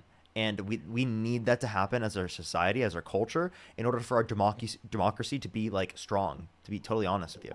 Like it's necessary for our democracy, for us to have educated opinions and to be critically thinking and to be critically engaged with the political content that is going on to some degree. And obviously, I mean, I'm hyper involved, right? But I mean, I think that it's important to be. It's important to involve yourself, because otherwise, people who are, special interests and, large corporations and, those different types of what's it called, targeted interests for corporations are more likely to be put in place, because there's less of us and there's more of the money and the influence that already exists. So if more of us get involved, then the power dynamic changes. I got you. All right, I'm gonna hang up because I don't have enough points. But well, I appreciate you coming up, man. Yeah, you got it, man. Thank you so much. Have a great day. Let's go on the next person, everybody. Only send a guest request if you meet that set of criteria listed on the screen, everyone. We are just looking for some debates. Mutant, thank you so much for the $50 on YouTube Super Chat. Thank you so much, Mutant. I really appreciate it. Give some W's for Mutant in the comment section right now. Thank you so much for my Tylenol brain told me to send you more Tylenol money. Thank you so much. I really appreciate it. Thank you. Thank you so much. Give some W's for Mutant in the comment section right now. Thank you so much. Project, thank you for the $5 from the DNC. The dope nerd coalition. That's so funny. Jewel, thank you for the $5. Thank you so much. I really appreciate it. Thank you. Thank you. Let's go on to the next person here real quick, everybody. Only send a guest request if you meet that set of criteria listed on the screen, everybody. This will be the last conversation here today, everyone. This will be the last conversation here today. I need to. There's the text.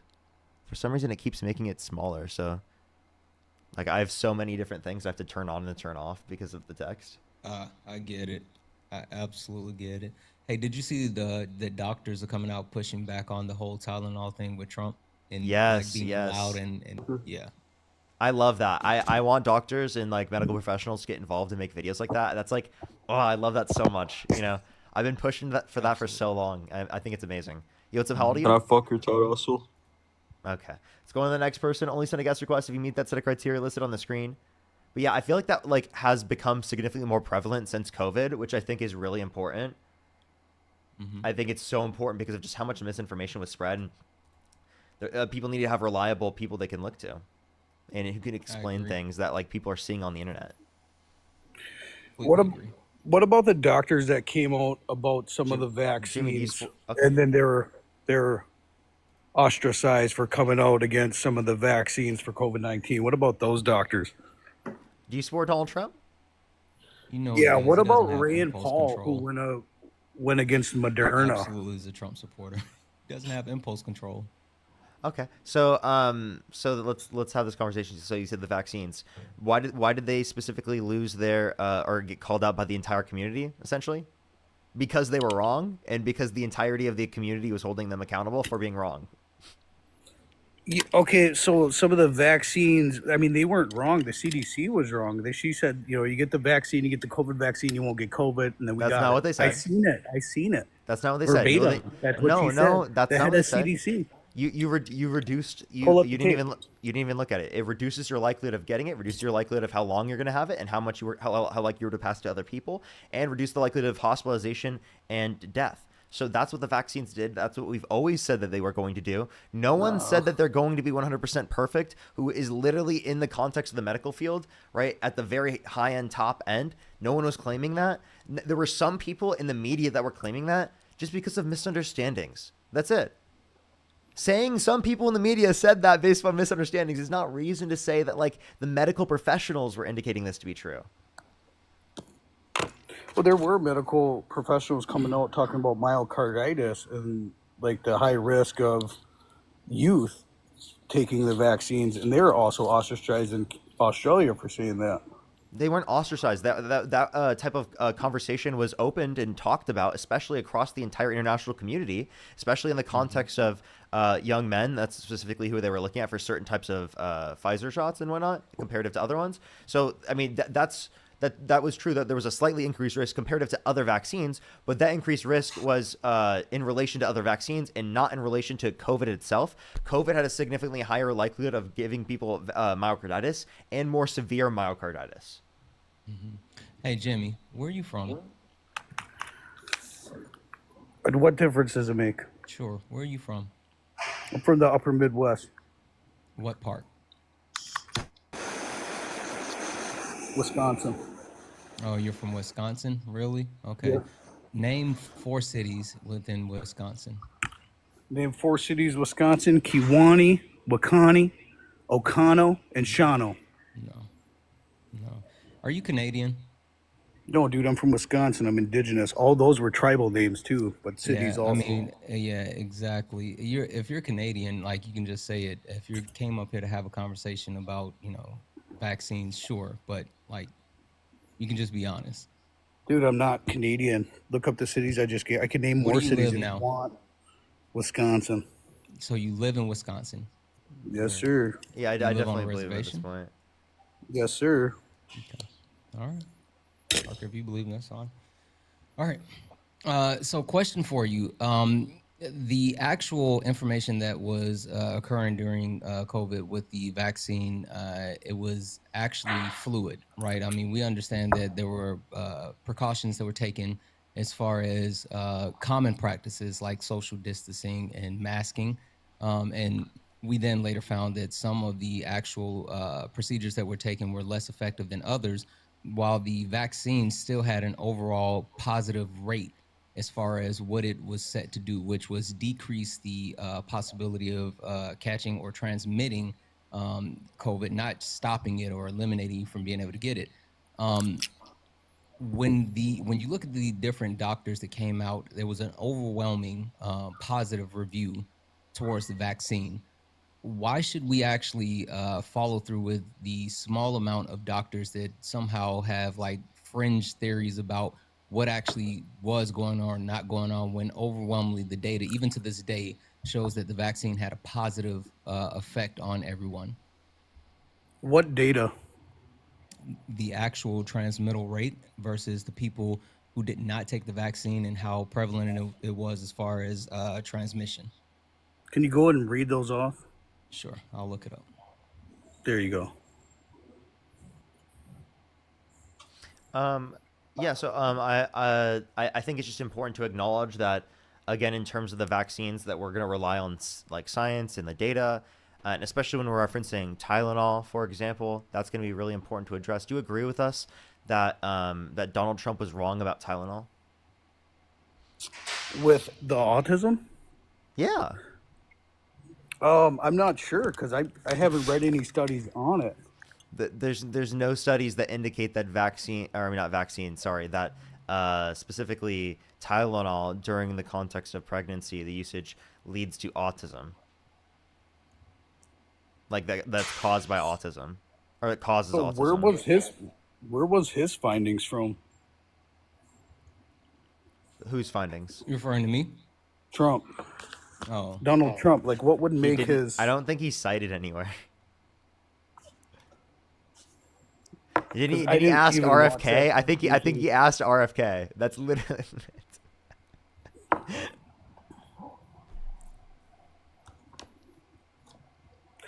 Would you agree with me that RFK has done more for the environment than Kamala Harris? No. I think the Inflation Reduction Act was the largest investment in renewable energy ever.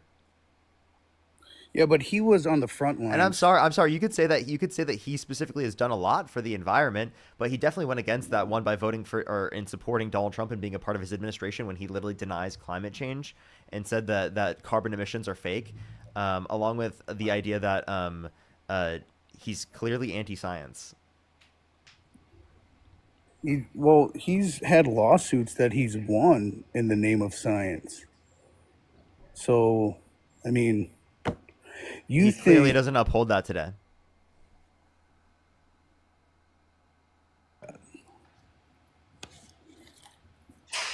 Oh, okay. And just an FYI, really quick, if you want to look this up, you can. It's from the National Library of Medicine, and what they actually did was a study of index of 181 cases of 34 different contacts. 340 different contacts. They broke it down into different categories: men, women, age, all of the other different indicators from different countries. But the overarching information in general, again, you can look at specifics, and it does vary for specifics. But there was a reduction rate of 37.2% for those people that were vaccinated, as far as being able to transmit the actual COVID virus. So, yes, being vaccinated also not only helped, but it protected others, and that was the biggest key point: is being able to protect the people who. I'm sorry. By 2 point what percent? 37.2%. 37.2%. Yes. Anyway, you can finish the Tylenol conversation with Parker. I just wanted to make sure you had that and got the point. Again, you can go into further information as far as how that affected individuals, but those are the numbers. Yeah, what evidence do you have that Tylenol causes autism? I mean, that's not my position. Okay.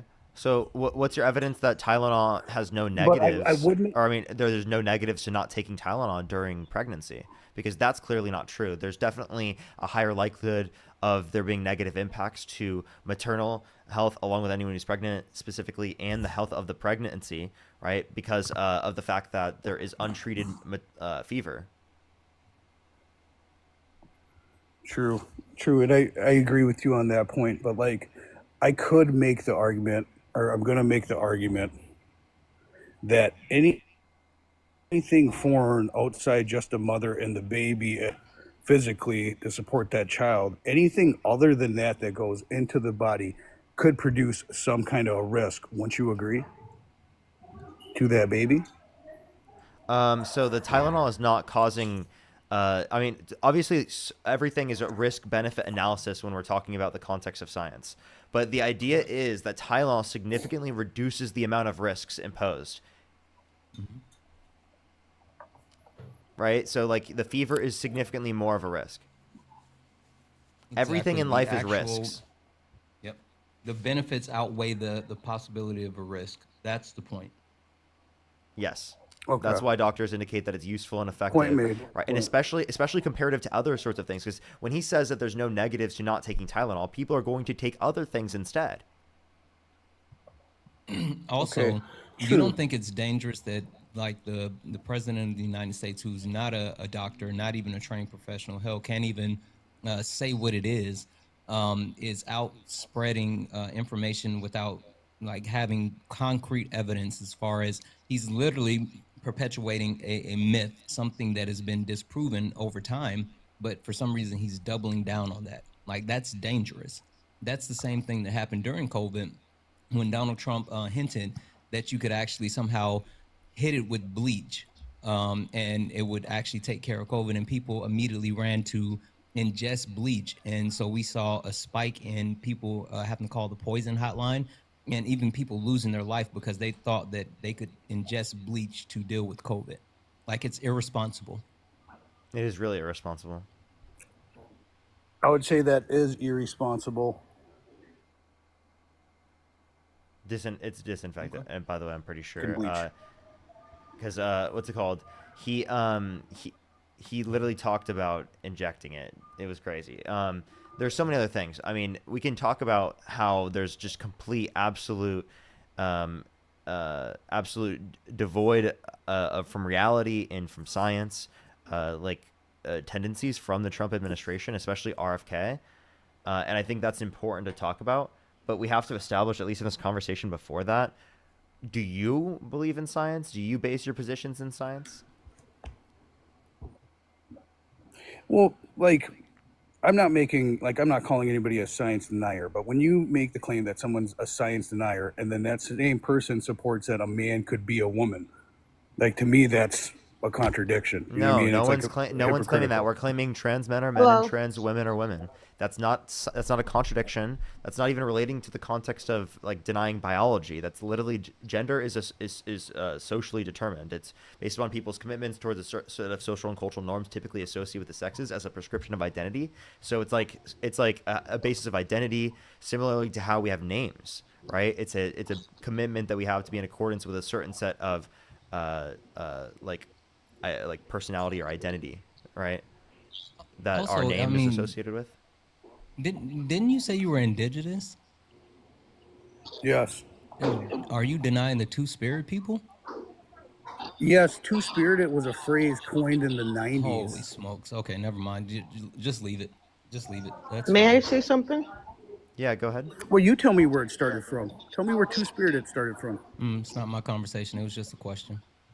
Well, you brought it up. Yeah, it was just a question. I'm sorry. Melissa, what was your question? Parker Can you speaking. go into that? I just simply, I apologize. I don't mean to be rude and interrupt anybody, but as far as science is concerned, I totally believe in it.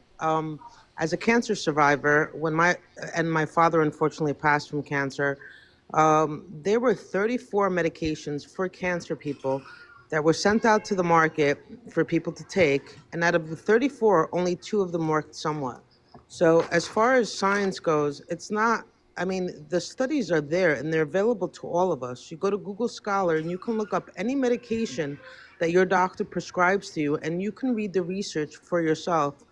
And as far as COVID is concerned, there have been, and they are, and it's readily available. It's not like it's hidden information. It's readily available to all of us. You go to Google Scholar and you can see all medical research reports throughout the entire world. So for the man that created the mRNA technology himself did not get the shot. So as an American, Who? Wait, who? Malone. Robert Malone did not create mRNA technology. Okay, so who is Dr. Malone? Yeah, he's someone that, like, I'm pretty sure it's in like the 90s. It's been a while since COVID, so because I used to debate this all the time. He like did one experiment or observational sort of study on the matter. That's it. That is not true. It was a group of doctors. Dr. Malone was part And of that's what those group people of are. doctors. And Wait, typically, I'm sorry. What I did they do? apologize. Because he did not create the mRNA technology. That's what people are associating with his creation of mRNA technology. I'm not saying that's There the were a only work group he's of done in mRNA. doctors. There was a group of doctors, Parker, and in that group of doctors that worked with the mRNA technology, you can look it up, was also a French doctor. I forget his name, and I don't speak French, so I So probably butcher if his he name. worked with it, so he worked He was with a it. part of a group of doctors, correct? So Yeah, if he you worked look with it it. up, That doesn't you'll mean that see it. And he created it. The group of doctors did create it, Parker. Also, based off of the information, you can look from it up. Penn Not It's Malone. readily Also based available on- in Google Wait, Scholars. yeah, I'm looking at it right now. Based off of the actual information that's listed, as far as from Penn Medicine and even the I don't use Nobel, Penn Medicine. even the Nobel Peace Prize that was received for it in 2023. The technology is accredited to Kathleen. I think the last name is pronounced Krokiko, and Drew Weisselman.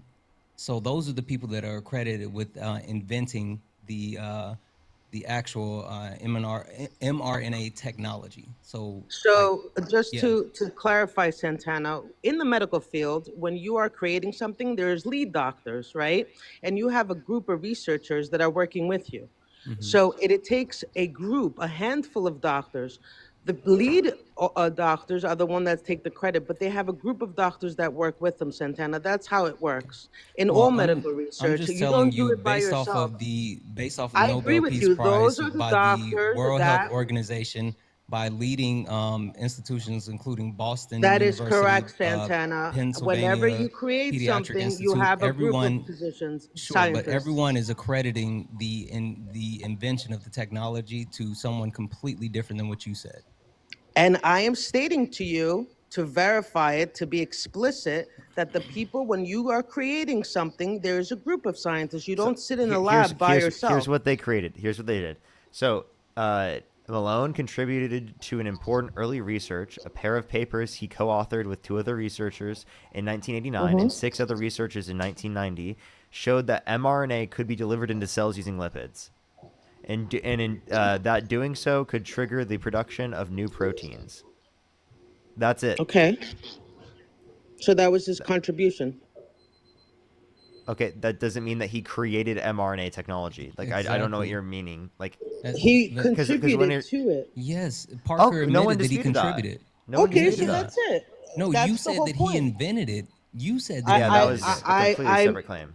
He was part of the group that it was part of it when it came out. He was You part of the literally group said of that he's. doctors. You said he was credited for inventing it. I That's why I apologize looked for it up. misspeaking. Okay. I've clarified it, I believe. Okay, so I mean, and Robert Malone specifically has been discredited by the entire academic community. No, that, right? he's only been discredited by the United States during COVID, not the No, entire he's been community. discredited That's by why the he was international interviewed community. in France. No, he was not. That's why he was interviewed in France, and then the video of his interview was banned all over United States platforms, Facebook, TikTok, everything. During COVID, he was banned. He went to France and he was interviewed. Okay, so does that mean that like people in France believe him? You do you think stated that he well, I'm was sorry. Do you think discredited, and do you I'm think people in clarifying do you it was think only the people in US. do you think people in Europe were believing him to a greater extent? Do you? No. Okay, that's your opinion. Have you been to Europe? Have you seen any data indicating that? Have you been to Europe, Parker? No, but I know people that have been to Europe. Okay, so And I I'm can a also child look of at polls, immigrants, you know that, and right? I go to Europe. Yeah, so can I, but I lived it. So I've been there, and I am from there. So my parents are immigrants. So I disagree with you respectfully. Yeah, I'm also finding multiple sources saying that while it is this is complex and highly controversial, primarily his research, earlier research is accepted, but he's publicly now well known for promoting misinformation and disinformation. Literally, this is his current standing across the globe. What's your Like there's source, multiple. Santana? So yeah, you can take a look at the actual New York Times article that covers the Okay. information, and you can. It says What Robert year? Malone spreads 2022.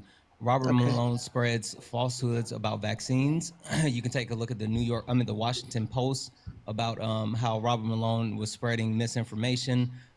There's also let's see here, because there was I believe another that one was during specifically. COVID, right, Santana? No, it was after. This is 2022, 2023. Oh, so we were on lockdown in 2020, right? And Yes. lockdown ended in 21? 2020. No, it started in ended, 2020. It ended in the 2020. And the When reason why I did- know that is because I met my wife in February of 2020, and I didn't get to see her again until October of 2020. Is that when lockdown was lifted. over? Yes, at the end of 2020. I'm literally telling you, I did not get a chance to see her again until lockdown No, I'm was asking over, which because was I the don't end remember. of 2020. Yeah, Yeah, and these articles are cited from 2022 and 2023. There's a great NPR article about fighting the misinformation with the science journalism, and it specifically talks about not only Robert Malone, but it talks about Joe Rogan. So, like, yeah, he's in the same category as Joe Rogan. So that's the United States. When we take it as a whole for the entire world, you would see differently, because the most published doctor of the United States was in front of the WHO, the World Health Organization, and he literally came to tears. And that's also public information for everybody here. So when the World Health Organization got together, our most published doctor of the United States, when it was his turn to speak, he literally had to hold back his tears, clenched his fist, and he stated, and I repeat, I had to stand by idly. Now, Santana, since you're so well informed, can you please tell me, can you please tell me how India brought down their numbers? Sure. It's right here. The WHO has widely disavowed Robert Malone due to promoting... I'm not referring to Robert Malone. I said the most published doctor of the United States of America. And I asked you, how did India bring down their numbers? I don't know. I don't have it in front of me. That'd be a correlation causation fallacy if you're going to associate with ivermectin. Please don't. I'm sorry? Are you associating it with ivermectin? No, I simply asked the question, how did India bring down their numbers? Their population is greatly larger than ours.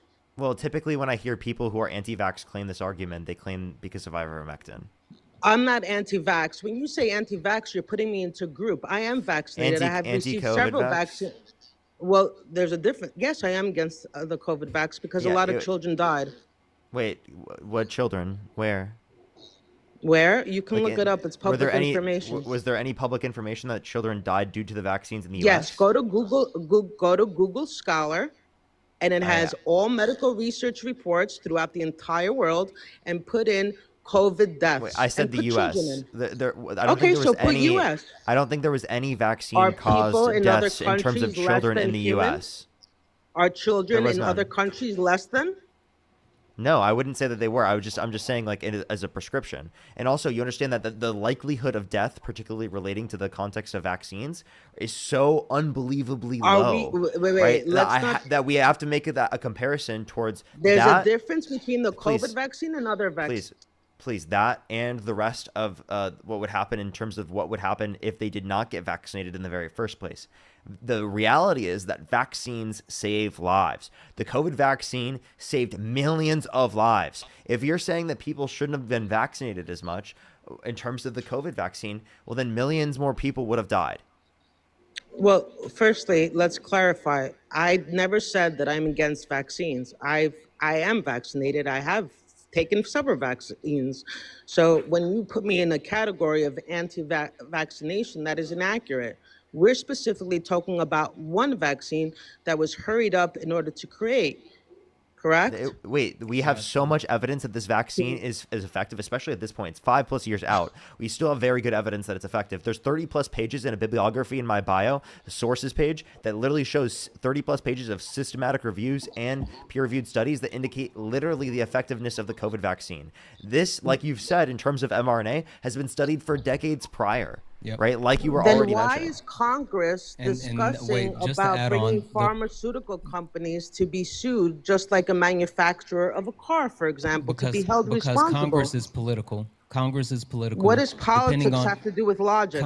Exactly. Congress is political. Depending on who has control of Congress, they determine what is or what is not important enough to actually bring to the congressional floor in order to grill or even take any further actions. That's not the actual key indicator. To Parker's point, the actual spike protein and the SARS, like we have a long history, even the vaccination that was used to create that, there's a long history of working through that. So it's not like this was quote unquote rushed. It was based off of previous research and information. So that's just wrong. Well, actually, it was rushed because in order to create a Under vaccine, Trump's it takes a admin, length. because of No, Trump's policies. if you do your research, when you create a vaccine, it takes a long process. Like, for example, when you take Sweden's research in reference to Tylenol that you've been sitting up here and giving people misinformation, the study started in 1995. So how many years is that, Parker? So when you do scientific research, you don't do it in a day. It's a very lengthy Not all process. scientific research takes that same period of time. What are you talking about? Only in America. Do you know It wasn't only in America. You're acting like the United States was the only country that got vaccinated. Do you know in Japan they're the leaders in health and wellness? What percent of Japan was vaccinated with the COVID vaccine? They are the leaders of health and wellness. What percent of Japan was vaccinated with the COVID vaccine? I don't know the number. Do you? I'll look it up. Okay. Also, in Japan, the when you actual want to citing that pass you a just tried to pull. medication, you will actually have to wait over a decade to pass through hoops. In America, if you know the right people, you can pass out a drug within 1 to 2 years. Why is there a difference? You're dealing with people's lives. Oh, look Why at this. make it so fast? 80.6%. Okay. But they're still the leaders of health and wellness. You can look it up. Look up the World Health. Out of all the countries in the world, America is below Cuba. Sure. So, also, I just because want we to don't call out real we quick. don't have access to healthcare, because it is the case that we have horrible regulations. It is the case that we don't incentivize health policy. Sorry, I just wanted to say all those things because that's literally all things that Republicans That's underfund. why we're below Cuba? Yeah, no worries. I just want to call out the fact that you tried to actually use a red herring, like the actual study that you threw out about Sweden and Tylenol. Literally, this was a study that was created to be a long-term study. So that's why it was started in 1995. And they wanted over 20 plus years to actually see the effect from children until adulthood. So literally, this was intentional. This wasn't something that was done and it's just taking that long. They literally created the study to be that long. You used this as a got you, and you were completely false.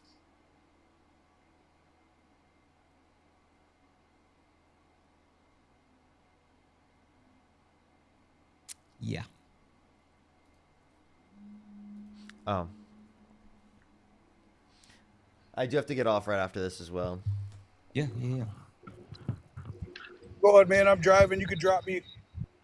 All right, for sure. I do have a few people. I really thank you for having me up here, Parker. Thank you. Have a good day. You as well. Not the double skedaddle. I guess I'll call it as well. I appreciate you having me up, bro. Appreciate you, man. Thank you. Lindsay, thank you so much for the $5 on Venmo. Thank you. Tanya, thank you so much for the $50 on PayPal. Can we get some W's for Tanya in the comment section right now? Thank you so much. W's for Tanya in the comment section. Laura with the $75. Thank you so much, Laura. Can we get some W's for Laura in the comment section right now? Thank you so much. I really appreciate it. As a mother of a child with autism, it's painful for me to hear RFK Jr.'s talk about my creative and talented child like he's something to be cured from society. Literally, though. W's for Laura in the comment section right now. Thank you so much. I really appreciate that, Laura. Thank you. That's incredibly kind of you. Brandy, thank you so much for the $10. Thank you as well. I really appreciate it. Emma with the $5. Thank you so much. I really appreciate it. Thank you, Emma. As well as let me catch up on YouTube, and then we're going to get off for today. Thank you, everyone, for coming through today. I really appreciate everyone coming through to the stream. Tomorrow, I should be live probably a bit later in the day. So I will see everyone then, probably like once Dean gets off or around the time Dean's going to get off tomorrow. That's when I should be live. I appreciate everyone coming through today. Thank you, everyone, so much. Stace, thank you so much for the $5. Kyle with the $5. Liz, thank you so much for the $5. Thank you. Debbie, thank you so much for the $2. Carolina, thank you for the $5. I really appreciate it. Thank you. Project Mayhem, thank you for the $5 again. Thank you. I'm fully caught up. Thank you so much, everyone. Have a fantastic night. Go over to Dean's Live, spam Parker Raid, spam Love and Parker, everyone. I will see everyone tomorrow. Have a great night, everyone. I love y'all so much. I'm going to post my YouTube videos right now as well. I love y'all.